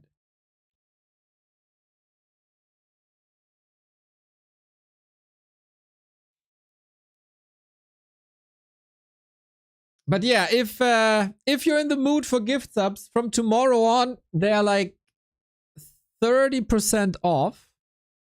Or 35.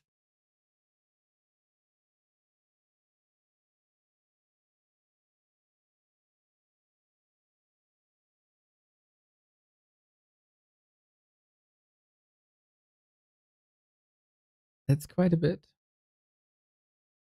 That's quite a bit. Even without a threat, so generous. Nah, I'm never mean to Sharky. Game has started. 3 minutes till game. Might be the last of the day, to be honest. Last of the B Cup day.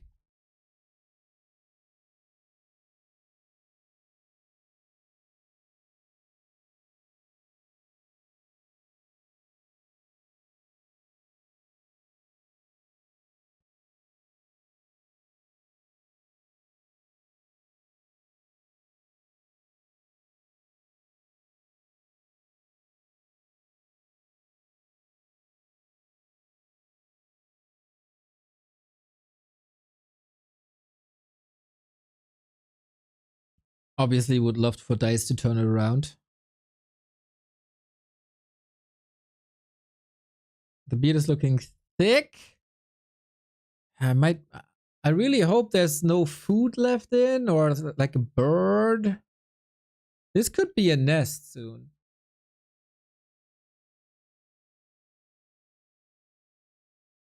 It's definitely going to be game 3. I don't know, man. I don't know.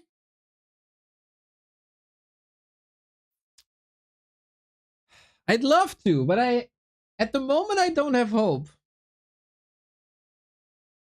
Leftovers delicious. Yeah, I had pink gnocchi yesterday. Would love some leftovers. Those were freaking great.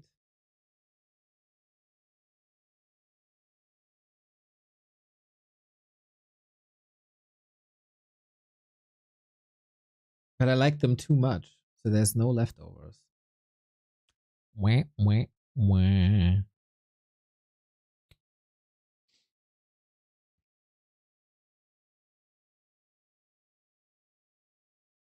Yeah, I'm obviously rooting for Dise as well. Knowing his potential from top 4 Rara land and the win of Rara LAN. He can do so much better, but maybe not the day.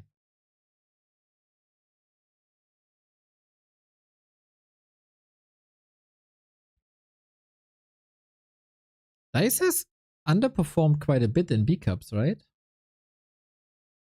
Last season, group stage elimination. The season before, group stage elimination. The season before that, group stage elimination. Oh no, they made it to the playoffs. Oh, sorry, I'm dumb. Playoffs are top 16. So last season was group stage elimination. The season before was playoffs. Then there was playoffs. Then was group stage. I never made it far. I don't like expect him to go far, to be honest. But playoffs should almost be a must.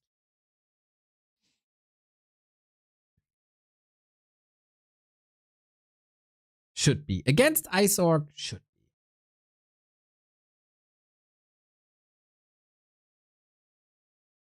be. Game up. Dise needs some help. And we are on Tidehunters for match points Ice Orc. Let's see what tricks Dise is up to.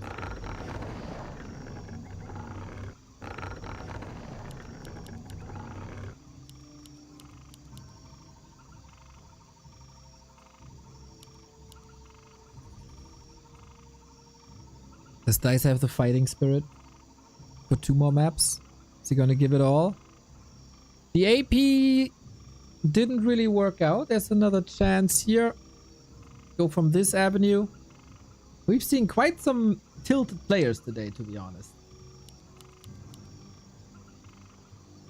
Wouldn't surprise me if this is more now.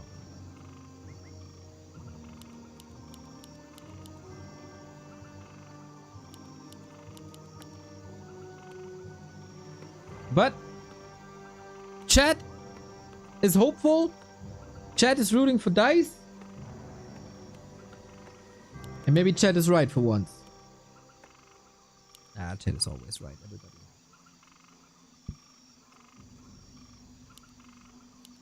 We stick with the people.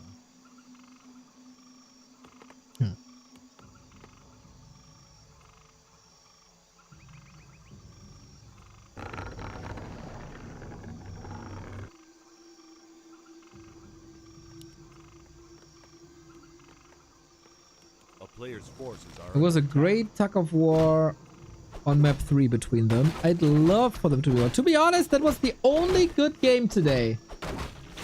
The talent game.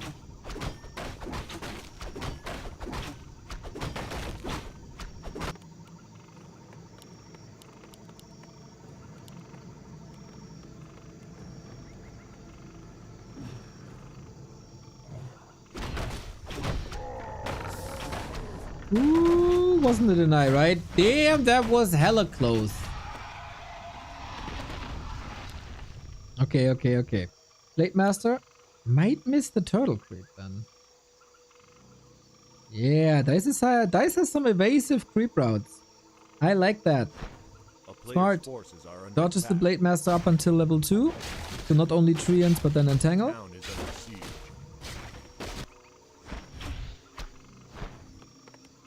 And on Ice Orc side.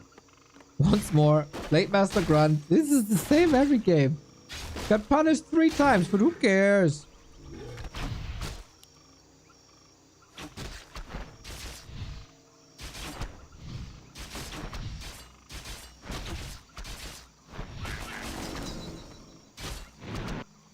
Gloves, cloak.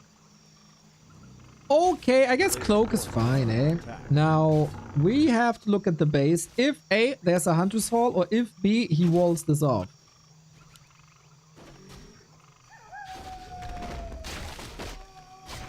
If it's a Hunter Soul, well, it's not gonna be Talents. If he walls it off, it's gonna be Talents.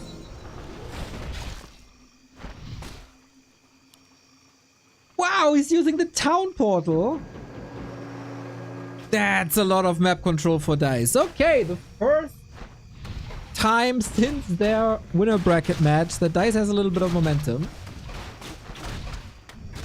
It's not a killed grunt, but the TP is gone. Expo immediately. And he's playing it again, huh? Hunts Archers. Our players' forces are under attack.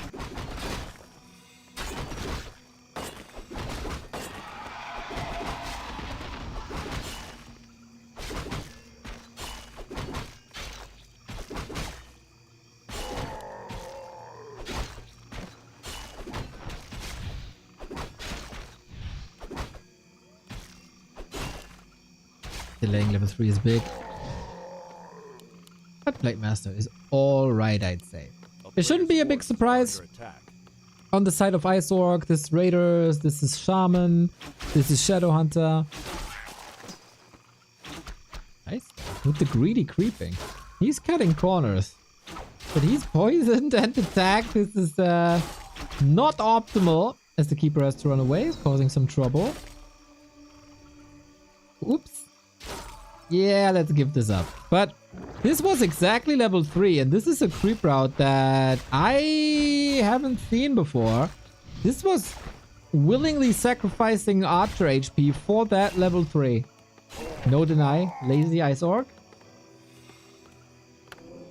And that's the grunt kill. There we go, give me more of that. Finesse, brain, and no mass. But Dryads again. Yeah, that worked well. A player's forces are under That attack. worked well earlier. Panda. No Demon Hunter, but Panda. Okay, there is a high variety in the plays of Dise today. Respect.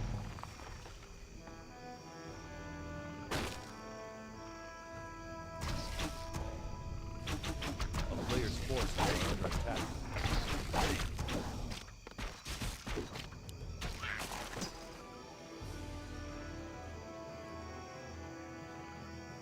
Efficient creeping. Panda on the way. Panda needs level 3.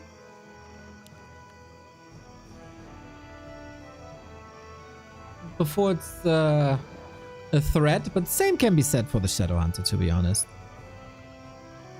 Fake Face Chan, thank you, thank you, thank you. 61 months starting into the second half of the decade.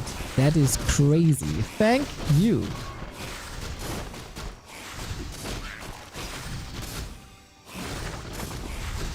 Keeper is very oppressive. Dise has momentum. Love it. There's no heal wave. Is that enough? Yep, but we got it denied this time. XP for the Keeper, not mega important anymore. It's to reduce forces. Oh my god, that's every grunt. And again, no deny. Ball is in Dice's corner, man. The ball is in Dice's corner. Blade Master will be obnoxious and trying to get the Entangled Goldmine for a...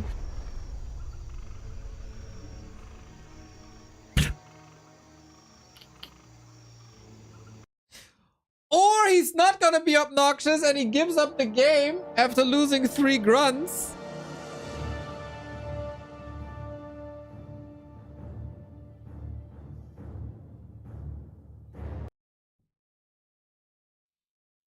From Infi to Iro to Ice Orc.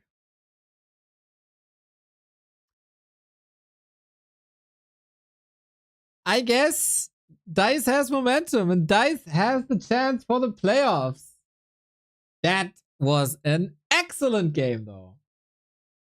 Nice evasive creep route to not give the Blade Master a chance. Early expansion that Ice Orc scouted super late. Nice fight in the middle. controlled the Blade Master well. Entangle gets the grunts. That was a horrible game by Ice Orc.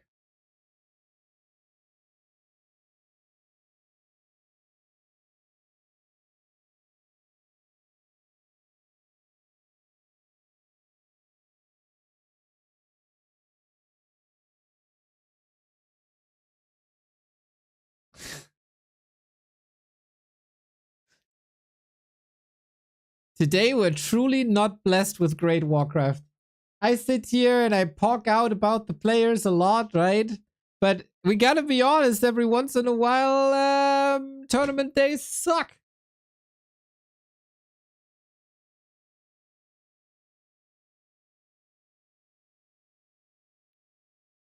And today it kind of sucks.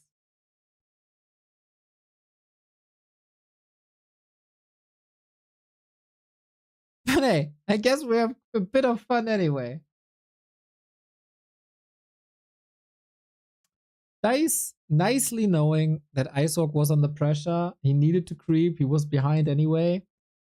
And then everything was exposed. Oh, was that exposed?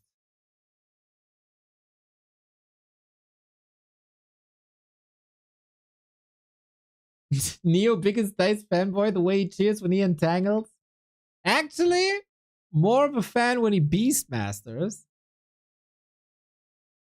No days that you're casting are sucky days. Oh, exact. So sweet.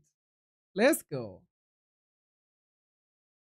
Panda's a good snowball hero. Let's be honest, the Panda had nothing to do with the outcome of this game.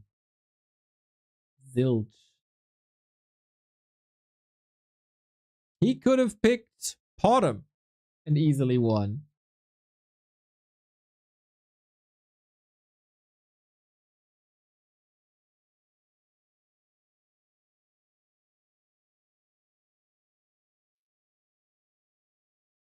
Catface Meowsers. Thank you for the prime. Appreciate it.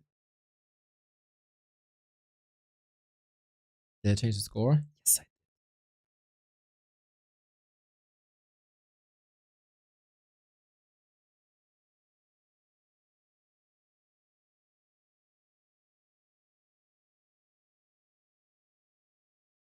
If you're ahead, is Panda not a good choice? It's a bit unorthodox. There's very few matchups where a Panda is bad.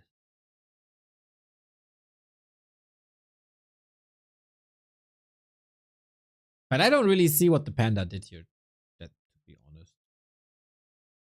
It didn't matter. It was the keeper show. That's all it took. Ice Orc for the third time today ran into a chainsaw with a smile and is donating the grunts away. Yeah. I guess that's what happens.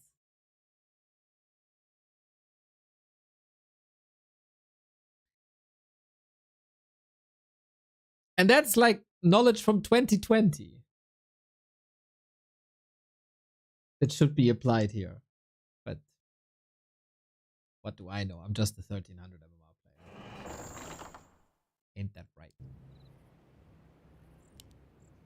Alright, guys. Hopefully some fireworks. Hopefully some fireworks. Hopefully some good Warcraft. The last map is Twisted Meadows. It surely is not the map's fault if this is one-sided. The last time they met on Twisted, it was Dise with a very good game. Unfortunate Demon Hunter loss, as well as an unfortunate, unnecessary push into the Orc base. I just started Warcraft 3 weeks ago. I'm hooked. As a new player, they're entertaining. All right. Yeah, maybe us veterans are just a bit fatigued, and we've seen so much better. Also from these players, we know what they're capable of doing. But yeah, maybe you're right. Maybe you're right. Not every series can be the greatest of all time. And it is a back and forth. And that shows us, if played correctly, both players have a chance. Good to hear that, guys. Good to. That's why you new people are so important for the atmosphere in the scene. I love it.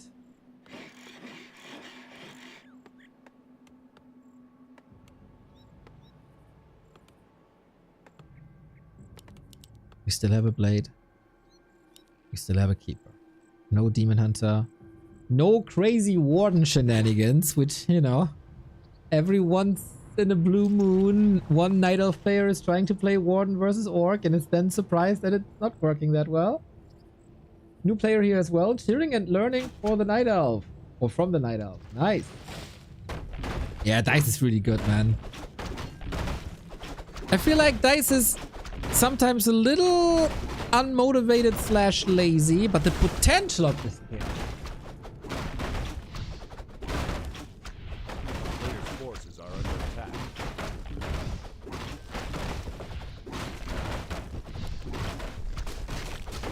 Good start. No Ancient of War deny. Oh, for all the new Night Elf fans, I'm sometimes a little bit rough towards the Night Elf players. But I am cheering for them too.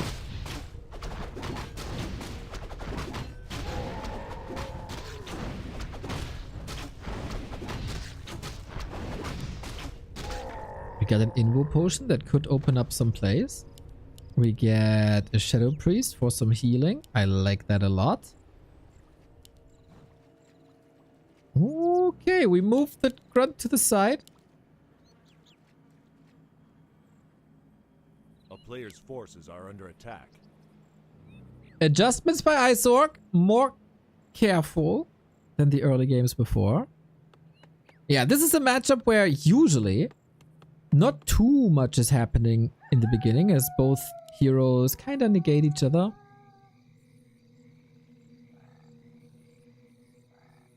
Blade Master is a very disruptive hero, so you can't just unfold your level 3 and then dominate. Because that is really the power spike.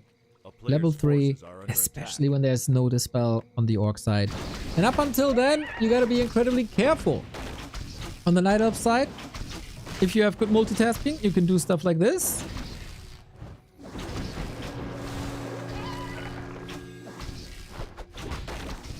Eat through the trees, get another camp. Keeper is here, closer to 3.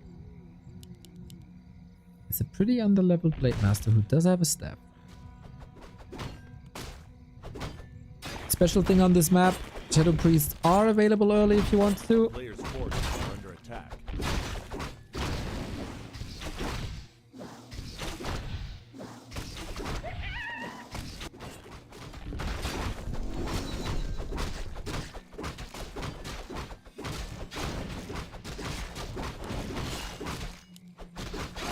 Big heal potion, obviously. Nice. Expo by Dise. And that's the tricky thing for the orcs. Okay. Yeah. Something is happening at the 6 o'clock, but you don't have the time or space to go there because you have to defend. On this map, or on any map with mercenary camps, it's a little bit easier because of the Shadow Priest unit. Because it has a Dispel and that gets rid of Entangle, which is the reason, the Entangle is the reason that the Keeper is so strong. Dust, Entangle, Mirror Image as another counter to that. Body block though. Dise. Yeah, this is the Dise I want to see. With finesse, with the micro. Forces a heal pot, that's 400 gold value. Nice.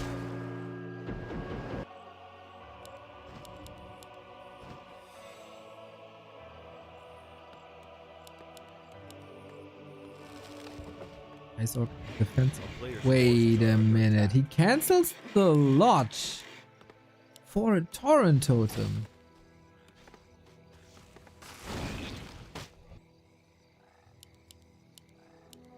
Okay. Makes sense, to be honest, but shows a little uncertainty, doesn't it? Or it was muscle memory. Little hiccup happens.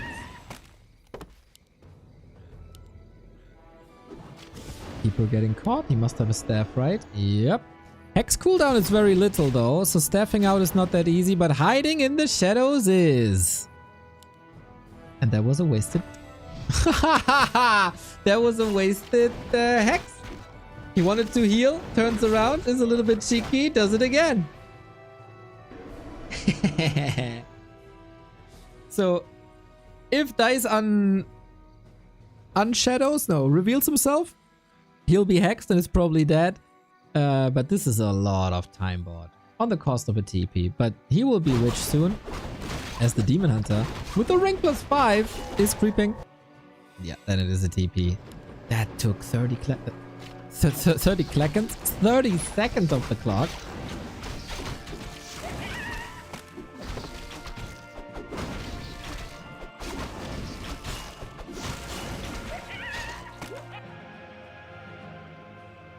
A player's forces are under attack.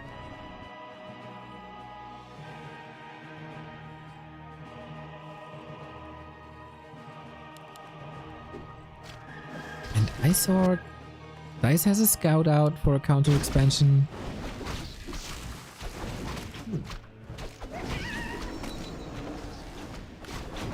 Looking good for Dise. Isork needs to play. Isork needs a little bit of momentum. That steal was one of them. Got the devotion aura, right? Ooh, 6 steal. The stealing magpie. Back at it again. I like that Muddy actually. For a bit of slow. He got 6 slows for free. And a nice indicator. Oh, I was about to say Shadowhunter needs a TP. Does have a TP.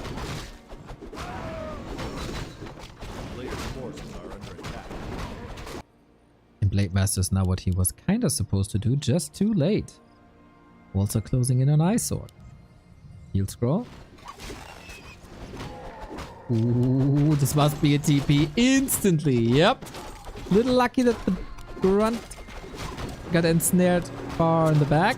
So Dise crossed the map for this, just for a TP.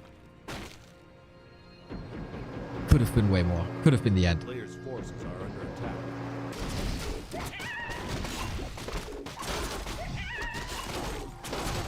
But Expo is running uncontested. This is huge.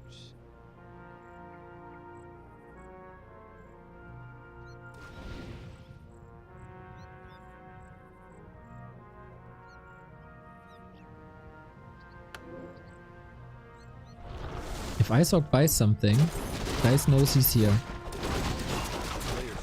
If he checked the shop.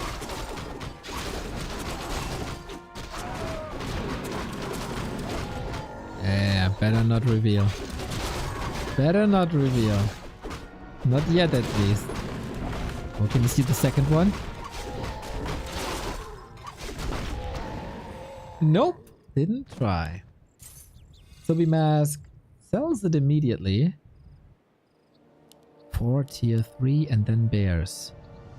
Yep, army composition for both are more or less the standard.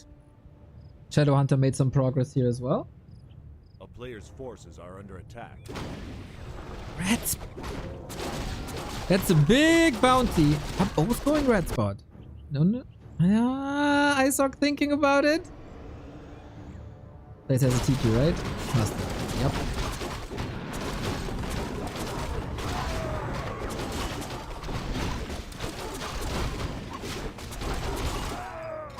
Forward immediately. Item spell shield against Hex. That's amazing. Well. Let's see how it goes. Going for the Demon Hunter immediately. Invo potion to be free. Don't lose the Demon Hunter. He doesn't have a Staff of Preservation though. That's a problem. Keeper on the menu. He's just going straight for the hero, isn't he? Heal scroll helps. Try it.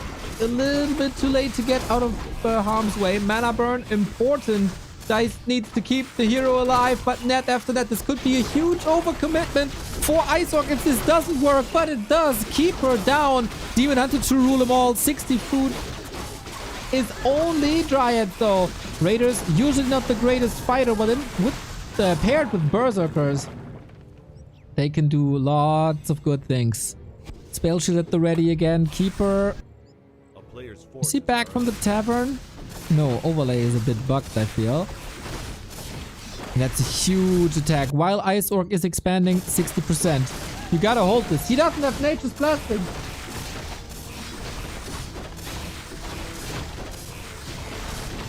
Ooh.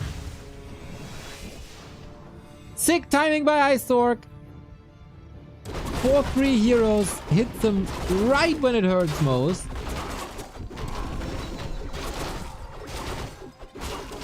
4-3 on the other side as well.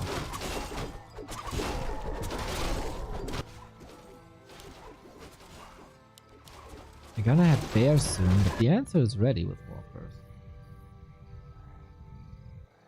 player's Oh, forces are under attack. it's an expo growing up top, lol.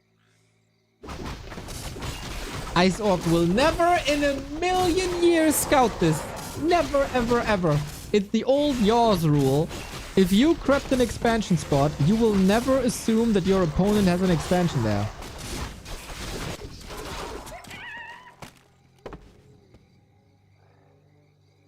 Never. A player's forces are under attack.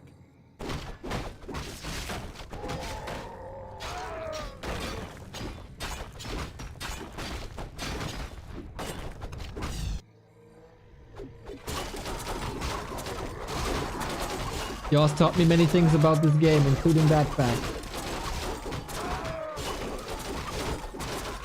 Demon Hunter turns into quite a beast. Oh my god, this could be the third Ring of Protection, plus the Boots of Kel'Thalas. Yep. Vamp Aura on the other side. Nice.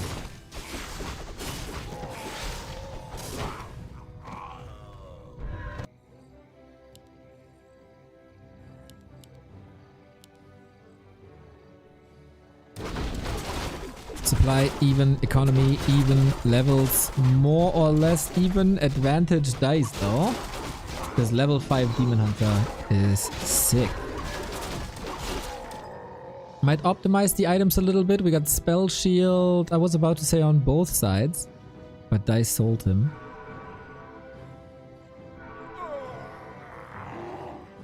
This is crazy. Ice Orc is the happiest person in the world right now. I'm leveling. I killed your expo easy. Oh, what? He straight up goes there?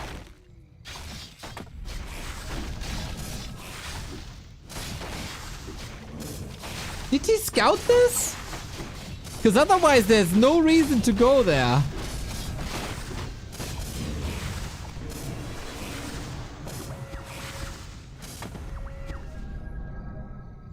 This was crap before.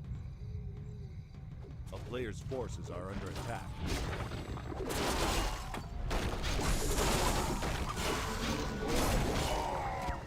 Okay.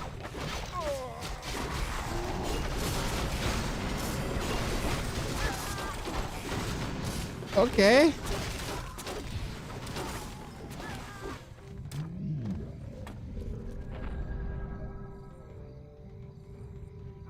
It's very weird. Hey, maybe intuition? Or something. Let's see if Dice can stand a chance. It doesn't really look like it. He still has a heal scroll. He's still got this super strong Demon Hunter. Blade, blade, blade. Invo potion important. At the moment, we don't really have the best solution against the walkers. Bears obviously strong. Nice healing. It's not cancelled, unfortunately. 2 bears about to fall. Level 5 for Ice Orc. And Dice is not getting out of this fight. Takes forever until reinforcements come in. He's also quite broke. Count portals because he can't afford it. And I wonder... Oh, no bear in the valley.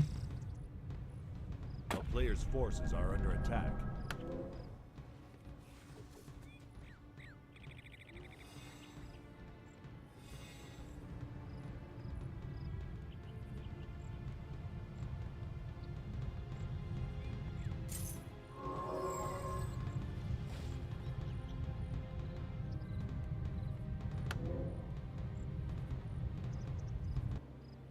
Looks like reveal was cast.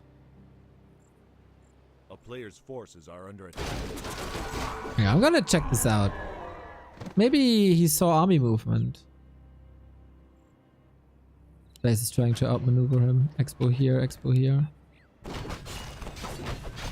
Maybe he did go, but no, was the lab open? Yeah.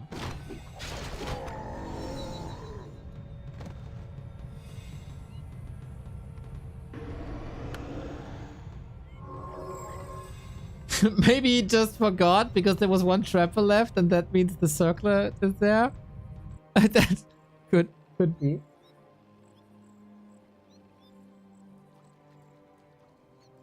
Dise back at 50. Dise is soon to be mining from 2 bases. Come on, Dise, trigger your inner moon. It's a big army coming though. Heal scroll, invul, heal pot, mana pot. Maybe this is too late. He was at the lab.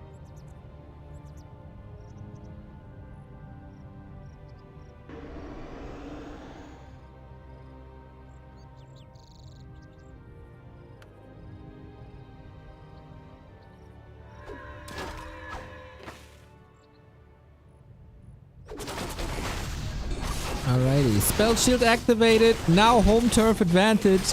You have to come up 15 food though against 2 level 5 orc heroes. Not gonna lie guys, it's looking quite horrible for Dise. Looking for a hero kill, but solid. Shadow Hunter retreat. Demon Hunter says hello, but for how much longer? He is such a beast with 16 armor, but orc physical damage is strong. Keeper on a silver platter. Can he get that Kodo? Yes, he does.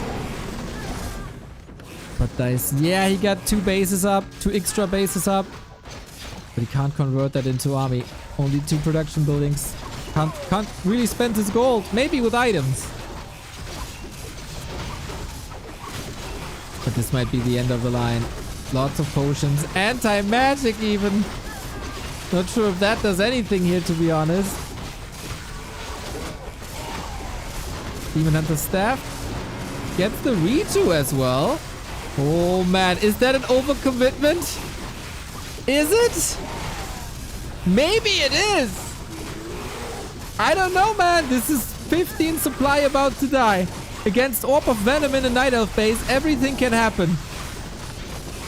When you're up 2 bases, Dise is also mining at 50, below 50.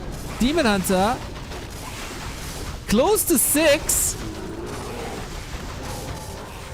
But when is he running out of potions? That's the big question. All these kills, man. Can Dise maybe rebuild at one of the expos? It's not impossible that Dise wins this. Redo. What a godsend. Uses a staff now. It's a bit unfortunate. Heal potion available.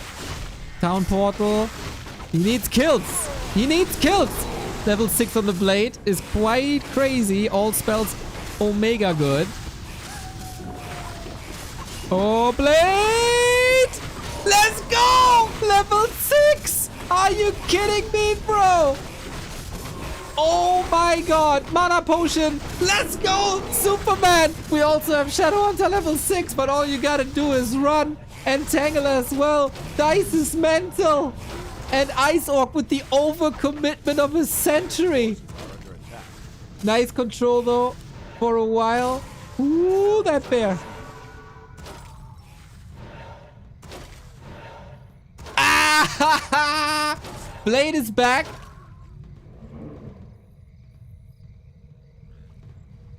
Holy smokes.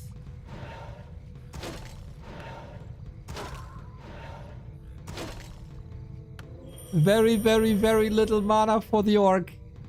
No heal scroll. Only an invul and a TP. Dude, these bases are freaking genius by Dise. The fact he made that work is unbelievable. Ice Orc running into the base, only seeing the W. disregarding every home turf advantage. And of course, not knowing that Dise is gonna be so rich.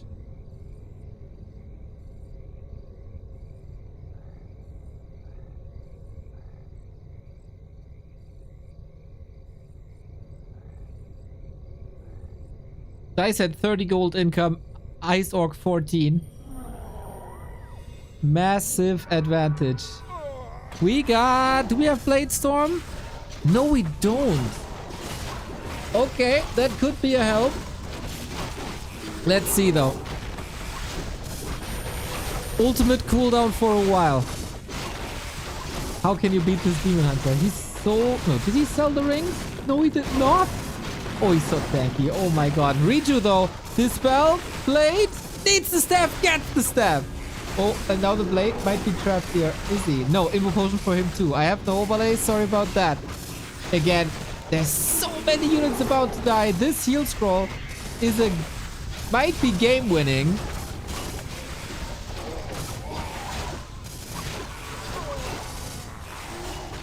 Crazy hold. Crazy hold. Ultimate is ready in less than a minute. If Dise can survive until then, he survives one more time. And then, like, he got... Yeah, level 6. Ooh, Raiders are falling! He sends them into this Night Elf meat grinder. It's actually insane. Staff out. Trank in. So much healing. When is Demon Hunter level ready? He got a TP out. The base is in shambles, but he got a TP out. Dise survives on 2 bears and 2 heroes. Needs shop like yesterday. The main base is empty, lol.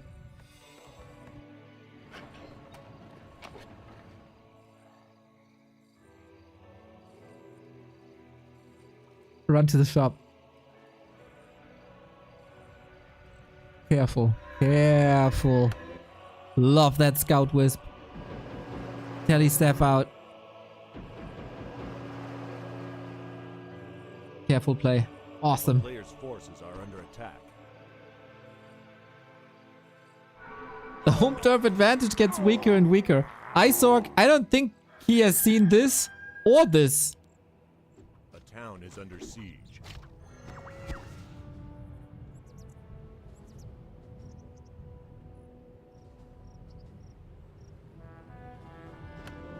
He couldn't break it. The ultimate is ready. Like, whenever there's trouble, you can pop the ult. Isorg was with 1.5 lags in the playoffs. And now he's up against Superman and Tranquility. Good luck. Blade Master can still destroy everything with a handful of crits. We see it here. Very, very, very powerful. The Reju spam, but can't prevent the kills. 8 supply dead in a second. Tranquility again though. You can spam this and snare quickly. The repositioning is nice. Oh my god! The blade is dead again! Ice Elf! You can't kill this beast! He has 17 armor! GG! Dise! You gone! Holy moly, man. GG. This entire day was so underwhelming, but the last map delivers big time. This value swing must be absurd. Oh my god.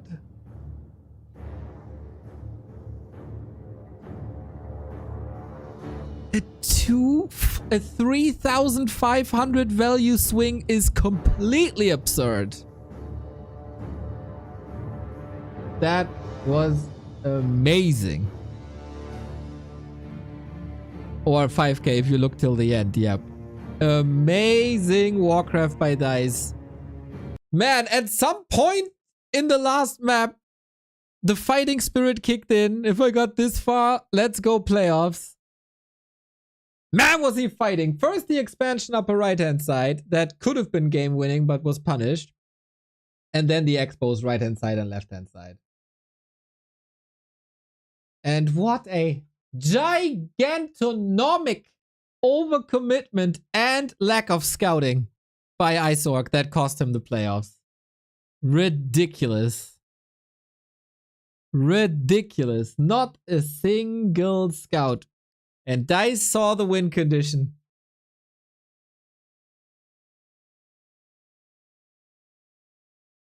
Dise saw the win condition.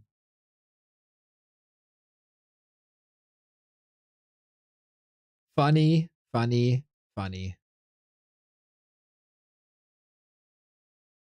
I don't know how to access replays, otherwise I would, but you can watch the VOD if there was something. There was a cool end to the day. Well, to this part of the day. Yep. Dice 2 and 1. All right, let's take a look at the standings.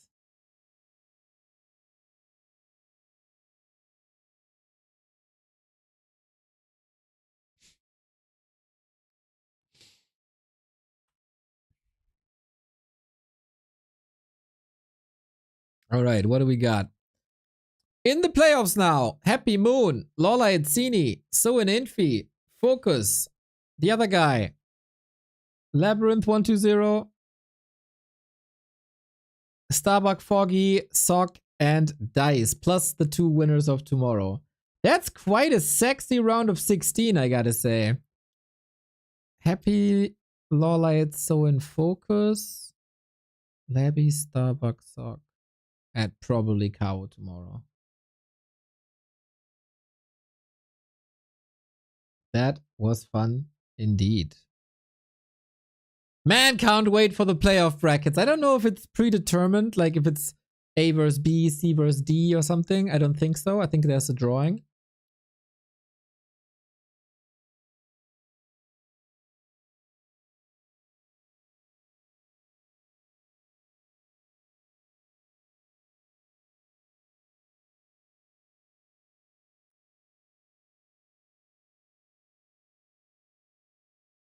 I will take a break now. I kind of promised you my final feedback to the patch. I'm a bit worn out right now. And I want to do this, like, because of course I know it's a big platform and we have a big say in what is said in these discussions. I don't want to half-ass it and do this when I'm a bit stressed. I want to do this proper. Sorry if you waited for a while. But we're back at 8:15. Dach Inferno. Awesome matches today. I got Flutschfinger as a co-caster, which is guaranteed fun. And we got Toxie versus Leon, as well as Francis versus Tedster. I'm very much looking forward to these matches.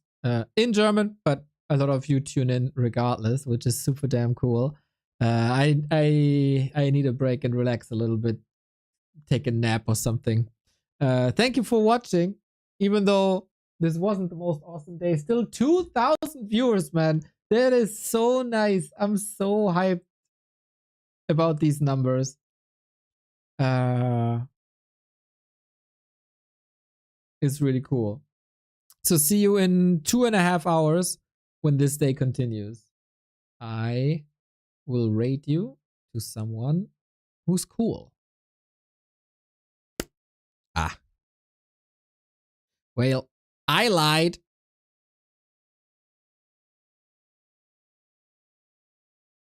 I'm gonna rate you to Witty. Peace.